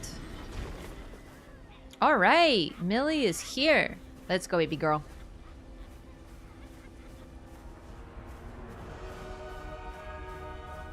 So she appears after the fight. You don't have to summon her.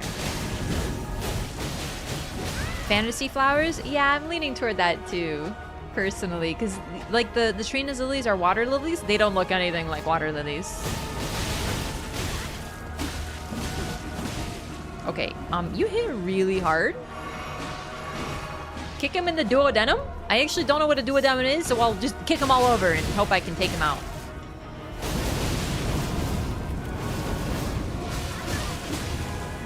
I did a bad. I did a bad. What about Nightshade? What about Nightshade? I thought Nightshade had really dark blue flowers. Could it be Nightshade? Small intestine? But I don't know where her small intestine is. I guess I'll just have to kick him all over the place. Alright, so I got too close, but look. They are straight up praying and worshipping toward the Godskin Apostle. So this is sort of like their raison d'etre. This is what they're up to. But I can't help but find it notable that they do appear to be styling their hair like Marika. Could be a coincidence, but it's a rather unusual hairstyle. Nightshade is 5 petals? Ah, dang it.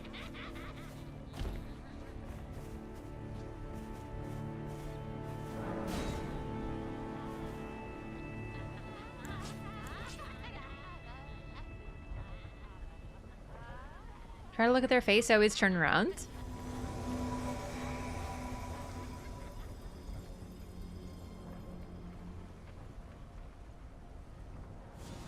Oh, he's here! Oh my god. Might be poppies if it's meant to be for the dead. We don't know what the purpose is though, and the other flowers they use aren't 4-petaled, so it could just be pretty. Like Millicent's sword?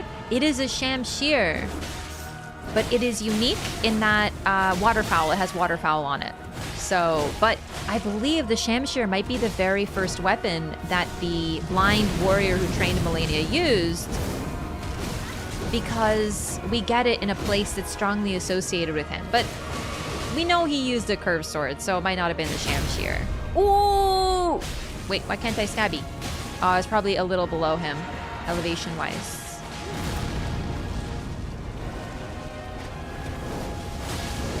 You have no ass, and no one can save you from that. See, I got his aggro when I said that. Look, now he's pissed, he's pissed. Who are you calling assless, he says.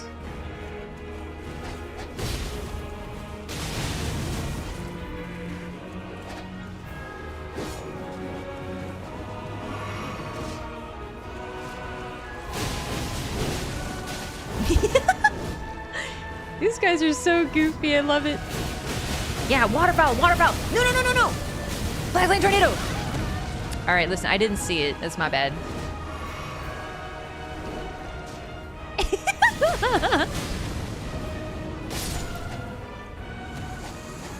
Bye-bye.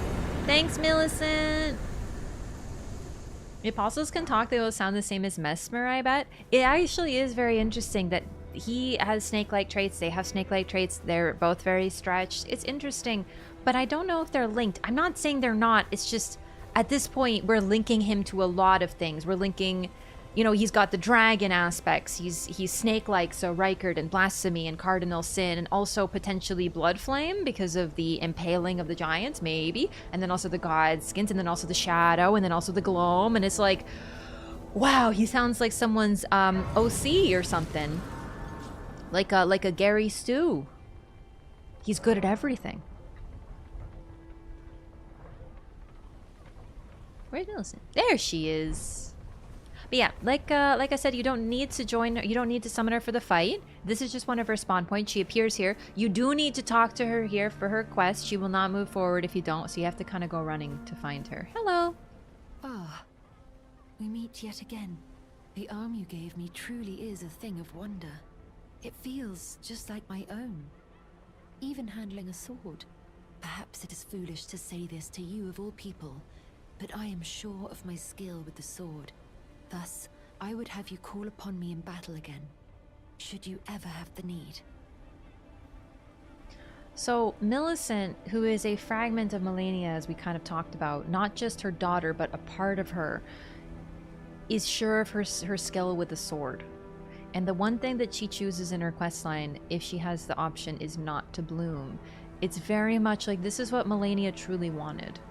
It would have taken something quite extreme to get her to not rely upon the strength of her sword, but to use something about herself that she despised, her rotted body. Wondering if you found her in OG playthrough, gotta wait a few more episodes? I go hunting for the NPCs I haven't seen, but I think you'll be pleased. Godskins already have a connection to Riker and Volcano Manor, at least strengthen those two comparisons together. They definitely do. I personally find that link a little tangential. I don't think that they're necessarily... I think they're there because they're like, ooh, Godskin in the form of the snake skin. But I don't know. Doesn't the Godskin noble mutter things when casting spells? Yeah, it sounds like he's saying incantations. I don't think you can hear them, personally. You could say he is a mess. Oh no. His defining flaw is that his mother didn't love him. But I actually think Marika did. I don't think she's a dialogue again if you don't summon her. This dialogue? I don't remember. It's been a long time. But I think she says the same thing. Or again. You mean again. Yes. Probably. That's absolutely true. So the only difference with this dialogue is she says again. To be summoned again. If you don't summon her, she doesn't say that. Me in battle, should you ever have the need. It is the only way that I can express my thanks. That's normal. I think that's the same either way. Godskins are present wherever a child of Ranni is. Prove me wrong. No. The thing is, though, is I really wonder if they aren't simply looking for God's skin, you know? Like, Ranni's body is up there. That's a God's skin. Radagon's is the one that I don't buy because I think they were there first. That's the one that gets me.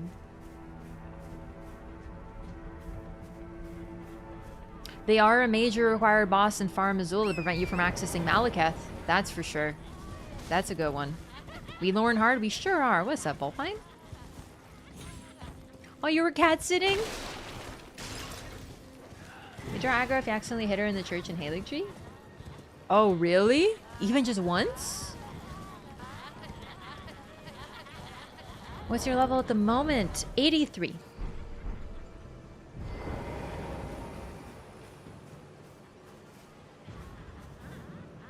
If Dawn wasn't their ally, would they risk keeping the sword there? It's the little source of all their powers. Okay, hang on. Them being present doesn't mean they're allied. I definitely don't think Radagon would be cool with Godskins. Especially since the Godskins' main thing was to kill the demigods. And, okay. So they wanted Godskin. To get Godskin, you have to kill them. You have to flay them. So I don't think any gods would be big fans of the Godskins. And I might be like, oh, but what about Malekith? Why are they there? Malekith was so fearsome that his name came to be synonymous with death of the demigods. They were terrified of him. But he took the rune of death from the Glomite Queen, who's the parent, symbolically or otherwise, of every single Godskin Apostle.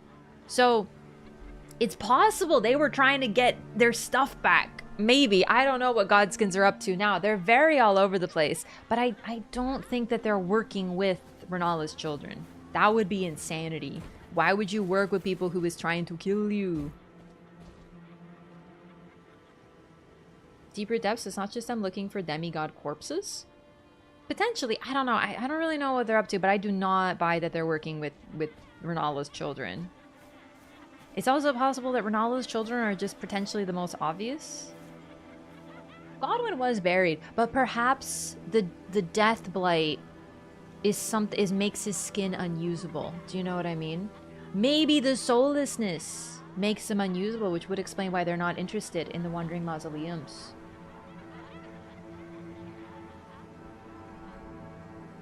Oh, take it easy, Quaither. Have a good night. Allow their cool sword to fall in the possession of the strongest demigods so they can be better protected. Do you need... Hang on. No, his door is just open. Radagon's... You don't open it. You have to go around. So there's no, like, door that you have to open. There is, but it's when you go up. But, like, his... I don't know. I think it's a little weird. I just really don't think that Radagon, from what we know about Radagon, would be interested. There's an apostle guarding it? Guarding what? In the basement of Radagon's, yeah, but that's not on the way to get his Great Rune. You can completely ignore the entire damn place and just get the Great Rune and never come back ever.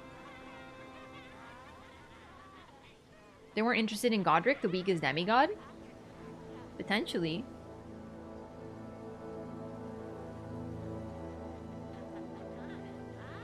Curse mark on Ranni's corpse, Malekith with the rune, and Faramazula and the Queen's sword in the Caelid Tower. I don't know. Like, links with death, yes. I just don't know. It's hard to say what they could be doing, but we know they serve the Glomide Queen, so potentially their main interest would be in gaining power for the Glomide Queen again, regaining her power somehow. Felt secure enough in Radagon's tower they kept the source of their power there? Single apostle guarding it. Is it really the source of their power? It's the source of it's the Glomide Queen's sword. But they seem to be able to function without it. You know what I mean? Also, is it not possible that Radagon's simply an idiot? His tower is literally the only one who remains under construction. You know what I mean? Like, I don't think it's as significant as you guys think. If you guys think it's significant, go for it. But I don't. I really don't. I need more water. Give me 1 second. I'm gonna refill my empty milk jug, and I shall return. Godskin Apostle have to fight in some fashion to advance when it comes to Ranallah and Radagon's children. Yeah, if you want to get their Great Rune, you're gonna run into Godskins. That's true.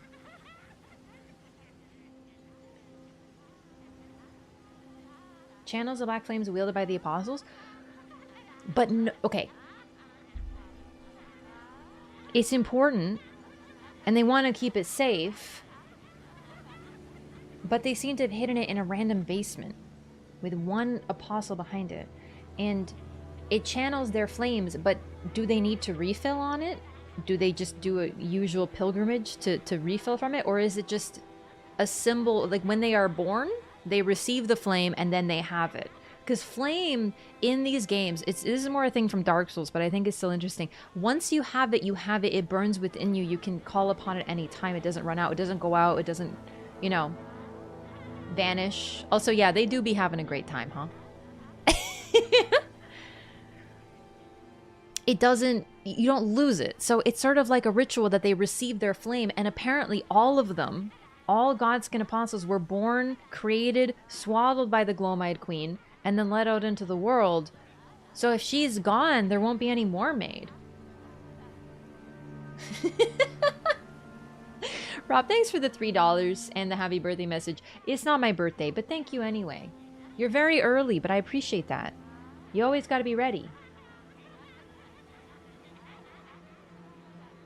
Radagon could have just left the sword in his tower. It's his legendary weapon. He kind of worships strong warriors.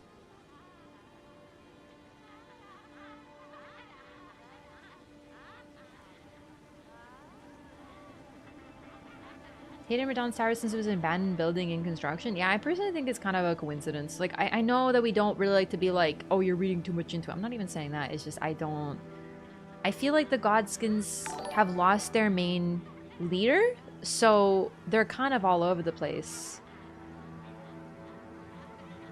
Marika was the one who put the sword in the basement. I really wonder. Caelid is very much Radagon's realm. It's between Leyndell and Liurnia, or like it's past Liurnia from Leyndell. I don't know how much sway she would have had there. We don't know what happened in that area before the Shattering, really. So I don't know. I think that the Godskins might have their purposes.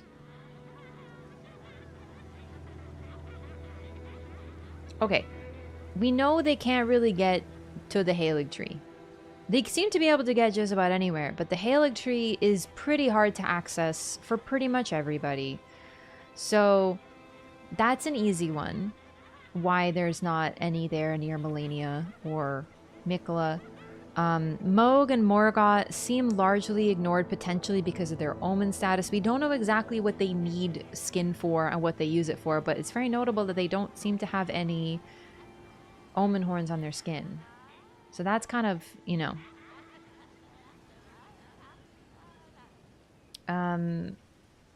So if we got, okay, so that's pretty much, okay, what other Marika children are there? That's 4 out of the way. Godwyn's dead. His skin has been afflicted by a weird corrupted death. So that's those. So then of the demigods, who do we have left? It's Radagon, Rykard, and Ranni. Am I missing anybody?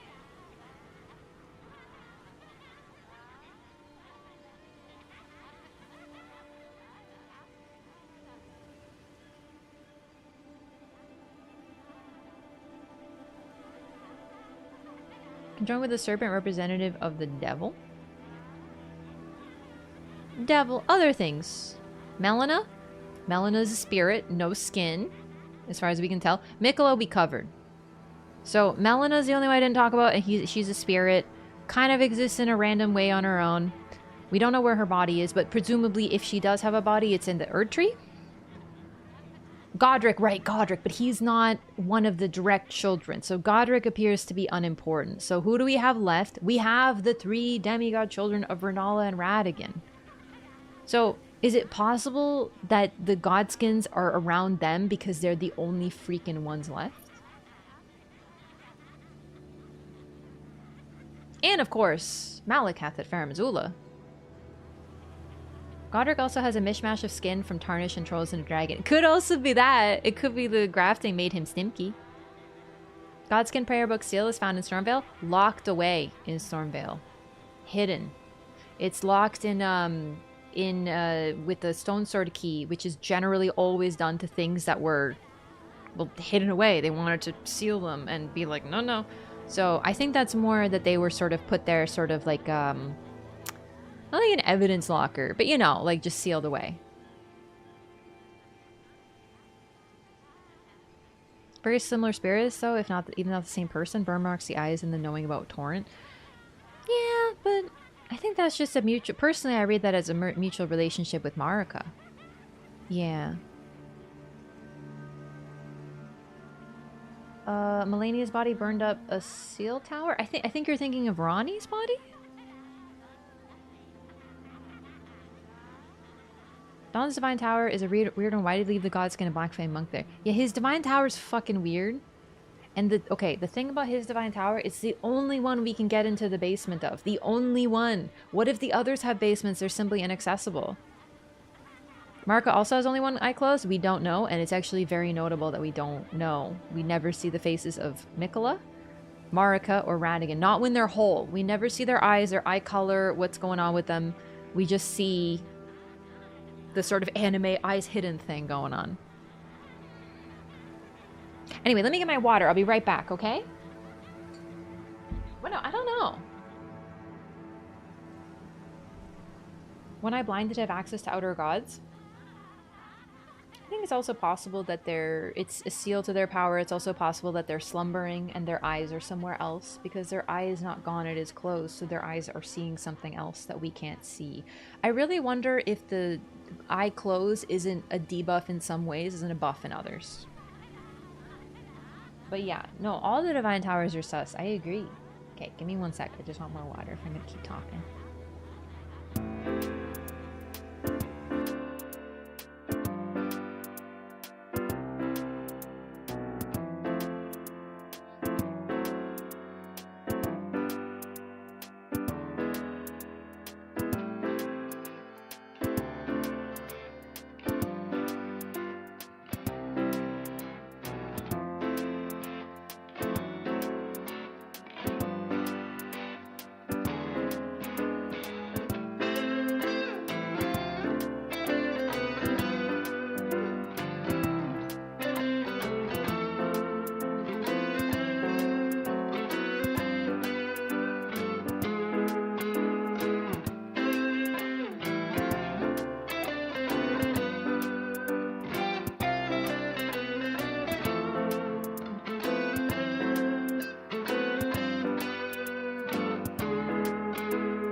Hello.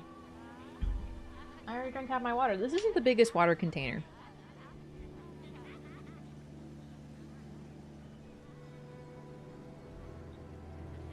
All right.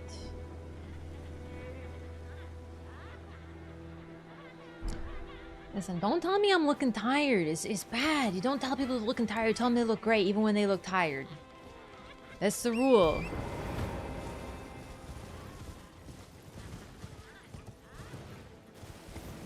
Of course I'm not getting enough rest. I'm a streamer.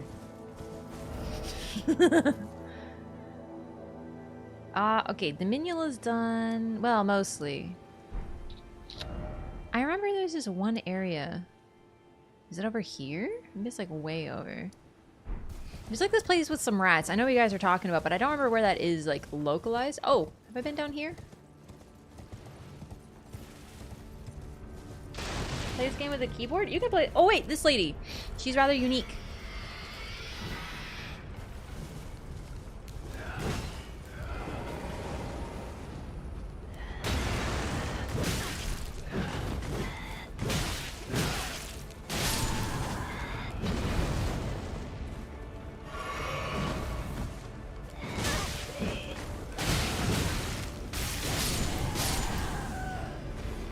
Black Flame Monk should have only started showing up at the Giants War. The Giants War was hideously long ago. Like thousands of years ago. Okay, so she alerts everybody. What is your... Is that a hand?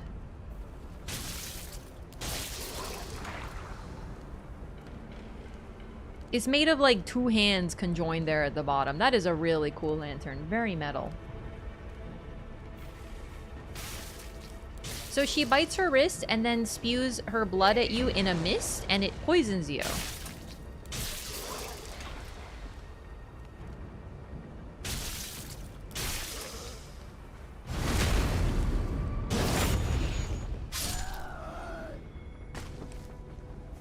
Neat. Plays into degen hours? Yeah, I've been editing a lot. I can't wait for the first playthrough to be done because then maybe I could rest, but I have not rested in a long time. The editing is really taking me out. Oh! Her own blood? No way. I know. It's pretty cool, right? I mean, they take blood, they take runes from hurting others, you know? So it's not unusual they do the same thing with, you know, their own. Protection of the Erd Tree, a superior incantation of Erd Tree worship. Increased damage negation for all affinities except physical for both the caster and nearby allies. Hold to continue praying and delay activation. In the beginning, everything was in opposition to the Erd Tree, but through countless victories in war, it became the embodiment of order. Oh, that's really interesting. I'm glad we picked that up. The Erd Tree was the underdog. Everything wanted to see it go. Was it claimed when they stole the shards? That's a good question. But we will note that the two fingers up there seem to be linked to a certain demigod. So did the two fingers choose their location? What are lore implications of the scarabs? So there's one thing I want to talk about the scarabs because I actually never realized this. They likely came from the consecrated snowfields. Sorry, not the consecrated snowfields. The Forbidden Lands. When you take the elevator up there for the first time, there's a ton of scarabs everywhere. And I think that's probably because, isn't there some lore about like their birthplace or where they go after? I don't remember. Hang on. I think a couple of their hats have this lore.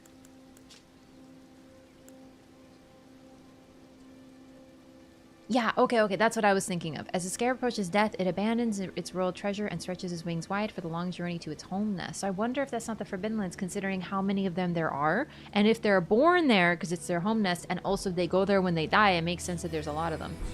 Sir? They related to Gideon. Right, people talked about the eye. I haven't gotten Gideon's garb yet, the one that he puts on his spies. So we'll take a look once we get that, but I don't know. Oh, I found it. Here it is. Perfect. Eye of Ra on each scarab. It does look like the Eye of Ra. That's true. Yeah, it's the rats. Oh, thanks for the way out the window.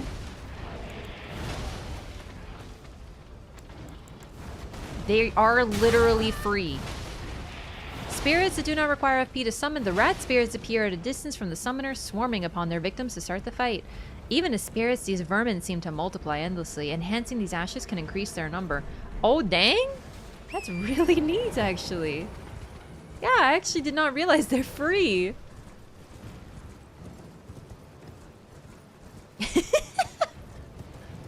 Yeah, that sorcerer really tried, huh? Have I been down there? I think so. Okay.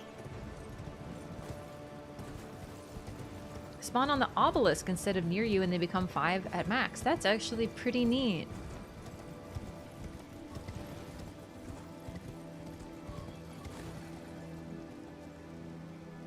Alright, I haven't been in the woods very much, so let's take a look. I've been a little bit, but I don't remember if I got the golden seed. We'll take a look at that. We're getting really close to Dun Altus, though. We've already delved a little bit into Lane Dell. I think we want to continue in Nokron, though. Deep Root and such. Rats are a little OP. Honestly, rats can really mess you up, so I can imagine they'd be a pretty strong summon. Depends on the enemy, though. If they get staggered really easily, the rats will probably stun lock them, and if they don't, then the rats just get freaking one-tap, probably.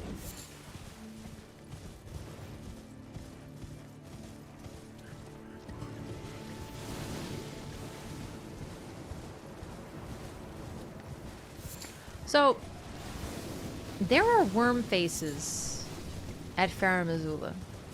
I just did that area on my first playthrough, so I'm like, huh, yeah, interesting. I'm really unsure what the worm faces are because they spew deathblight at you, but they appear to have been warped in a different way. They aren't those who live in death.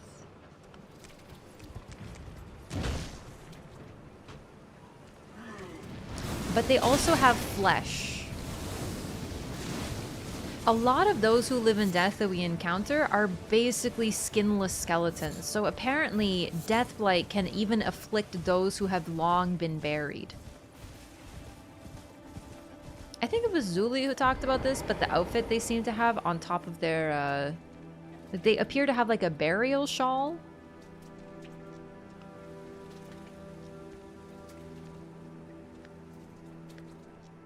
Yeah, they're an interesting one. Leech face enemies in the DLC will give more answers. Yeah, the one that eat you in one bite. Wormheads were transformed tree guardians, like the dudes with the golden spear, guardian spears. There is a minor Erdtree here, so it would make sense. But it's possible a lot of those who live in death are in places of burial. They do wear similar garb. I don't know.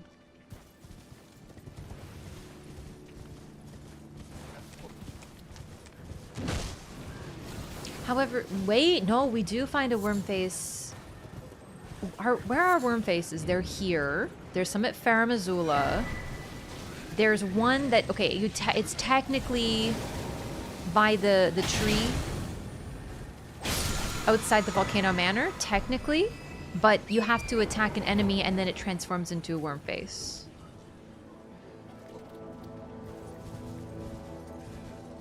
Seems kind of weird to abandon your spear and pick up a smaller sized stick instead, though.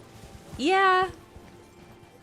But what if they were those freshly buried after death and thus still had bodies?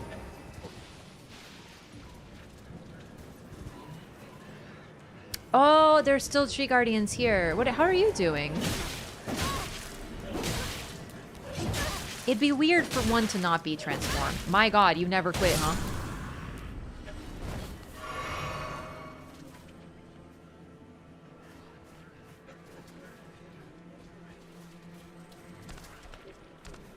This is a boss one. Very tall.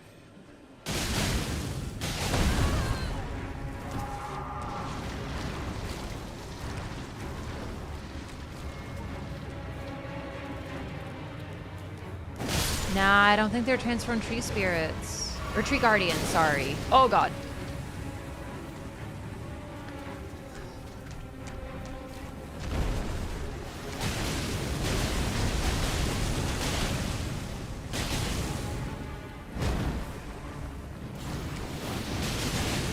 Ooh! Don't deathblade me.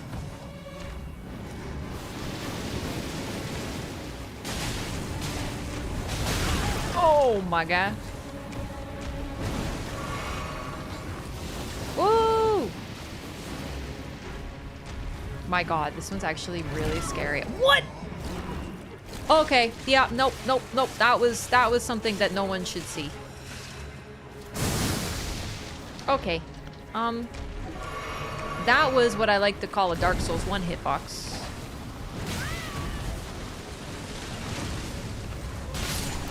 But I'm glad we saw that. You could actually see that it appeared to have an internal mouth with some lighter colored worms as well in there. Also, fun story. Zuli showed those off in her video. I just was very forcibly reminded. Apparently, even when, you know, Zuli, like, looks at models, in her, like, magical, where they don't move mode, and even if you're in the magical don't move mode, those weird inner worms wiggle still. It's creepy. But that's them. Eye stalks of the slugs are worms. What do you mean eye stalks? Oh, you mean the literal slugs here. They're oh my god, we gotta go take a look at some of those then. That sounds neat. God-devouring serpent actually swallows you if it kills you with a grab attack. It sure does. In my Elden Ring first playthrough, that actually happened to me. There's a couple times where that happens in these games, and it's really great.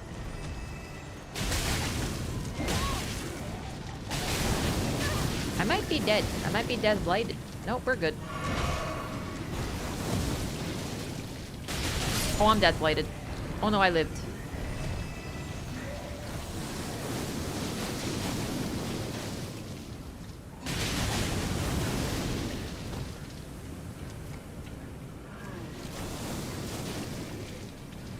They kind of remind me of Morgott in a weird way, spewing out his omen curse. Although, like, I don't think the omen is a curse. Oh, there we go, tree mode.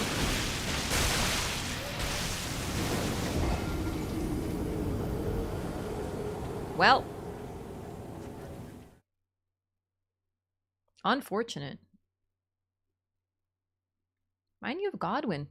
They probably did come from Godwin, for sure. I'm not saying they are Morgott, but there's something about it. Maybe it's a goldish cloak. Something.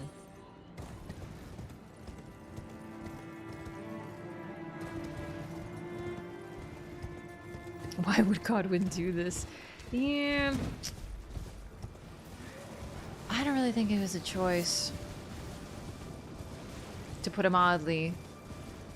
Oh, a slug! Since we died, we can actually go take a look if there's a slug somewhere.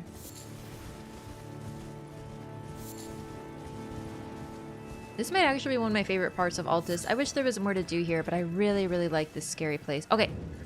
Their eye. Oh, Jesus. You're right. They're worms. Look.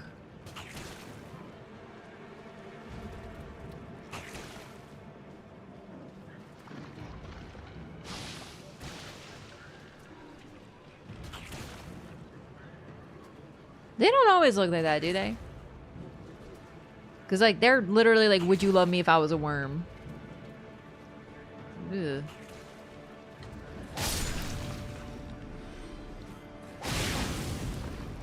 Godwin is interesting because he's kind of like death combined with life. Because he is a dead who yet lives. Which is a lot like the Tarnished, actually. But he doesn't have a soul, and that's the main issue. He is part dead, he is part alive, but with no soul. He is basically life grown to an extreme, but it also feeds on death. They're claiming infested with deathblight? Why claiming? Ranni kills Godwin? I can't believe Godwin would do this. It's true. They really do be like that. Whoops. There's a golden seed somewhere around here, and I always have trouble finding it because this place is kind of a maze, but I probably found it already. Maybe not, though. I'm gonna do a little once-over. See if there's anything else interesting in here. IRL slugs have parasites? Yes. Yes. I don't think it's that, though. Could be. But if we're talking about fungus parasites, we got enough of those in this game, you know? Enough potential for them.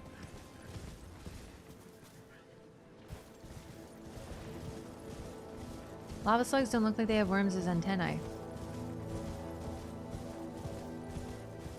Could be a conscious choice, then. Cause a rift? Oh, I didn't find it, and I found it now. Perfect. Ranni in the Golden Order?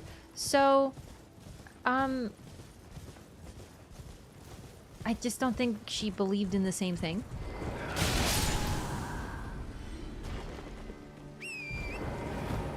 Like, she realized how flawed the Golden Order is. We don't really know what it was, but it almost seems like the thing she holds up is what screams, interestingly enough.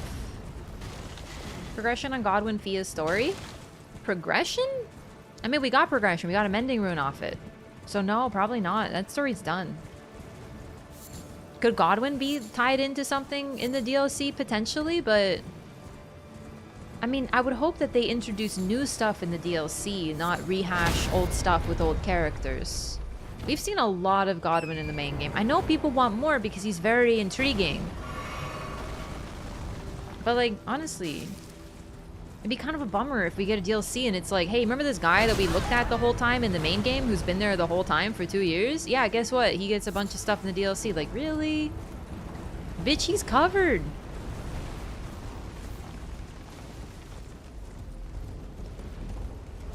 The Orphan of Godwin. You know what? It's gonna be the Orphan of Godwin, and it's just a reskin of Godric again.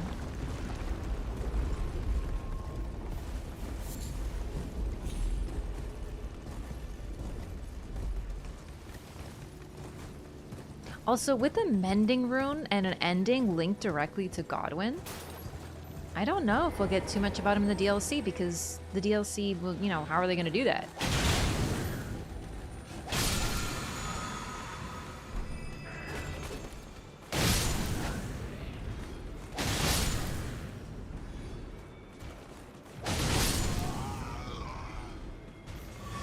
Any more reskin bosses? I hope so too, yeah. More on Melina? She's pretty integral to the game. I don't know. I don't know, we'll see, but I'm very excited. I'm more excited about Mesmer than anything else.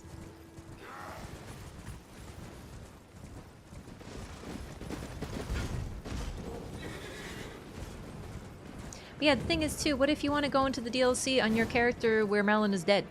You know? Then again, you don't have to bring her with you to find out more about her, so.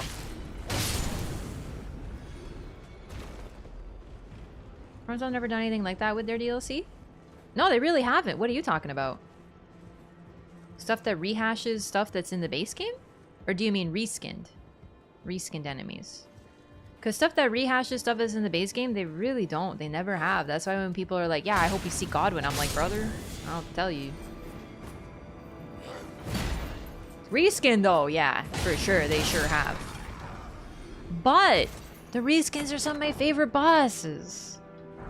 Like, I love Blue Smelter Demon. I love Lawrence in Bloodborne, and I was kind of negative on Lawrence at first. I was like, really, he's just a reskin? But no, I love him now.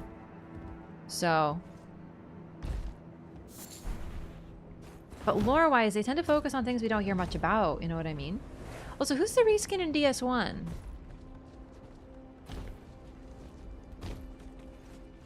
And DS3. I can't think in DS3 right now.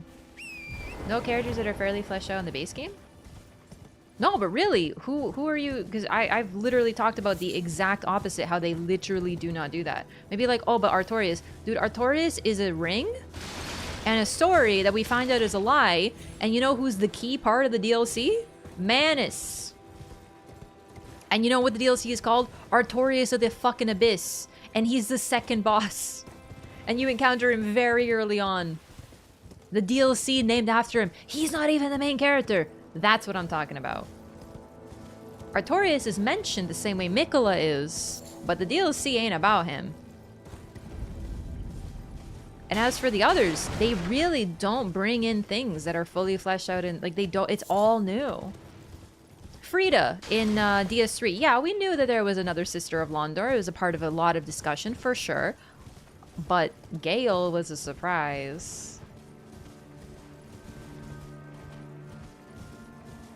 Bloodborne? We knew that there was a figure like Maria. We knew about Lawrence and we knew about Ludwig. But seeing what happened to them is the real mystery. And Orphan of Kos was the core. That's what I'm talking about. I feel like people misunderstand this. They're like, oh, so DLC is always brand new? No, but the core of it is always something that throws us for a loop that everyone's like, what?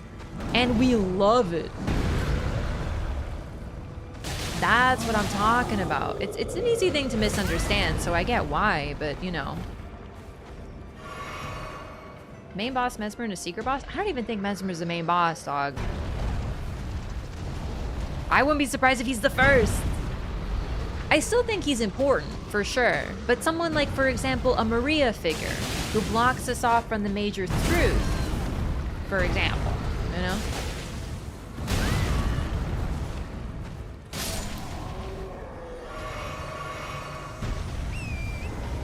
So when people are like, well, Miquella's in the game, so maybe Godwyn is. It's like, but the thing is, we know a lot about Godwyn. That doesn't mean he's going to be, like, vanished. Because one of Miquella's goals was to deal with Miquella, or one of Miquella's goals was to deal with Godwyn and help him, right? But he also seems to have let go of a lot of his goals at this time. I don't know, it's very mysterious what's going on. But Miquella is a perfect example of a character who is mentioned and is present in body, but we otherwise know nothing about. Did put Godric front and center in the OG trailer. That's what I'm talking about, yeah. Like, he was very pivotal, and he is very important, but, you know, he's still the first, right? How'd you get those swords? So someone dropped them for me, but they are farmable. You have to, they're pretty hard to get, though, so that's why I recommend muling. But the snakes who hold them in Volcano Manor will have them for you. You know what? Let's join the Volcano Manor. I actually haven't done that yet, funny enough. It was actually Barbarians of the Badlands DLC. Yeah, we talked about that too. Hello. Brave Tarnished. Welcome to the Volcano Manor. Thanks. I am Tanith, the proprietress of this house. Raya spoke well of you. A warrior of promise, I believe she said. Perhaps you are prepared to make a commitment. Will you join us here at the Volcano Manor and resist the tide? Bottom Raker's portraits, the little hands reaching up, just like his sword. Yeah. Of the fingers. Rise with us against the Erd Tree. It's actually really great foreshadowing. Not like foreshadowing. I would describe this as foreshadowing because it's a very interesting part of his boss fight design, as well as the sword. But the sword becomes enwrapped. You can't even see it anymore. It's covered in the little hands. Don't join. Well, that is unfortunate. Raya will be disappointed, but I won't twist your arm. Now, time for you to leave, I should think. Let this intersection of our paths be the last.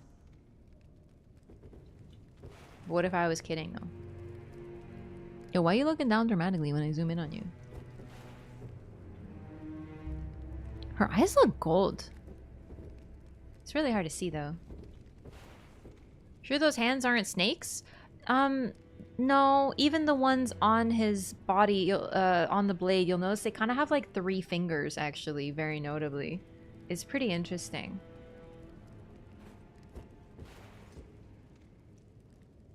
Her eyes do look gold, I will say, but hard to say. What's this? Have you reconsidered the prospect? Yes. Of rising with us against the Erd Tree? Yes. Very well. Your decision is most welcome. Now you belong to the Volcano Manor family. Do you think Tanith like patches too? Nah, she's way too busy. Make yourself comfortable. She's a wholehearted Rykard believer. Everything she does is for Rykard. She's a real believer. Okay, so it's kind of hard to tell in the lighting, but people are like, why is he blonde? My man looks fucking old, dog. Like, literally, it's hilarious because he looks way older than his mom, Renala. But if this is Riker, which every suggestion is, He's looking freaking old. You can see some signs of wrinkling and sunkenness around his cheek. His eyes are very heavy. Yeah, he's got gray hair, dog. I don't think he was born blonde. I think he's just gone gray.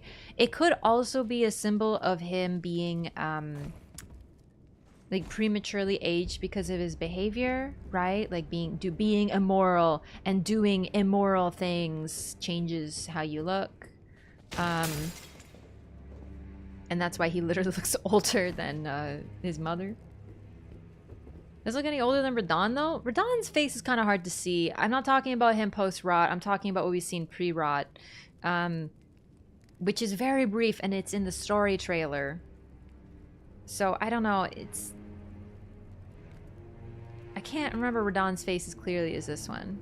Although we do actually see a portrait of him. Of course, let's go take a look at that. Arcane build? No, I'm a... Okay, I don't really have much of a build right now. See the eldest among the three? I don't think we have official confirmation of birth order. Oh, he looks way older. Nah, dude. Like, Radagon looks old too, actually. But you only see a bit of his eyes. He looks older, but not like old, I'd say. Riker looks old. Doing immoral things makes you old. It's also like, okay, think of the portrait of Dorian Gray. He retains his beautiful appearance, but as he starts to do more awful things, the portrait takes on the change.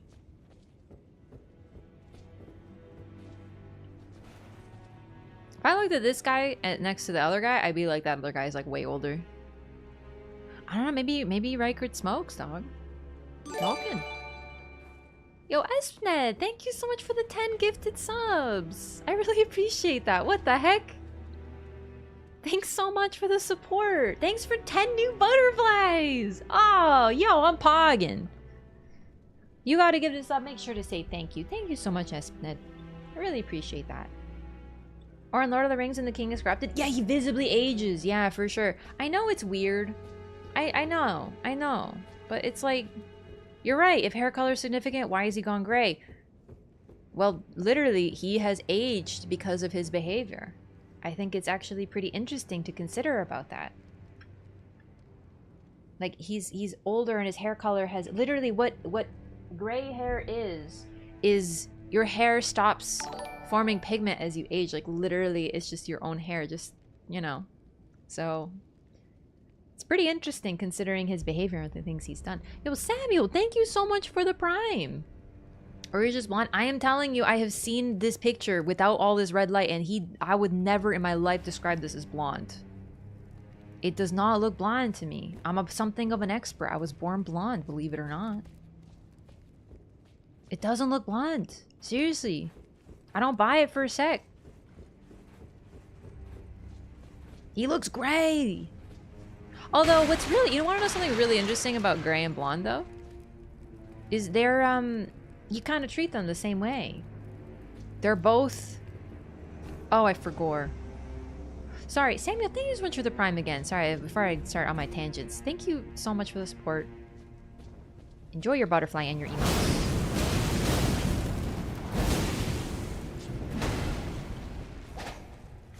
Oh, he's wheeling! Pizza! But no, both gray and blonde are actually marked by being very low in color. Like, when you want to get blonde hair, you bleach it. You remove the pigment from it. Gray hair is also pigmentless. Just a different shade. So it's pretty interesting. Yeah, the pizza cutter. Alright, so we got Giza's wheel. Inquisitor Giza as well. And then I want to look at this portrait over here before I forget. But there's some really interesting stuff up here I wanted to show off. This is not weapons, sorry. Giza's wheel.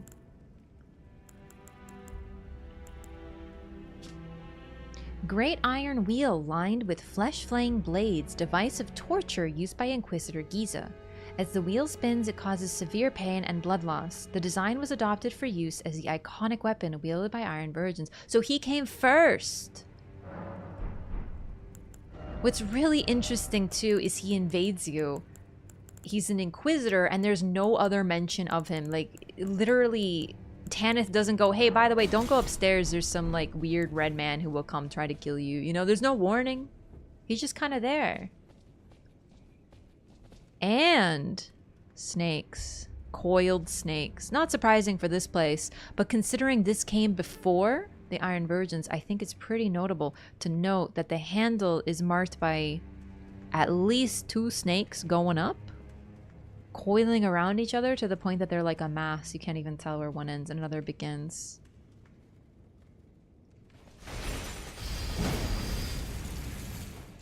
So I cut my pizza. Alright, this statue, portrait right here. Who is this? Honestly, I don't know. It's possible it's Reichert before he started getting eaten by snakes. He's literally got like a metal beard. Also, very notable, one of the eyes is covered. What's going on with that? Yeah, this is, of course it's a mask, for sure. But just, you know, one of his eyes is covered, and it's the same eye that Ranni has open. And the same eye that Melina is missing. It's just covered. It could be a fashion statement. Maybe he's going through his emo phase. I don't know. Why is her right arm so much longer than the left? It does look a little off, doesn't it? Angle? This arm does look like it's closer in the shot. It's not perfectly centered. Is it the green attire? It looks blue to me. I would say this is the blue attire. The same that like Castellan, the Shade Castle wears. Let's take a look.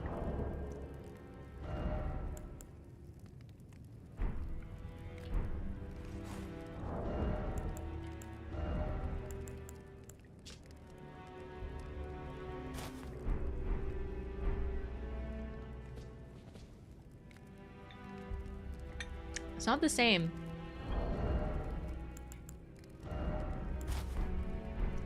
Nor is this the same. I personally see that as blue, though.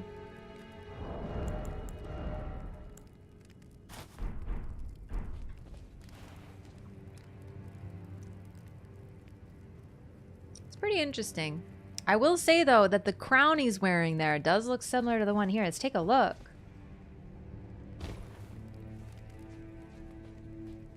Not quite the same. Not quite the same. No, this one's way more opulent.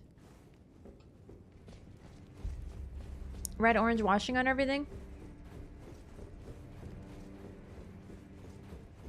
I will say the green's a lot lighter, though, than the blue. That's why I personally see this as the blue. But either way, it doesn't match perfectly anyway.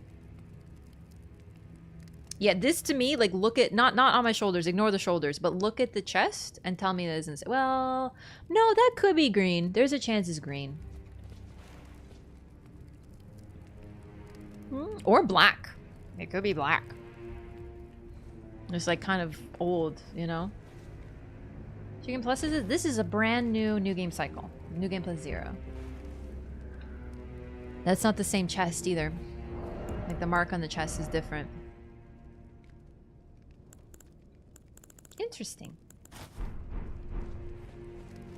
But that's not the only interesting thing up there, so let's take a look. So of course their goal is to burn the Erd Tree, and they got paintings of that here too. Portraits without the lightning. You can post on the Discord. I think someone did, and that's actually where I concluded that it was gray, because it doesn't look blonde to me. It looks fucking gray. But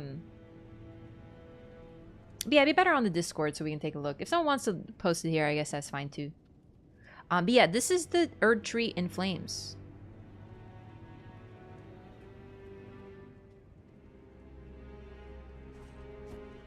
Now, obviously, they're not exactly subtle. They're like, hey, you know, fuck the Erd Tree. And you're like, oh, okay.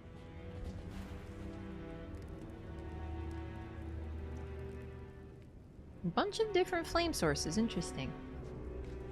Running around checking out everyone's chest. Yeah. Cool. I love this place. Beautiful. Let's go talk to Raya. And Bernal. If it's the green robe, then its description implies it's an early portrait. Donning such a robe, traditionally the child's first show of burgeoning independence. And it's also, but it's not the same. That's the thing. Even if we're talking color, the mark on the chest is different. It doesn't match any garb that we know of right now.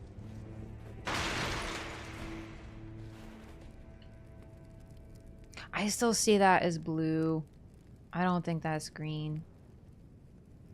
But it doesn't match Tanis, and it doesn't match what we have. This one has color. This one is black and white, though. Not black and white, but like it's just white. There's no color, right? This one likewise has no color. Yeah, it's just black and white in the center. Could be gray. Could be gray for sure. Like, it could be like a charcoaly gray, definitely. The mask is definitely silver. I would say the crown is a dull gold. The part on his head, the shawl, is red.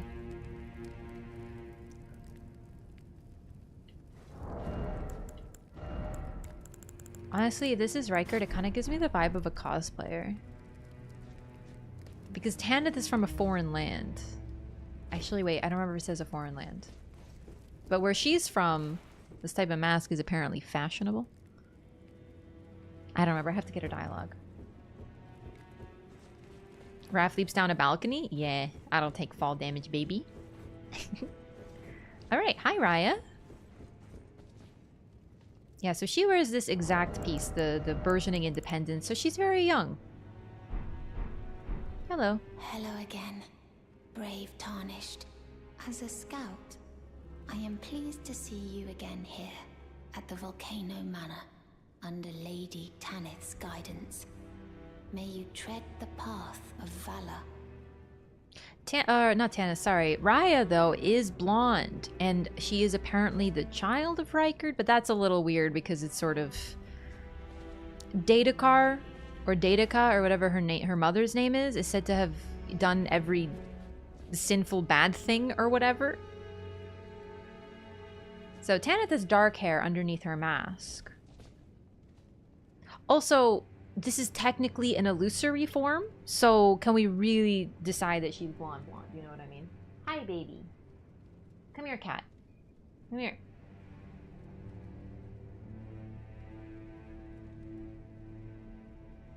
Daedaka is her mom, though? Yeah, I think it's pretty strongly implied, though. Because her quest, from what we get of her quest, is really just about her trying to find the truth of her origins and being devastated that she wasn't born by the grace of a king. And, you know, it really focuses around where she came from and sort of the dark truth. Also, I believe the description of Daedakar's, well, once again, cut content. I know cut content. But in 1.0, before the change, was very different. And implied, I think it was a little bit more direct with the Rykard link, but I don't remember it because it's been a long time since I've seen it. If you want to know what the description was, feel free to look up like 1.0 Daedakar's woe description. I'm sure you'll see the difference. It's pretty interesting though. But yeah, I don't know. I feel like part of her quest is realizing that she came from something awful and being devastated about it and then wanting to die, and then eventually she realizes that it doesn't matter. If you don't kill her, it's like, I'm gonna go on my own journey. You know, it's pretty interesting. Brave Tarnished, under Lady Tanith's guidance. More manservants are presumably still being raided. Yeah, but none of them have intelligence like she does. She's very special, clearly. She's very different. Talking about a male consort Rykard had? Yes. And a male consort having a baby would be pretty interesting, wouldn't it? Brave Tarnished, under Lady Tanith's guidance. I really thought you'd say more. Okay, thanks. Hi, Bernal. You. What in heaven's name are you doing here? The Volcano Manor is a pit of recusants who spit at grace and hunt our own kind. I hope you understand the weight of my words. Yep. I don't understand. Then you must leave immediately. Those with weak stomachs have no place here. I thought I told you to leave. Or do you claim to understand? I do. What it means to be a recusant, renouncing grace and hunting down one's own. Well, as long as you understand what you're saying. You have harbored doubts from the very beginning. Perhaps this day was always lurking on the horizon. But know that the path you walk is blasphemy and leads only to a miserable death. Before you consider hunting any of your own kind, think on that. Sorry, I wasn't listening. Okay, I actually, you just reminded me, you should read them as Magma Blades. Curved sword with a blade fashioned from the lava of Mount Gelmir, an armament of the man serpents impossible for a human to have made. Deals fire damage. Really interesting. So the smithing was invented by the giants. Fire giants, serpents. Interesting. Nah, I think it's inarguable that Raya is special. Most definitely she is special. I understand, yes, you can talk to certain enemies and others don't attack you. Like Pydia talks to you, and the Albinarics are intelligent, but a lot of them will simply attack you, right? But no, she is very clearly different. There's one man serpent whose head is sticking out of an egg that looks like perhaps the egg that the serpent was born in. They are men, but they are also serpents. So were they born of eggs or were they born of a uterus? There's evidence of both. Raya is evidence that they are born of like an amniotic sac. I don't even know if I don't know if snakes even freaking have those, to be honest. I don't really understand the process of egg birth comparatively. I'm not like a scientist or anything, but it's pretty interesting. She seems to be a little different than the others. I think definitely. Why was she chosen to be raised by Tanith? Did she just pick a random snake baby and was like, this is my snake baby? I don't know. Also, we talked to Hugh as a misbegotten, but the other misbegotten seem to have devolved a great deal further. Raya is kept hidden away from the others and doesn't find the truth until later. No, I definitely think there's something special about her distinctly. Also, yeah, Raya cares about they care about each other quite a bit. Doesn't want her involved in any of her stuff. Oh no, she's involved. She scouts for assassins. Raya is not innocent. But the problem is, what's interesting is she knows she's getting people to kill other people. She's fully aware of what they're doing here. She was raised in it. She knows they're assassins.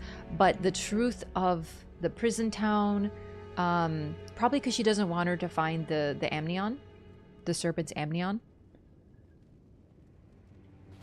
Either way, I definitely think there's something special about Raya. Just like there's something special about Hugh. He is a misbegotten, but he's definitely an ancient one. I also think there's something a little special about Bok. They're potentially older than the others. Maybe that's what Raya is. Maybe she's the first. Maybe she's the firstborn. So, I don't know, but I don't think that of all, like the others are different. They look the same though. I don't know, same model. I still think there's something unique about them. Even if it's only that they're older.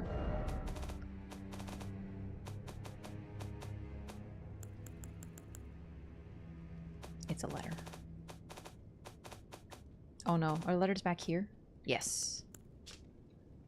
A written request from Volcano Manor disclosing the name of a tarnish to be hunted. Old Knight Istvan. He can be found in Limgrave. Find the red mark on your map for the exact location.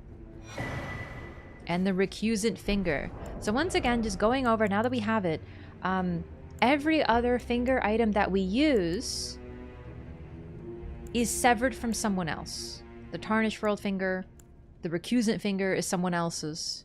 This furled finger is covered in snake scales, an heirloom of the Lord of Volcano Manor, bequeathed to Tarnish who have become family. It's Rykard's finger.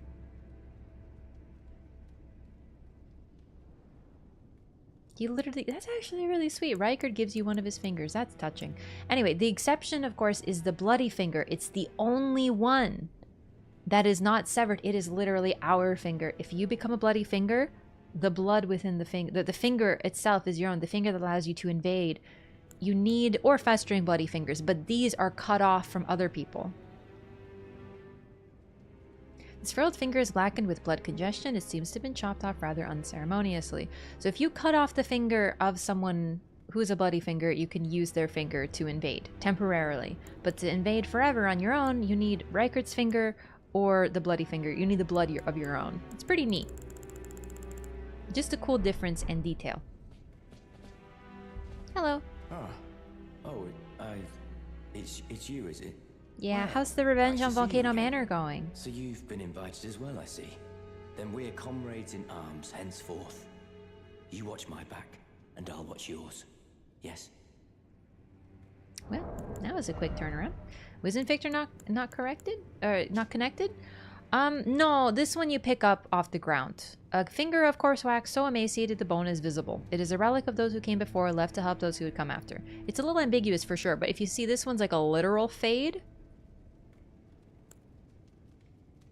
This one, you pick it up off the ground and it tells you it is, you know, it's not yours. Bloody finger being significant because Yer removes Eleanor's finger. Yep, exactly we talked about. Official way go to the house of the volcano? Sorry, I don't understand. Oh, how you get here? Oh, you just run. It's not easy. But if you go to Altus, you just need to take this bridge. Go this way, keep going, climb a bunch of ladders, blah blah blah. Then up here, and then there's this little thing here. You jump over here, you jump over here. So you just kind of keep running. I can tell. You're wondering about Lanya.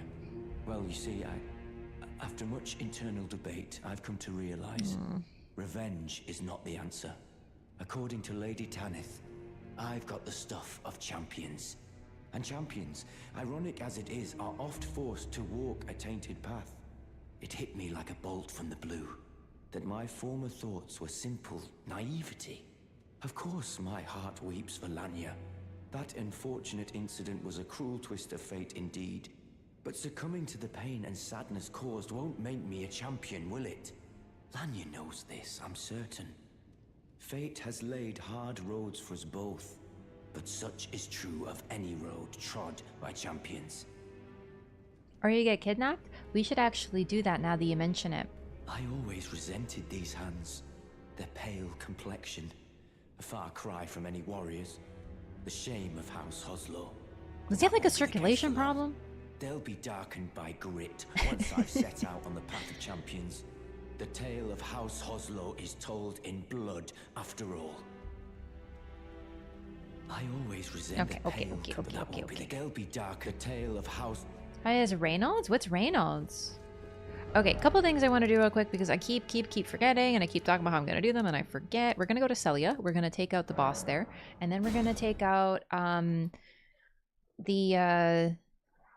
we're going to get kidnapped by the Volcano Manor, the thing in Liurnia. What's interesting, it is a way to get to the Volcano Manor. It's a very nice early game shortcut if you want to get there too. But it won't take you to the Volcano Manor. You still got to go all the way around. You're in the Volcano Manor, but not the point where you can join them and do quests. You're at a different point. But that point is only accessible that way too. I did the thing again where I went the wrong way. Muscle memory is a very strong thing.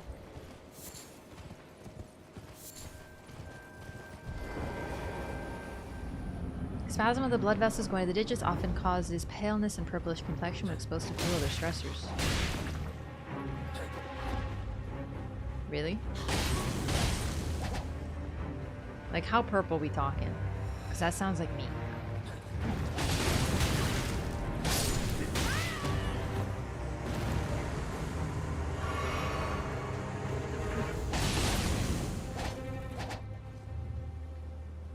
Need to kill the noble to get inside from there? I see. It's still not easy. Oh, sorry. So the Nox sorceress uses the flowing sword, and the Nox monk, I call them Nox priest, but it's Nox monk. The men wear this sort of garb and use the flowing hammer. They don't all use the flowing hammer, but it's pretty notable here.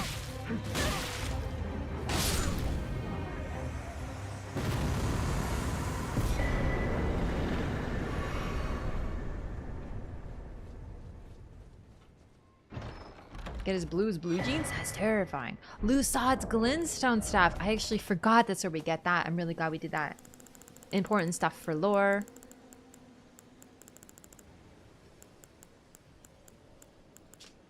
The Nox flowing sword. A grim weapon wielded by swordsmen of the Eternal City, this shottle has a blade as fine as a needle. Forged from the liquid metal of a silver tear, it is thoroughly tempered until hardened. Pretty similar to the black knife, isn't it? Like the sort of mark that goes down the center of it, the curve. Distinct for sure, but oddly similar, all things considered. This one, the mark that goes down it though, is jagged.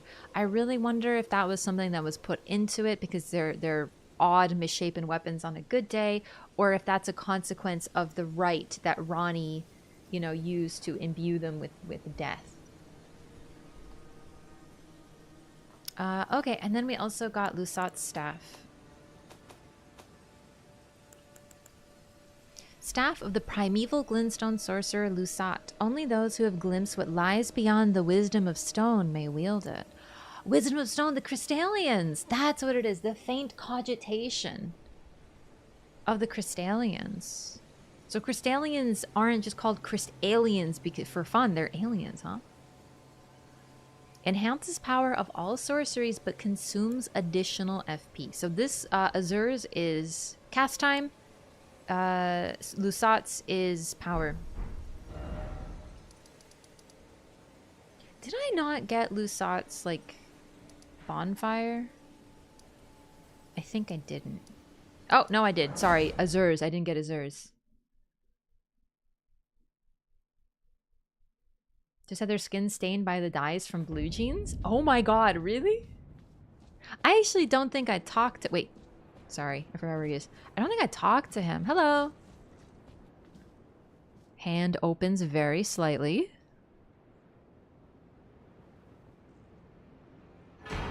Comet Azur.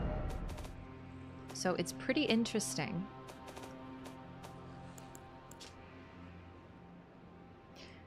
The Corollas Conspectus is the oldest of the Academy's lineages of study, begat by the sorcerer Azur. Scholars who follow in his footsteps pursue the mysteries of comets, and then his spell is called Comet Azur. This is what Azur apparently used to look like, according to his statue. So my boy went and shaved, and then grew a whole bunch of rocks on his head.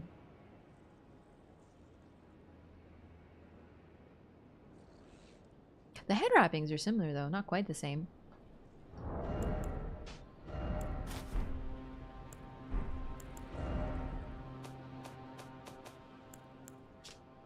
Legendary sorcery devised by Azur, primeval sorcerer.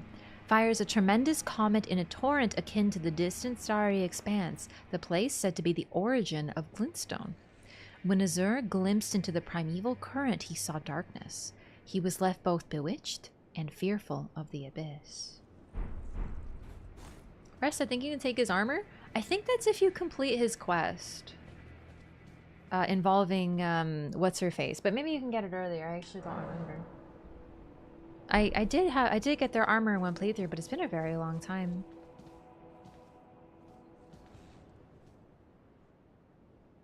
I think you gotta talk to Selen, though. But now that we have this sorcery, I think that's the trigger to progress Selen's quest in that way, actually. Oh, and we also can progress Seluvis's quest. Let's talk to Selen real quick. There's always something to do in this game. It's almost overwhelming. Hello. There you are, my apprentice. Shall we commence the lesson? Show Azur's sorcery. What's this sorcery, my apprentice?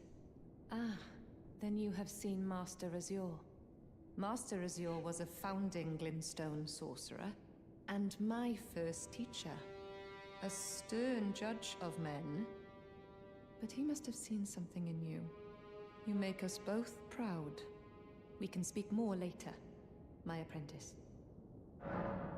Tell me your story. If you recall, I was exiled from the Academy of Rea Lucaria. It was for attempting to restore the primeval current of glintstone sorcery. The toothless pedantry peddled by the Carian royal family can rot for all I care. I want glintstone sorceries that open our minds, unbound by terrestrial taboos, no matter what we give in return. My apprentice, I presume nothing. Teacher and student are not bound to tread the same path. But hear me out, my apprentice. I need your help to restore the primeval current of glintstone sorcery. Perhaps this is a journey we could take together. Let me think about it. Forgive me, it was an outlandish idea to begin with. And I fear quite presumptuous of me as well. Don't give it another thought, my apprentice. No, I'm thinking. I just wanted your dialogue. Really, my apprentice? You must have given this quite some thought. Splendid. I thank you. This pleases me. It's been far too long since I found a fellow kindred spirit. That's probably because your other kindred spirits, you turned them into graven schools. The seeds of stars. And thus you got rid of them all because they all became freaking masses of heads. Have you considered that? Yo, bad timing! Thank you so much for the resub. Thank you for 8 months. I really appreciate the support. Welcome back. It's what they wanted. Is it what they wanted? Or is it one of those things that it's what she wanted? And she agreed. They agreed to it, not quite knowing the consequences of what they would become. Right? I really wonder, because Selin, for all her charm and her, oh, I'm a dark witch, be careful who you choose as your teacher. I find it to be like the sort of warning you get from somebody when like a deal with the devil type thing. She's like, hey, careful, you gotta be really careful who you pick as your teacher. If you pick her, then she's kind of like, well, I guess they're cool with me turning them into a graven mass, you know? It's a lot like Fosefka, actually, except Fosefka in Bloodborne, what's really interesting about her is the people who come to her are simply looking for a safe place. They're desperate, and she turns them into, she experiments on them. So very similar, actually.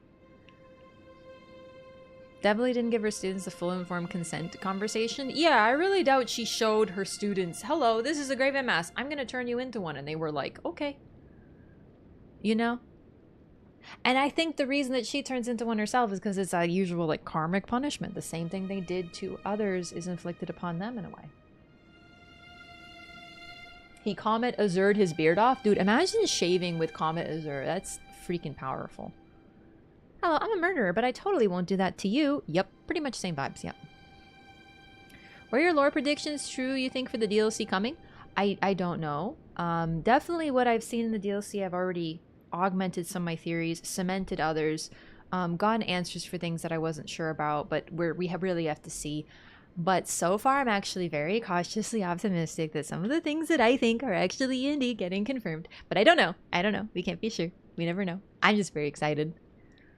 Who transformed her, though? Herself by accident or Renala, maybe? I think it's got to be herself by accident. Or perhaps, like Fosefka, she ends up experimenting on herself, thinking that she is going to be different, just to find out she's not. That's the vibe I get from her. I don't think Renala could turn her into anything. Renala is completely passive and placid. You can't even think of her as a threat. She is still in the library. We'll get to that part of the quest. She is still in the library. She just gets moved a little bit. She doesn't even think to fight. I have a favor to ask. I need your help, my apprentice. Master Lusat is another founding Glintstone sorcerer. And like Master Azure, he was banished from the Academy. Now he languishes in prison somewhere. My apprentice, can you find Master Lusat? With this Glintstone key, you should be able to cross the boundary that encloses him. I need him to restore the primeval current of Glintstone sorcery. He's nigh a child of the stars. Such is his body now. So from a seed of stars to a child of stars, like that sounds like a higher form of development. Maybe because he had a deeper understanding of the primeval current and what he saw, his transformation is more intense and closer to the true form. It's a little bit sad and ironic then that Selin actually ends up a little bit more like her students than she does her masters in the end. Oh yeah, Dragon's Dogma 2. I'm thinking we're going to play it next Saturday. I know it's a ways away, but we got a lot to do. But I really want to try Dragon's Dogma 2. So I think that's going to be next Saturday. And we'll have time to hopefully finish Dragon's Dogma 1. Still continue the Loreathon. We'll do it all in tandem. It's very exciting. After his expulsion from the Academy, I heard that Master Lusat returned to his home. A place called Celia in the eastern Caelid wilds. Thinking about it, I obtained the glintstone key I gave you from a Celian sorcerer. It wouldn't be too much of a leap to suppose he's still cooped up nearby. Albrich and his red glintstone. Yeah, exactly. We got that with red glintstone too, but I haven't gotten his garb yet. Oh wait, do we have new spells now? Indeed. Other game touch your heart as much as this game? Bloodborne. Mainly FromSoft games. It's got to be all the modern FromSoft games. Bloodborne particularly. Dark Souls 2 definitely. Hollow Knight as well. When it comes to that like unique vibe of storytelling, the type of game that you think about it and you think about it, you're always rolling it around in your head because it truly inspires that type of focus and thoughtfulness, it's pretty much got to be FromSoft, and then Hollow Knight. Another reason I'm very excited for Silksong, me and everyone else, I'm sure. Buddhism, especially Indian, Tibetan, and Japanese Buddhism, enlightened beings, saints, and monks are said to leave crystallized beads behind upon cremation, representing their wisdom and good karma. I didn't know that. That's really interesting. All right, Selin, let's go get Lusat.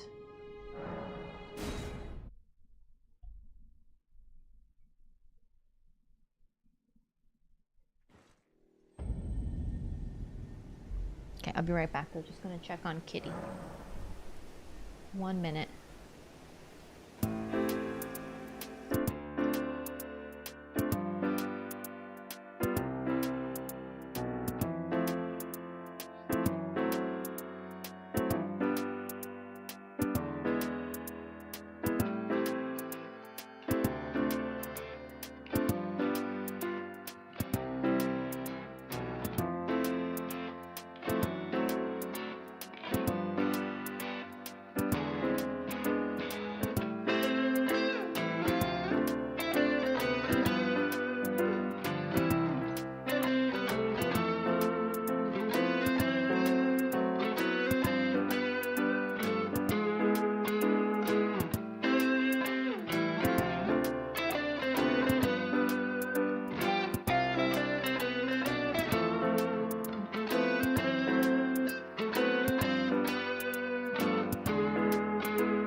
Hello, I'm back.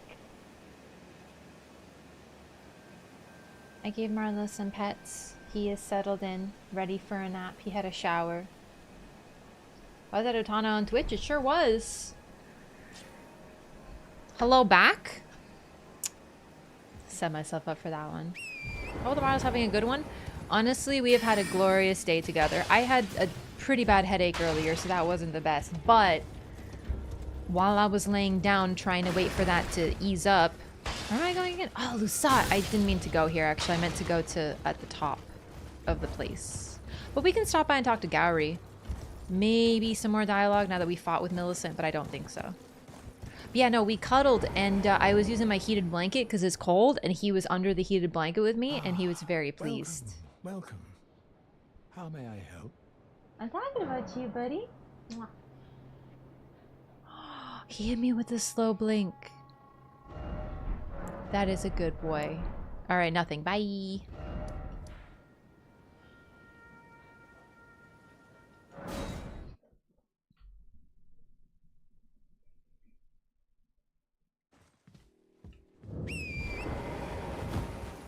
Red glintstone.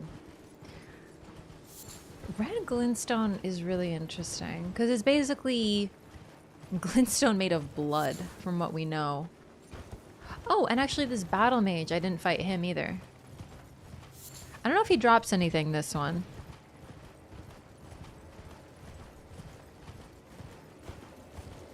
He probably does though. These ones tend to be pretty special.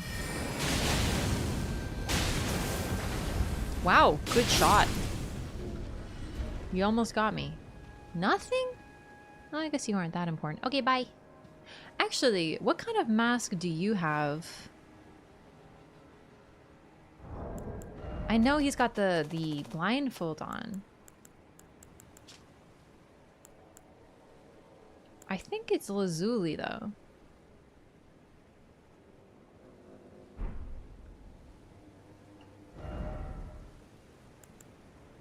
I think it's Lazuli. These ones got Orton. I think it's Lazuli. Or maybe Olivinus? But they would be studying Lusat. I don't know if they count as a different mask or not.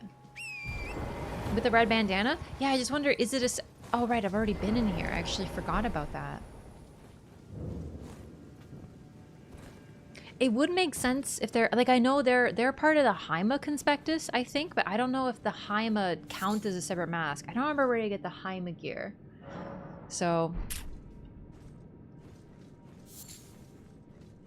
Either way, did I think I finished this place. I just wasn't able to go down to Lusat because you need the Celian key.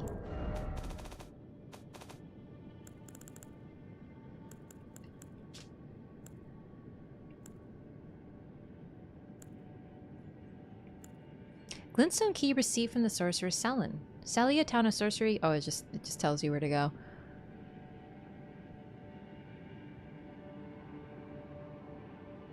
Not sure what's going on with the symbol, but it does look like a sort of tower with a doorway. Looks just like this. I was gonna say, I think it's similar. But it's just the mask underneath. Does Haima count as something else, or are they part of another conspectus? I guess we'll just see where we get it. North of Gold Mask Bridge. That doesn't ring a bell. I clearly haven't been there in a long time. We'll have to get that.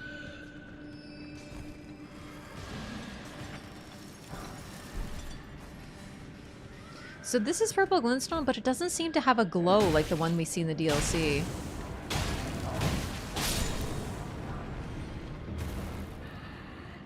I wonder if it isn't linked to him directly. Or not him, sorry. Well, yeah, him, Lusat. But then again, we see it all over, so I don't know.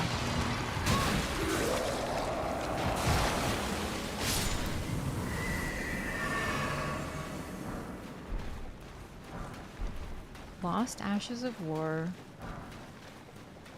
Ghost Glovewort. I actually didn't realize those guys can drop Glovewort. Herodes is also blindfolded. They don't have the hood. Oh, I must be forgetting school then. What is a good name for an unsuccessful lion tamer? Claude. I get it, because he was Claude. It's stupid. I like it. Oh, where am I? Cheese Master, thank you for the 100 bits. Also, I clearly forgot where I'm supposed to go. I think you're supposed to descend now because it's like the second room. Let's see. Oh my god.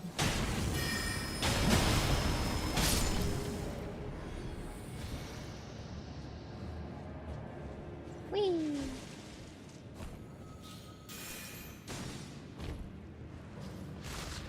This looks right.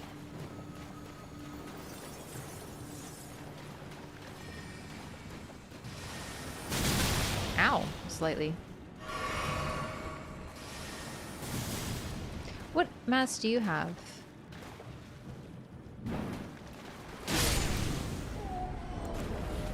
Isn't that... what the...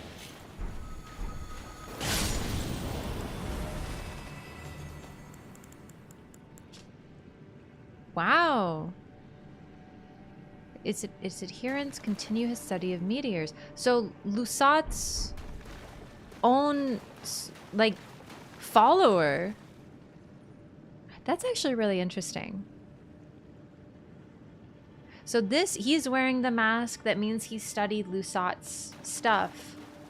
But he's out here preventing you from accessing it.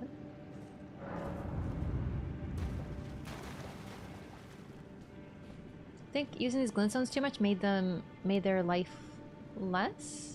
Both of them have giant stones for heads. Oh, these guys, I think it's what they saw within it. It transformed them. So looking at this, once again, this is apparently a depiction of Lusat.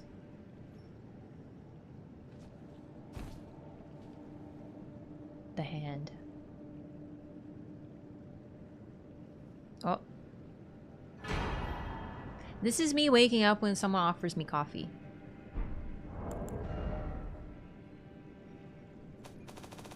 Except, you know, I'm taking, not giving, I guess. Legendary sorcery devised by Lusat, Primeval sorcerer, fires 12 dark shooting stars that pursue the target. When Lusat glimpsed into the primeval current, he beheld the final moments of a great star cluster, and upon seeing it, he too was broken. So, Comet Azure and Stars of Ruin. I wonder if the star cluster is not indeed the 12 stars.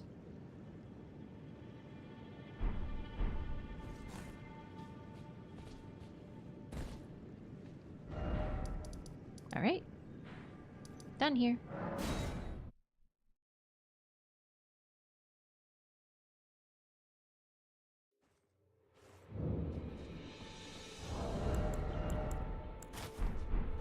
Hello. My apprentice. Give me a moment later. I have a favor to ask. Yeah, I know. I actually have it. The form you see before you is merely Oh, a this part. projection. Sorry, another My favor. body lies elsewhere, but the Academy's shackles prevent it being moved. My body is on the Weeping Peninsula at the southern tip of the lands between, imprisoned in the ruins just down from the Church of Marika, past the plain of the Wandering Mausoleum. Really good Can you directions. make the journey to my body? I have something that I can only trust with you. Relevance of 12 into alchemy. I actually wondered about that personally, the whole 12. I looked into it a tiny bit myself while playing because I remember I was like, why do they clarify 12? I wasn't able to find too many links with 12, but it might be something that's related to stuff outside the game as well. Yeah, like you're saying, maybe it's directly alchemy stuff. I think incantations versus sorcery started after Erdtree. Sorry, I don't fully understand the question. Do you mean like the competition of them? So the sorceries came from, very briefly, the astrologers who were already enemies. They were allied with the giants and therefore became enemies of the Erdtree. So incantations are just a form of worship. There's tons of different incantations, and they're not necessarily linked to the tree. A lot of them are linked to the tree, but they're not really necessarily in competition. It's just when you're on two different sides of a war, there's going to be, you know, some competing there. Who could have guessed? What a place to find Master Lusat. You have my gratitude. This is all your work. I am truly pleased to have you as an apprentice and a kindred spirit. This is a mere token of my thanks. Please take it. A Starlight Shard. This brings us a full step Thank you. closer. The bodies of Masters, Azure and Lusat can be admitted to the Academy. If only I could undo these wretched shackles. My body is on the Weeping Peninsula. Imprisoned. Alright, same. I have something. Same thing. We actually, it's that spell in the, at the Heretical Tower or Heretics Tower or whatever that we actually find more information on Selen. Or really the Primeval sorcerers in general. 12 zodiac stars and symbols? Well, considering they're stars, yeah, like 12 signs of the zodiac. But in alchemy? I don't know. Could be related. Marika exclusively only had incantations while being Radagon and Ronaldo the opposite. Radagon learned sorcery. It's interesting. So these are likely created by Selen, and there's one preventing you from accessing her. Interesting.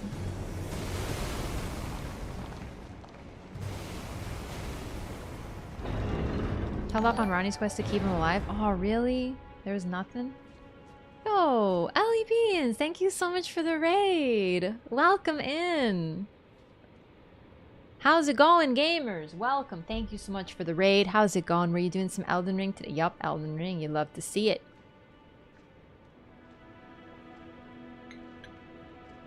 Ellie Beans, welcome. How was your stream? Thank you so much for sending your community over here. I'm Raph. I play a lot of Souls games. I'm also playing Elden Ring today. We are doing a LOREATHON where we're playing the game very slowly and trying to find every bit of lore. We're talking about things. We're getting really into the story. It's been very, very good. I have about 1,000 hours in this game. That's a little weird to say, honestly. I hope it's not that many, but it's about that at this point. So I'm not new to the game, but we're having a good time discussing, so feel free to join.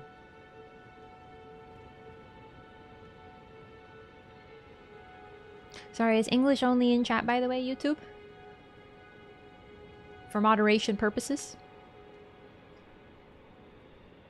Yeah, we're just about to handle Selen's little quest line. 1,000 hours is pretty based, and that's only in this game. Yo, I'm glad you've been enjoying the LOREATHON, Ellie Beans. Good to see you. Thanks so much for sending your community over. What were you up to in your game today?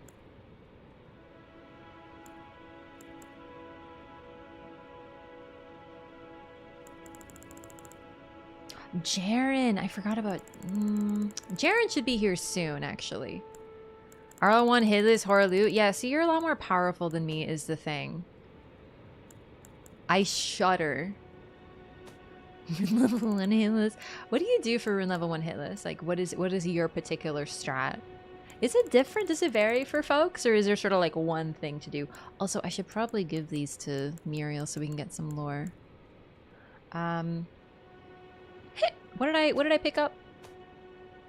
Ambush Shard. Ambush Shard. I believe it's a Selian sorcery. Sure is.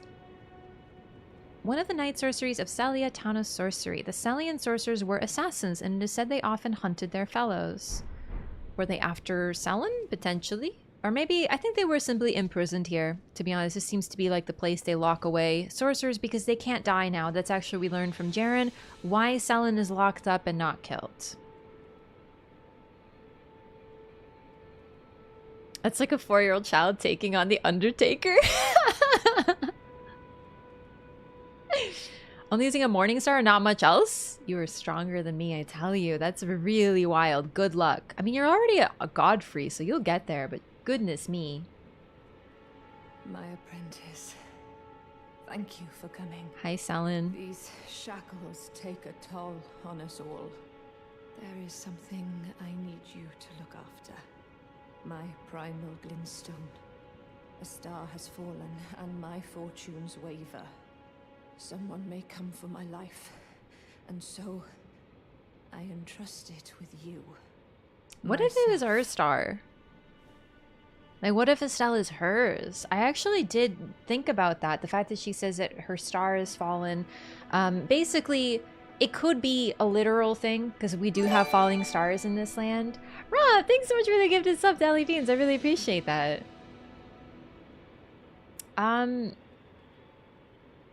Yeah, Ellie, enjoy your butterfly and emotes. Sorry, I've been a little out of it today. It's been a day. But yeah, so it could be literally her star that has fallen, but there's also a distinct chance that part of what's going on here is sort of metaphorical, like her star has fallen, that she has the chance to be killed, because we know that when the stars start moving again, sorcerers become mortal. Apparently more than... Okay, there's a theory... someone did a video on it about how Selin might actually be related to the Carian royal family.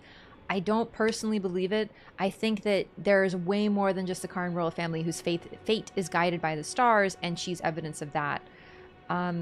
She was taught at Rea Lucaria. She was raised there, and she's a primeval sorcerer, which is considered taboo, largely because study of the primeval current drove people mad and potentially warped them into weird stone creatures and involved them being transformed into that weird head monster we see above there. So there's good reason for it to be banned in this case. But either way, we're helping Selin because she's nice.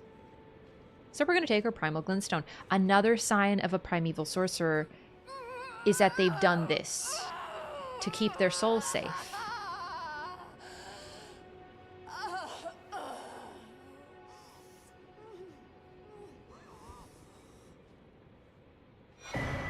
Selin's Primal Glintstone.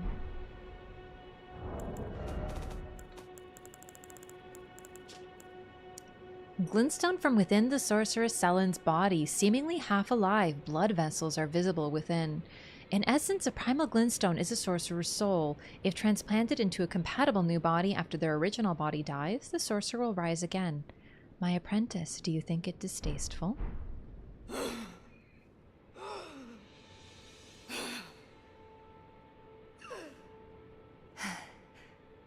Thank you. Oh, that's neat. My apprentice. This is my essence. Please, treat it with care.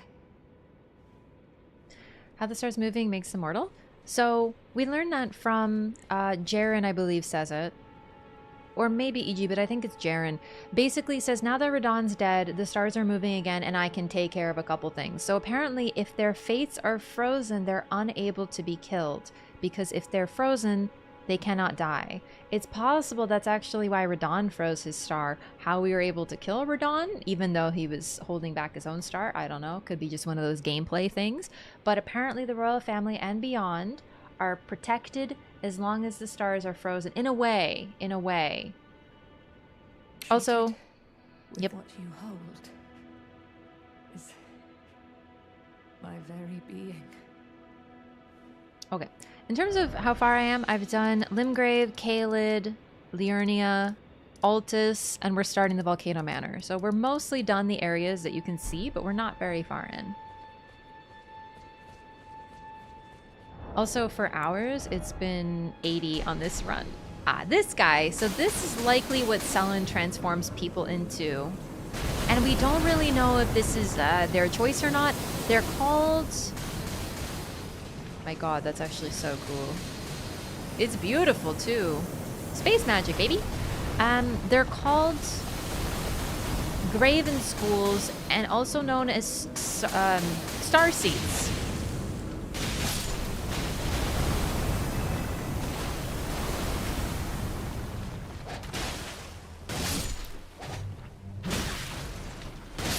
Alright, so now that we're done with that, I wonder if Seluvis has anything to say about this. Probably not, but let's go take a look anyway. It's a Halo Wraith. You can't convince me otherwise. I don't know what a Wraith is. I'm sorry. Saw a red mark on the map? Yeah, I know. It's a different questline. I got time. That's for assassinations. I got plenty of time to murder people. Alright, where are we in Seluvis' questline again?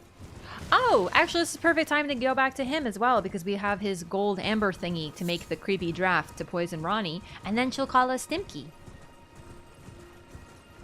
Bass heavy EDM music when I first encountered that ball. That's very fitting.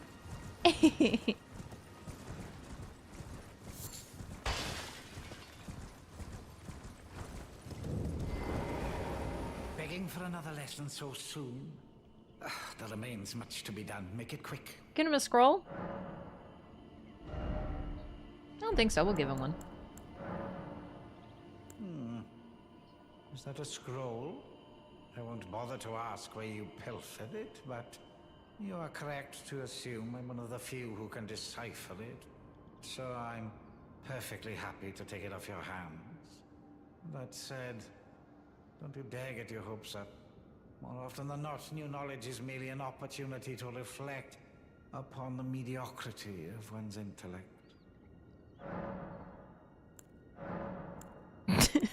Freaking asshole. Oh my god, that is great. Yeah, don't get your hopes up. You're probably too stupid to learn these spells. I'll take it though.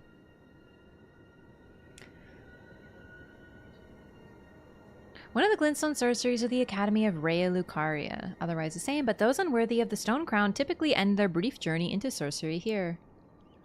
Same thing. He does have a gray hat. He looks great. He's got the drip. That's why his personality is so awful. The only thing worse than someone who doesn't know how to dress is someone who dresses real good but is still an asshole. Like, how could you? Anyway, I have the Amber Starlight for you. Well, well. You managed to lay your hands on it. The blessed day is finally upon us. Goodness gracious, the way it glistens. Utterly enchanting. To think this was once a demigod's very fate. My, oh my. Pretty intriguing. Oh my. Seluvis is the only puppet supplier in Elden Ring that we know of. There are puppets in Nokron. He seems to have learned from the Nox how to create puppets. Ah. Are you still here? Oh, yes, I should give you your reward. Yeah, please. It's all yours. It's splendid work. It's just marvelous. He's never been so happy before. Now just you wait. The merriment is soon to begin. The scheme I promised is to be revealed very shortly. Miriam also wears it. She's an asshole as far as we know. She's definitely not an asshole in the same way as he is, but she also teleports away from you and spams you with spells. It's very Monka. It's not very polite. But no, good point. All right, bye, weirdo. You'll be flabbergasted, I can assure you. He sounds so excited. The secret I promised is to be revealed very shortly. Honestly, I had no idea you can give him scrolls. That's another reason I've actually been holding on to scrolls so I can like choose who to give them to. But there is lore in them, so we do want to give them to Muriel. Muriel's the best simply because he does not move and he doesn't have a quest. Like, he's just always going to be available, right? But as long as you don't hurt him. But you would never do that, right, chat?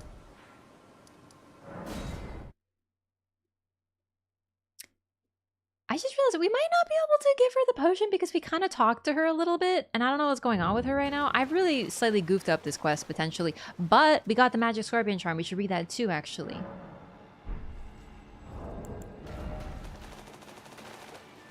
We're going to show off something really neat. I hope I can still do it, actually. A talisman carried by assassins who strike unseen, patterned on a scorpion freshly shed of its exoskeleton, its claws seizing a heart that shimmers with magic. Raises magic attack power, but lowers damage negation. He's a freaking snake!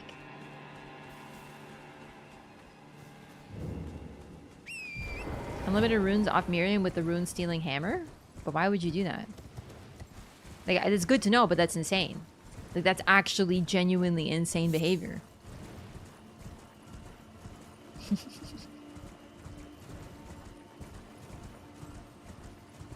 Whether he is good or bad, I'm gonna spoil it for you. He is bad. He's a very bad dude. Everyone trusted him? I don't think anyone trusted him. Hi. Good. I've been waiting for you. It's finally complete. The perfection of my draft, gleaming nectar sweet. Oh, no. To Ranni and ensure Muriel and Miriam, two different people. We're talking about the one who wears the same outfit and teleports away and attacks you in Ranni's inverted tower? That's Miriam. Muriel is a turtle. The dead-eyed doll lets down her guard in your presence, rather remarkably. Though she might dip her hands in the dirt and feign that icy persona, she's a frail, gentle girl at heart. We will see. About the draft. You understand, don't you? That once you have Ranni drink my draft, my scheme will come to fruition. And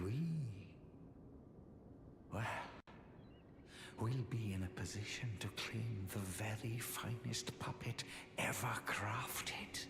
Just imagine the pure elation. I really do wonder about that, because it suggests he didn't make the doll. Unless, really, it's the whole demigod soul within the doll that is the appeal to him. That is definitely possible. I don't know if this is gonna work.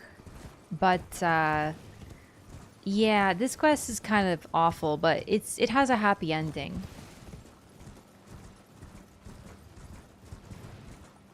A very happy ending.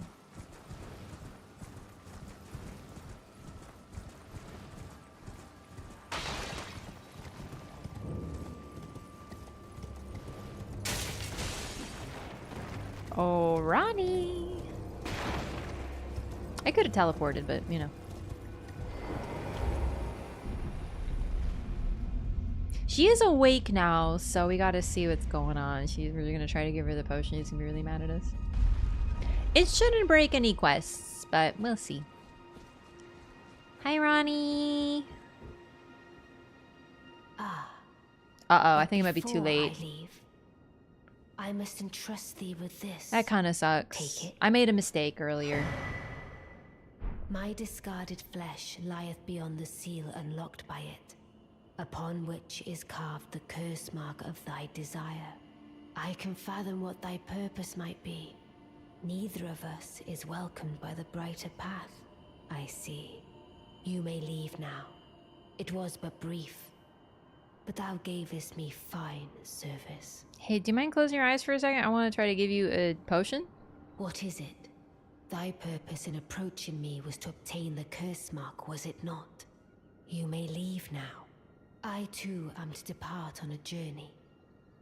Upon the dark path only I may tread. What is it? Thy purpose you may leave. Okay, so unfortunately we can't give her the potion, but it's fine. And I made a mistake earlier, but at least we're able to do most of his quest line, Seluvis's. So when she's asleep, if you give her the potion, she will wake up. You will instantly die, like 100% hell bar damage, just dead. And while you're in your death animation, she will basically say that your breath smells, and you must stay away from her always. And she roasts the shit out of you. I do have a clip of it on my YouTube channel somewhere. The first time I did it, it's there. I don't think it's in a playlist, but either way, it's up there somewhere.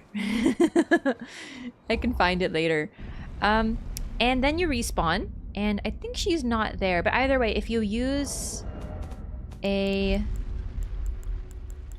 Celestial Dew at Muriel's church, the Church of Vows, she'll forgive you, and it'll be totally fine. But no matter what, if you give the draft to her, when you respawn, Seluvis will be dead. He will be in the exact same pose, the severed puppet pose, as I like to call it. This happens whether you let Ranni go or whether you try to do that to her. It just happens a little earlier. You found it, Lyko? Yo, Poggy. The video is called Ranni Calls You Stinky Lore? Yeah, because she calls you Stinky and it's lore. Man, I'm so good at naming videos.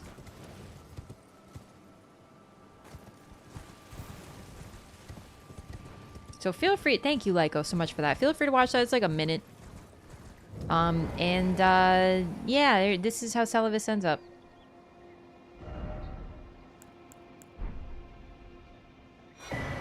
Seluvis is bell-bearing. And you can have all of his clothes.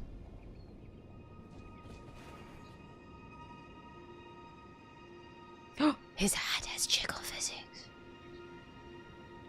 Ding dong, the dingus is dead. Couldn't happen to a better person, I tell you. Alright, we got some lore with his fit.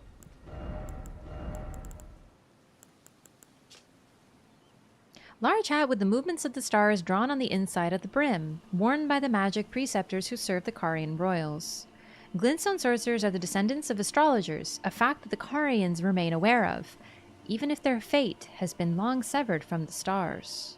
So, one thing about this hat I want to talk about, number one, so it fits Seluvis very well because he is literally, his head is the center. Everything revolves around it. Like, it's right there. Also, very notably, there are stars. It's actually pretty interesting because it looks like the mark is stars going across, like literally shooting stars, seal the mouth shut. That's also Radagon's Elden Rune. It's a lattice that is supposed to basically prevent things from entering. So, knowledge. It's supposed to prevent the spread of knowledge. You can see the Elden Rune here. Oh, right here.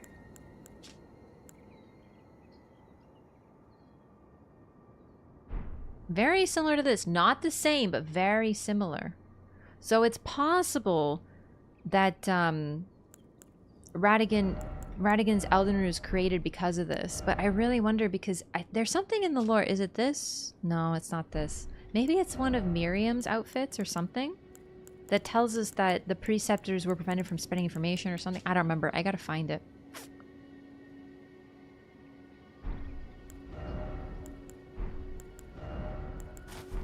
Anyway, lore is otherwise the same. And that's it. Bye, Seluvis. They kept a secret about Radagon. I didn't read it that way though, because some people think that that Radagon was Marika and he prevented the preceptors from telling people. I don't think they were combined at the time. I think he simply didn't want people to spread knowledge. Because he truly believes in keeping knowledge away from others.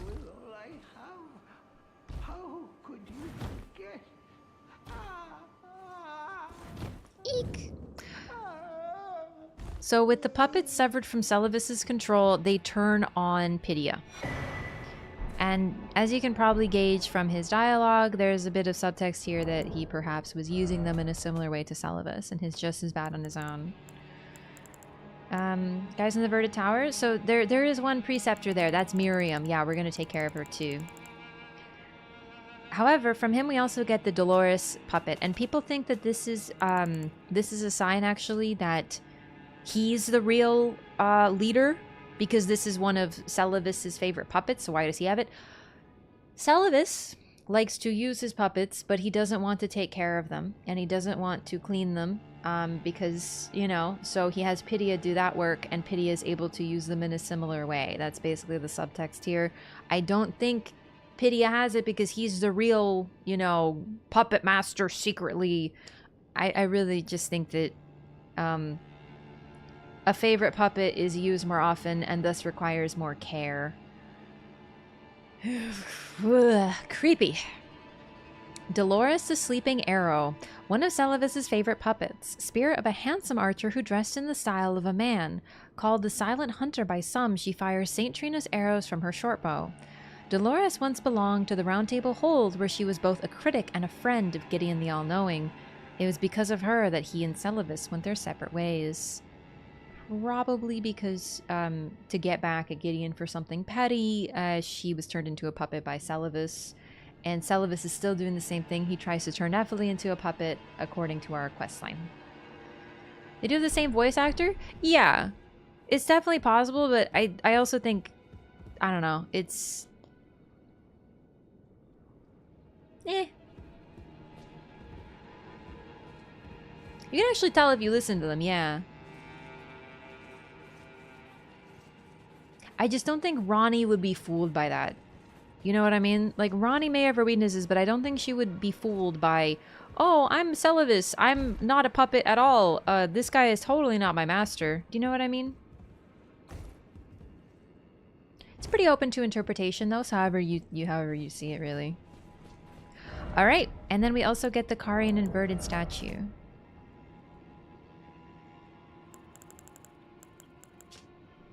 Statuette of a scholar with ground and sky inverted reveals the hidden form of the Carian study hall which connects to the divine tower. To unveil the secret, affix it to the pedestal of the celestial globe. Alright, let's go see. Ranni should now be gone. There should be a teleport point or something like that. Teleport point or a teleport or like a site of grace. Something like that. I think it's a site of grace that leads us to where she went. Underground puppet hideout? Yes, we have to go there again to get Selen's questline done. I'm just trying to get this part done. This is so comfy. Even with the messed up lore, I do love the LOREATHON. It's very fun. I'm very excited to get to the other games too. You have a theory why Seluvis died suddenly? Ranni did it. Ranni hates Seluvis. She just needs him temporarily, so the moment she's done, she doesn't need him anymore. It's not a coincidence he's dead the moment she's gone. When you talk to Ranni and she says, please tell Blythe and E.G. I love them, she does not include Seluvis for a very good reason. He's a jerk.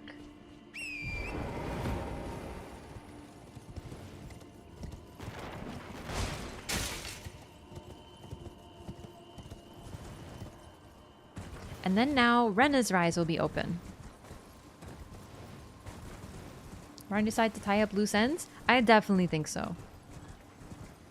Not to mention, killing him and turning him into, or at least like making him a puppet, eternally just sitting there with no master, is pretty interesting.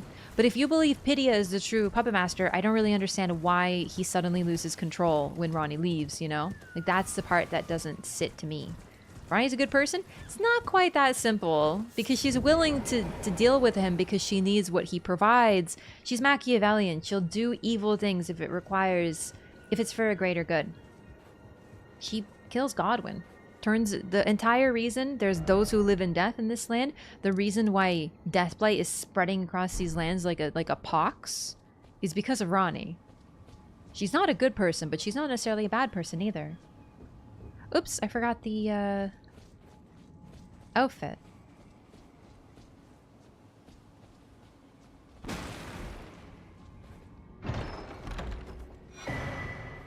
Alright, we'll read that when we land.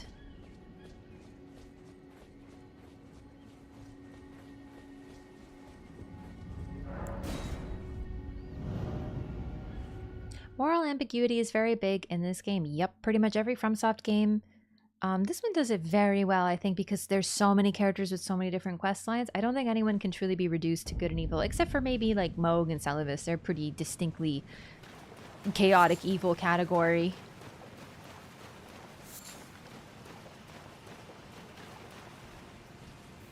She killed the one good dude in the family?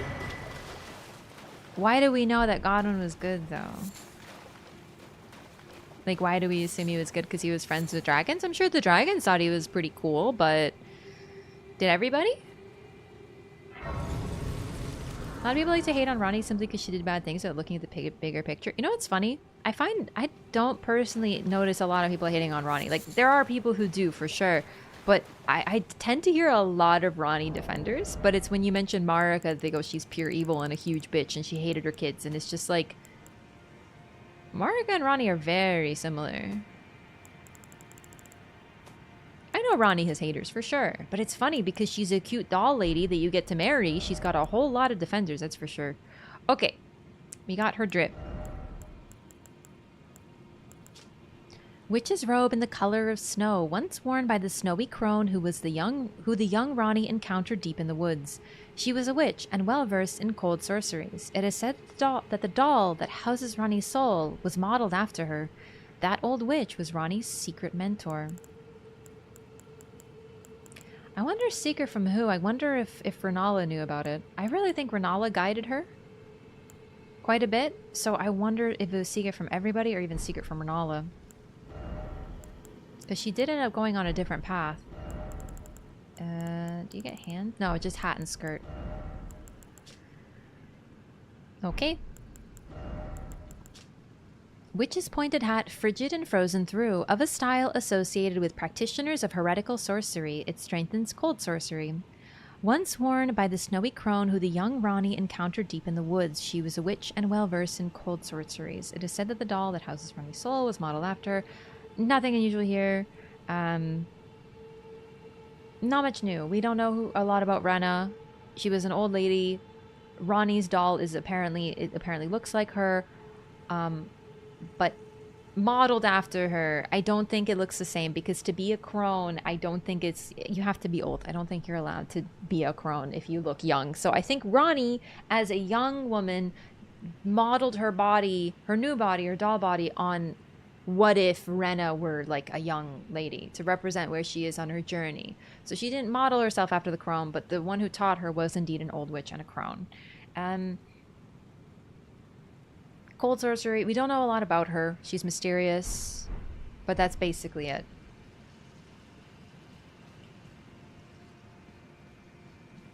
Also, yeah, Renna, Renala, Ranni, you know. Ooh, hang on.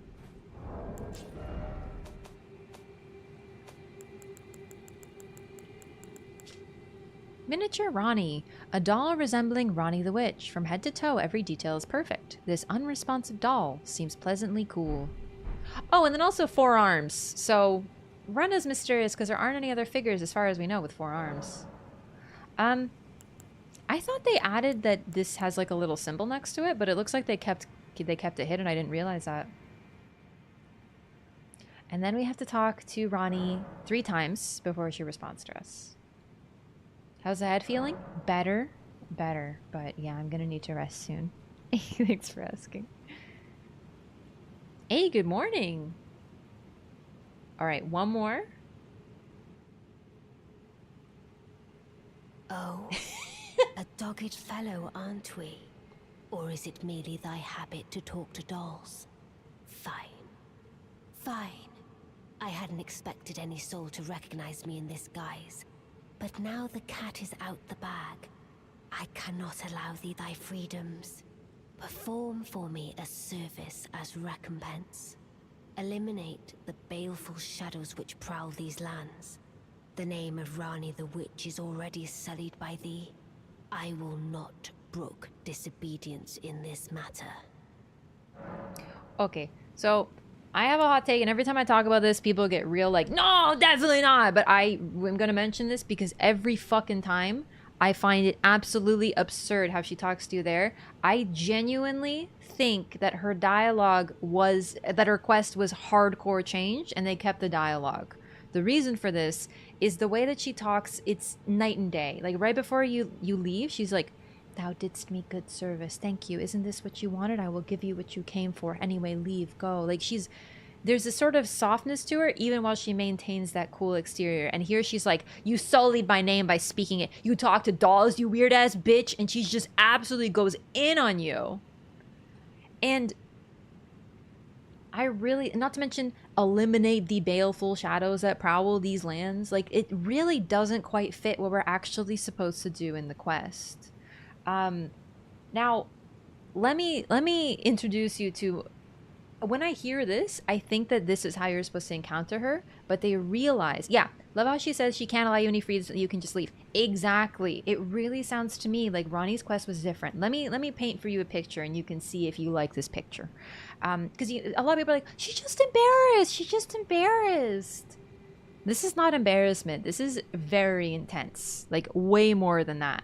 Not to mention, you literally solved every single one of her problems, and 30 seconds later, she absolutely goes in and says that you must perform a service. Bitch, what other services do you need? I've done everything for you. So it doesn't seem to me like we're talking to the same person, and it really does feel like this was the start of a different quest. Part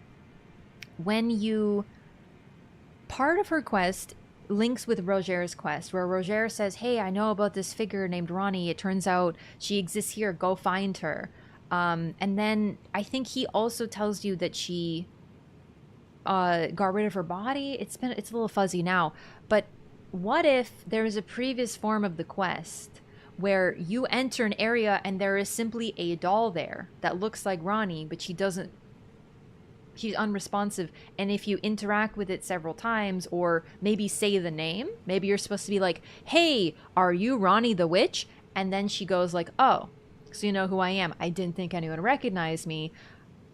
You know, great, you're now trapped, do me a service. If you basically caught her, found out who she is, and sort of address her like that, that would make more sense to me. I think that it's quite possible that they record those lines having the quest work a certain way and then change their minds. I don't even mean the little doll, I mean the big doll. Like, I don't know. But generally, I absolutely cannot reconcile how she talks with you here with how she talks to you later in the game. Because even go a couple more bonfires over and she'll be like, myself, Melania, and Mikola were Empyreans, all of us three. Anyway, I love Blythe and Iji. We were raised together, but I must tread a difficult path. Like, oh, so now you're opening your soul to me? You know? So I'm not sure. It's a grain of salt. There's absolutely no way they're ever going to confirm this and everything. But I imagine a previous form of the quest where you talk to her, she gets pissed at you, she traps you in something, in some way, shape, or form, and then you have to go defeat a couple baleful shadows to progress your quest. I don't know. It's just, otherwise, this absolutely does not track for me. Perform for me a service as recompense. Eliminate the baleful shadows which prowl these lands. Also seems like there is going to be more than one Ranni the witch shadow. Is already sullied by thee. I will not brook disobedience in this matter. Okay. Mean Ranni.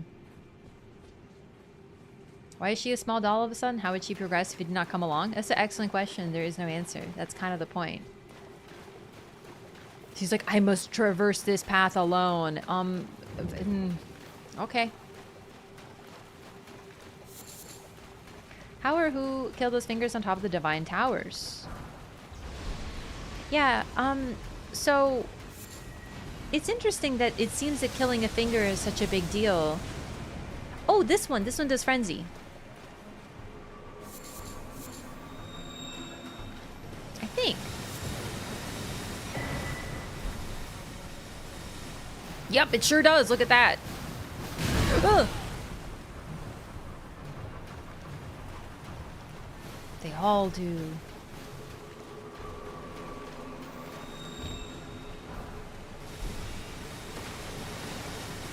But yeah, it's... I always kind of figured those two fingers without a purpose died. But then why did Ranni's remain? Right? And if killing a finger is such a big deal, how did those ones die? Honestly, hard to say. I'm not certain. Maybe the others were killed the same way. I don't know. With the Finger Slayer blade, but that doesn't really track either because that's been locked up for quite a while. Don't know if those ones are dead or just sleeping. That's true. We aren't ever able to directly interact with a two fingers. And before you say, oh, but the one at the round table hold, how real is that one exactly? I have this theory that Enya is Marika's voice speaking to us. Maybe not literally. But if you read Enya, God, it's so loud, sorry. If you read Enya and think, is she perhaps Marika guiding us? Specifically after the whole burn the Erd tree thing? I think there's something there, personally. Watch your reaction to the DLC trailers. Let me hear, by the way. Yay! I'm so glad! Welcome! Yeah, the two fingers that we see in the round table hold, which are our best depiction of a functional one, are not exactly doing too great on a good day. I'm gonna die. Okay. Neato. They hurt. Can you change your character in the game? You sure can. Complete redesign. Last vestiges of Marika dying, but Godfrey still... I don't think it's Marika dying because Enya doesn't die, she simply goes dormant. Because Marika gave her message to you. She told you what you needed to know. She accomplished the task she had. I'm not certain about this, but there's something about Enya that has this sort of mischievous spirit that I very much associate with Marika. And the fact that she's like, this is the two fingers, this is what they have to say... You know, blah, blah, blah. And then you're like, oh, I can wait for a very long time if needed, but you sure can't. Anyway, if you want to go, you know, burn the tree, you should go for it.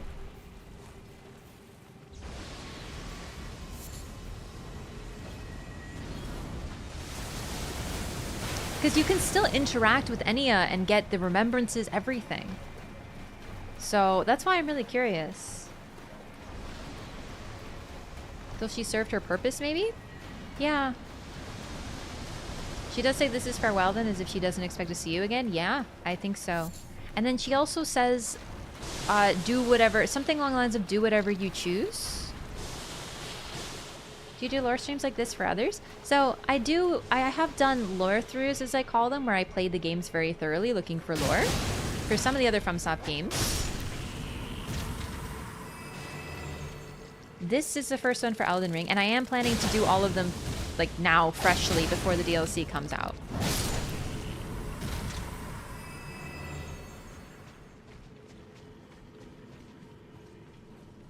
It's mainly just for FromSoft games, because... Oh, that was cute. Because, like, they're kind of the only games that really have this much to talk about, I guess. But yeah, that's the plan for the LOREATHON.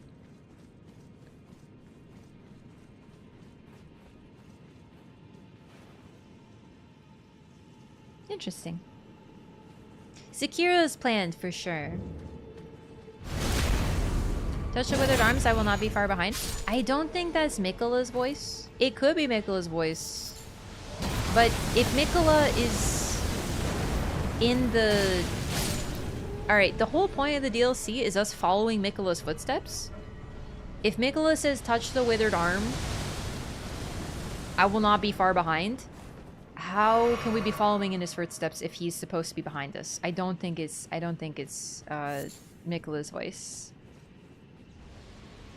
Also, it doesn't sound like the credited voice actress for Miquella's voice, which is the same voice as Chloanne from DS2. She's, like, I know she's a voice actress, right? So I know they can change their voice and such. But it sounds pretty different. It's possible they changed her voice, or they changed his voice since the credits. Since, like, Miquella doesn't speak. But it doesn't make sense. It's like, yeah, touch this arm, I'll follow you. And then it's like, but I thought we were supposed to be following you, honey.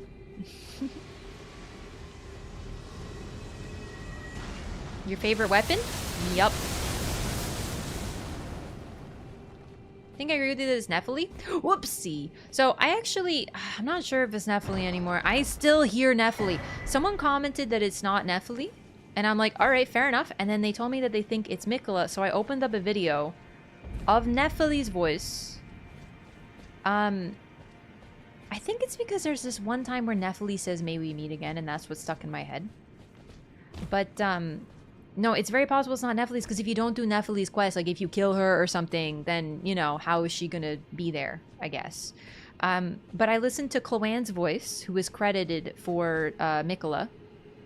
I listened to Nephili's voice, and then I listened to the trailer, and I went like side by side, listening. The voice, Chloanne's voice is very different. Chloanne's got a very low voice, and she's got a rasp. Nephili's is very similar, but it's really hard to tell because also the DLC trailer has a ton of music playing. So my current thought is it's either a new character. I don't know, but I don't think it's Miquella. I don't think that makes sense. I think people are just really excited to hear Miquella. So, and talk to him. So they're like, oh my god, it's Miquella. I don't think there's any evidence, personally. It could also be one of those, hey, touch the withered arm, and then I'll lead you to the... and then I'll be right behind you, and then you enter the DLC, and it turns out that Miquella's way ahead of you. So I guess that tracks, but I don't know. The Wing of Estelle, one of my favorite weapons in the freaking game. DLC is a different realm, has an alter ego of Nephili. Or it's just a new character. Like, listen. Everyone is very excited to encounter the characters that we already know and love. But the DLC tends to have some of the best, most interesting characters with some really cool quest lines. Simon from Bloodborne, love him. Love his whole thing. The guy who's locked in the cell, whose name I always forget in Bloodborne. Love him. So interesting. DLC only. I know we're excited to see characters that we already know, but trust me, you should get excited for the characters that we don't know yet that we're gonna meet in this DLC. Like all those figures that they introduced us to with that little slideshow of various guys and ladies in cool armor. Yes. be excited for the new stuff. It doesn't have to be stuff from the base game to be fun and cool, you know? Yeah, the DLC is always the best part of a FromSoft game, without fail. Genuinely. The Church Assassin or the Japanese fellow? The Church Assassin. Yamamura is cool too, but he doesn't really do much. He just mutters like a crazy person. The Wing of Istal, sword fashioned from a delicate wing suffused with the magic of the stars. Strong attack unleashes a wave of enchanted light. Crafted from a relic of the natural born of the void, who is said to have assailed the eternal city. So, he lost a wing, or it was taken, and they turned it into a weapon. It's my favorite in the game. Kill Lord of Blood Day on the 20th? I don't know what that is, I'm afraid. There will be some AC6 DLC. Apparently for Armored Core, they don't really tend to do DLC. They tend to do something a little different. Like they make like a sort of sequel game or something, but I'm not super familiar with it, with DLC for Armored Core, so you're gonna have to ask someone else, unfortunately. Armored Core 6 was my first one. Also, do I think we're gonna get another DLC for this game? Probably not. On release, I was theorizing that we were gonna have multiple DLCs, kind of like DS2, which was a sort of record with 3 DLCs. But they usually just do one big one. DS2 is kind of an oddity. You might say, oh, but DS3 had 2. Yeah, but the thing about DS3 is it was very much just, they were kind of one. Like, it's pretty clear where the DLC ends, that it was meant to go into the next one. All in all, they are one DLC altogether. Same with Dark Souls 2, for sure. Despite the divides, they are meant to go together. They have a linked storyline. But it's also been 2 years. God, this thing hurts. Everything hurts. Jesus.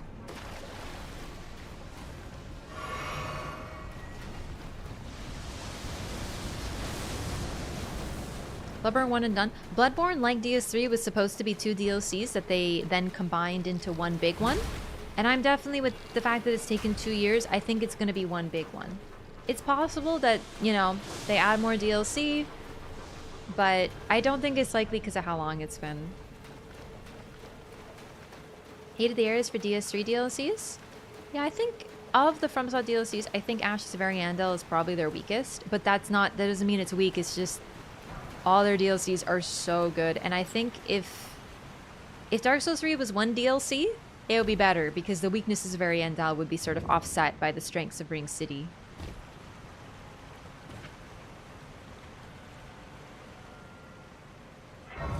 And we unlocked Stella, baby. I liked both. It's just Ashes of Ariandel, like, it doesn't have as many highlights, personally. Let us speak of the past a while. I was once an Empyrean, of the demigods. Only I, Mikola, and Melania could claim that title. Each of us was chosen by our own 2 fingers, as a candidate to succeed Queen Marika, to become the new god of the coming age, which is when I received Blythe, in the form of a vassal tailored for an Empyrean. But I would not acquiesce to the 2 fingers. I stole the rune of death, slew mine own Empyrean flesh, casting it away. I would not be controlled by that thing. The 2 fingers and I have been cursing I think that's each other where ever her since, secret mentor and comes the baleful from. shadows are their assassins. I'm pretty sure when it says that her secret mentor was Renna, that Renala knew about it. I feel like it was secret to everybody else, including the 2 fingers, maybe Radagon, if he was even around by that point, because let's be real, Radagon doesn't seem to have had much of a hand in raising any of his children, except for Mikola, which he favored, who he favored because he was the golden boy. So I don't know, but it's possible that even Renala didn't know about Renna. But considering that part of Renala's teaching was about the fear of the dark moon, it does suggest to me that Renala knew, considering she's the full moon queen.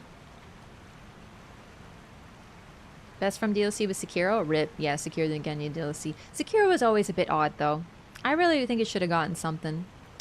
I turned my back on the two fingers, and we have each been cursing the other since. The baleful shadows are their assassins. I turned my back. Okay. Just double checking. So it's just, we literally went 20 feet, and now all of a sudden she's telling us about her past. Do you know what I mean? I really think that that initial dialogue was not supposed to be so close. I think they just recycled it because it makes enough sense, but I simply do not buy it. I think there's more to all this.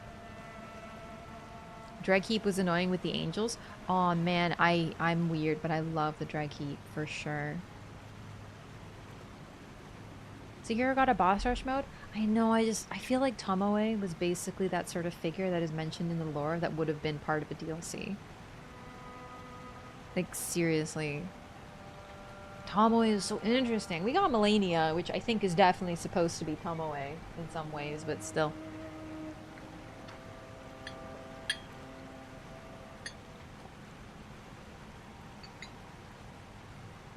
Maybe Scylla be more relevant if she trapped you in a coffin chasing her down the river more? Yeah, like, she's now telling you who the baleful assassins are, baleful shadows. We haven't even met one yet, you know? Wonder who the red dress lady is? Ah, me too. Trailer for the Elden DLC at 2? Do you mean the dress lady? Who else could it have been? Because, like, if we got Tomoe, it's gonna be Melania. She uses a katana. And she flies and is graceful. Nah. Lady in the Blue Flower Field? Nah. She's a dual wielder. Tomoe was a katana user. Like any good self-respecting Japanese warrior. Nah, I think it's gotta be. Whatever's left is Melania. That lady was way more dancer. I don't think there's any Tomoe left in that. Anyway, I'm gonna call it here, gamers. I'm very tired. I'll be back tomorrow, though. Using the katana and wakizashi. But there's still a katana, no? Not two dual blades, not two curved swords. I'm very excited to learn about the lady with the sword and the red outfit, for sure. I just don't think there's gonna be any Tomoe, as they say.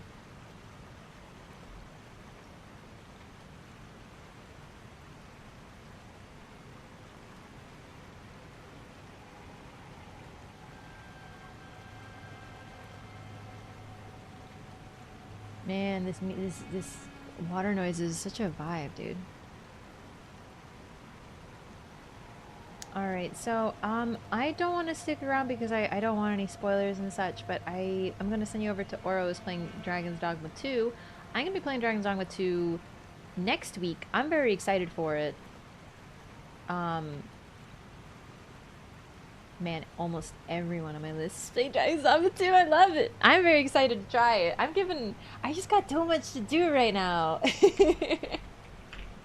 But yeah, if you don't want spoilers, you know, I totally understand. I'm doing the same thing. I'm just gonna be like, "Hi, bye." But we'll be able to get a peek at it too if you're curious about it. You know, yeah, I'm really excited for Dragon's Dogma 2. I'm remaining positive. I know it's got its issues, the whole microtransaction, whatever. But like, honestly, Capcom does that. Just ignore it. Do you know what I mean? Like, I find they're not as pushy. If you want to talk about pushy, I would say like Naraka and Overwatch are very pushy with their battle pass system. Games like that, they pop up, they're like, hey, we have a battle pass. Hey, here's your homepage is now the skin that you have to pay money for. Please, you should buy this skin. You know, like Capcom, I have my issues with Capcom, but I don't think they're that bad with this sort of stuff. So we'll see. But either way, I'm very excited to play that game next week. So I'll be back tomorrow. More LOREATHON. We're continuing. We're going to get through Noxtella. We're going to do more of Ranni's quest. I'm really excited. We're getting to a point with some really, really interesting quests and really cool lore.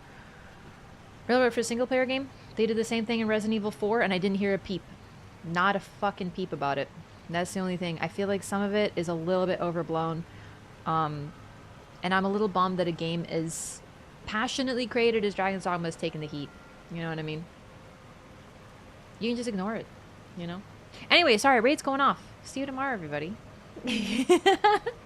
Good night. See you next time.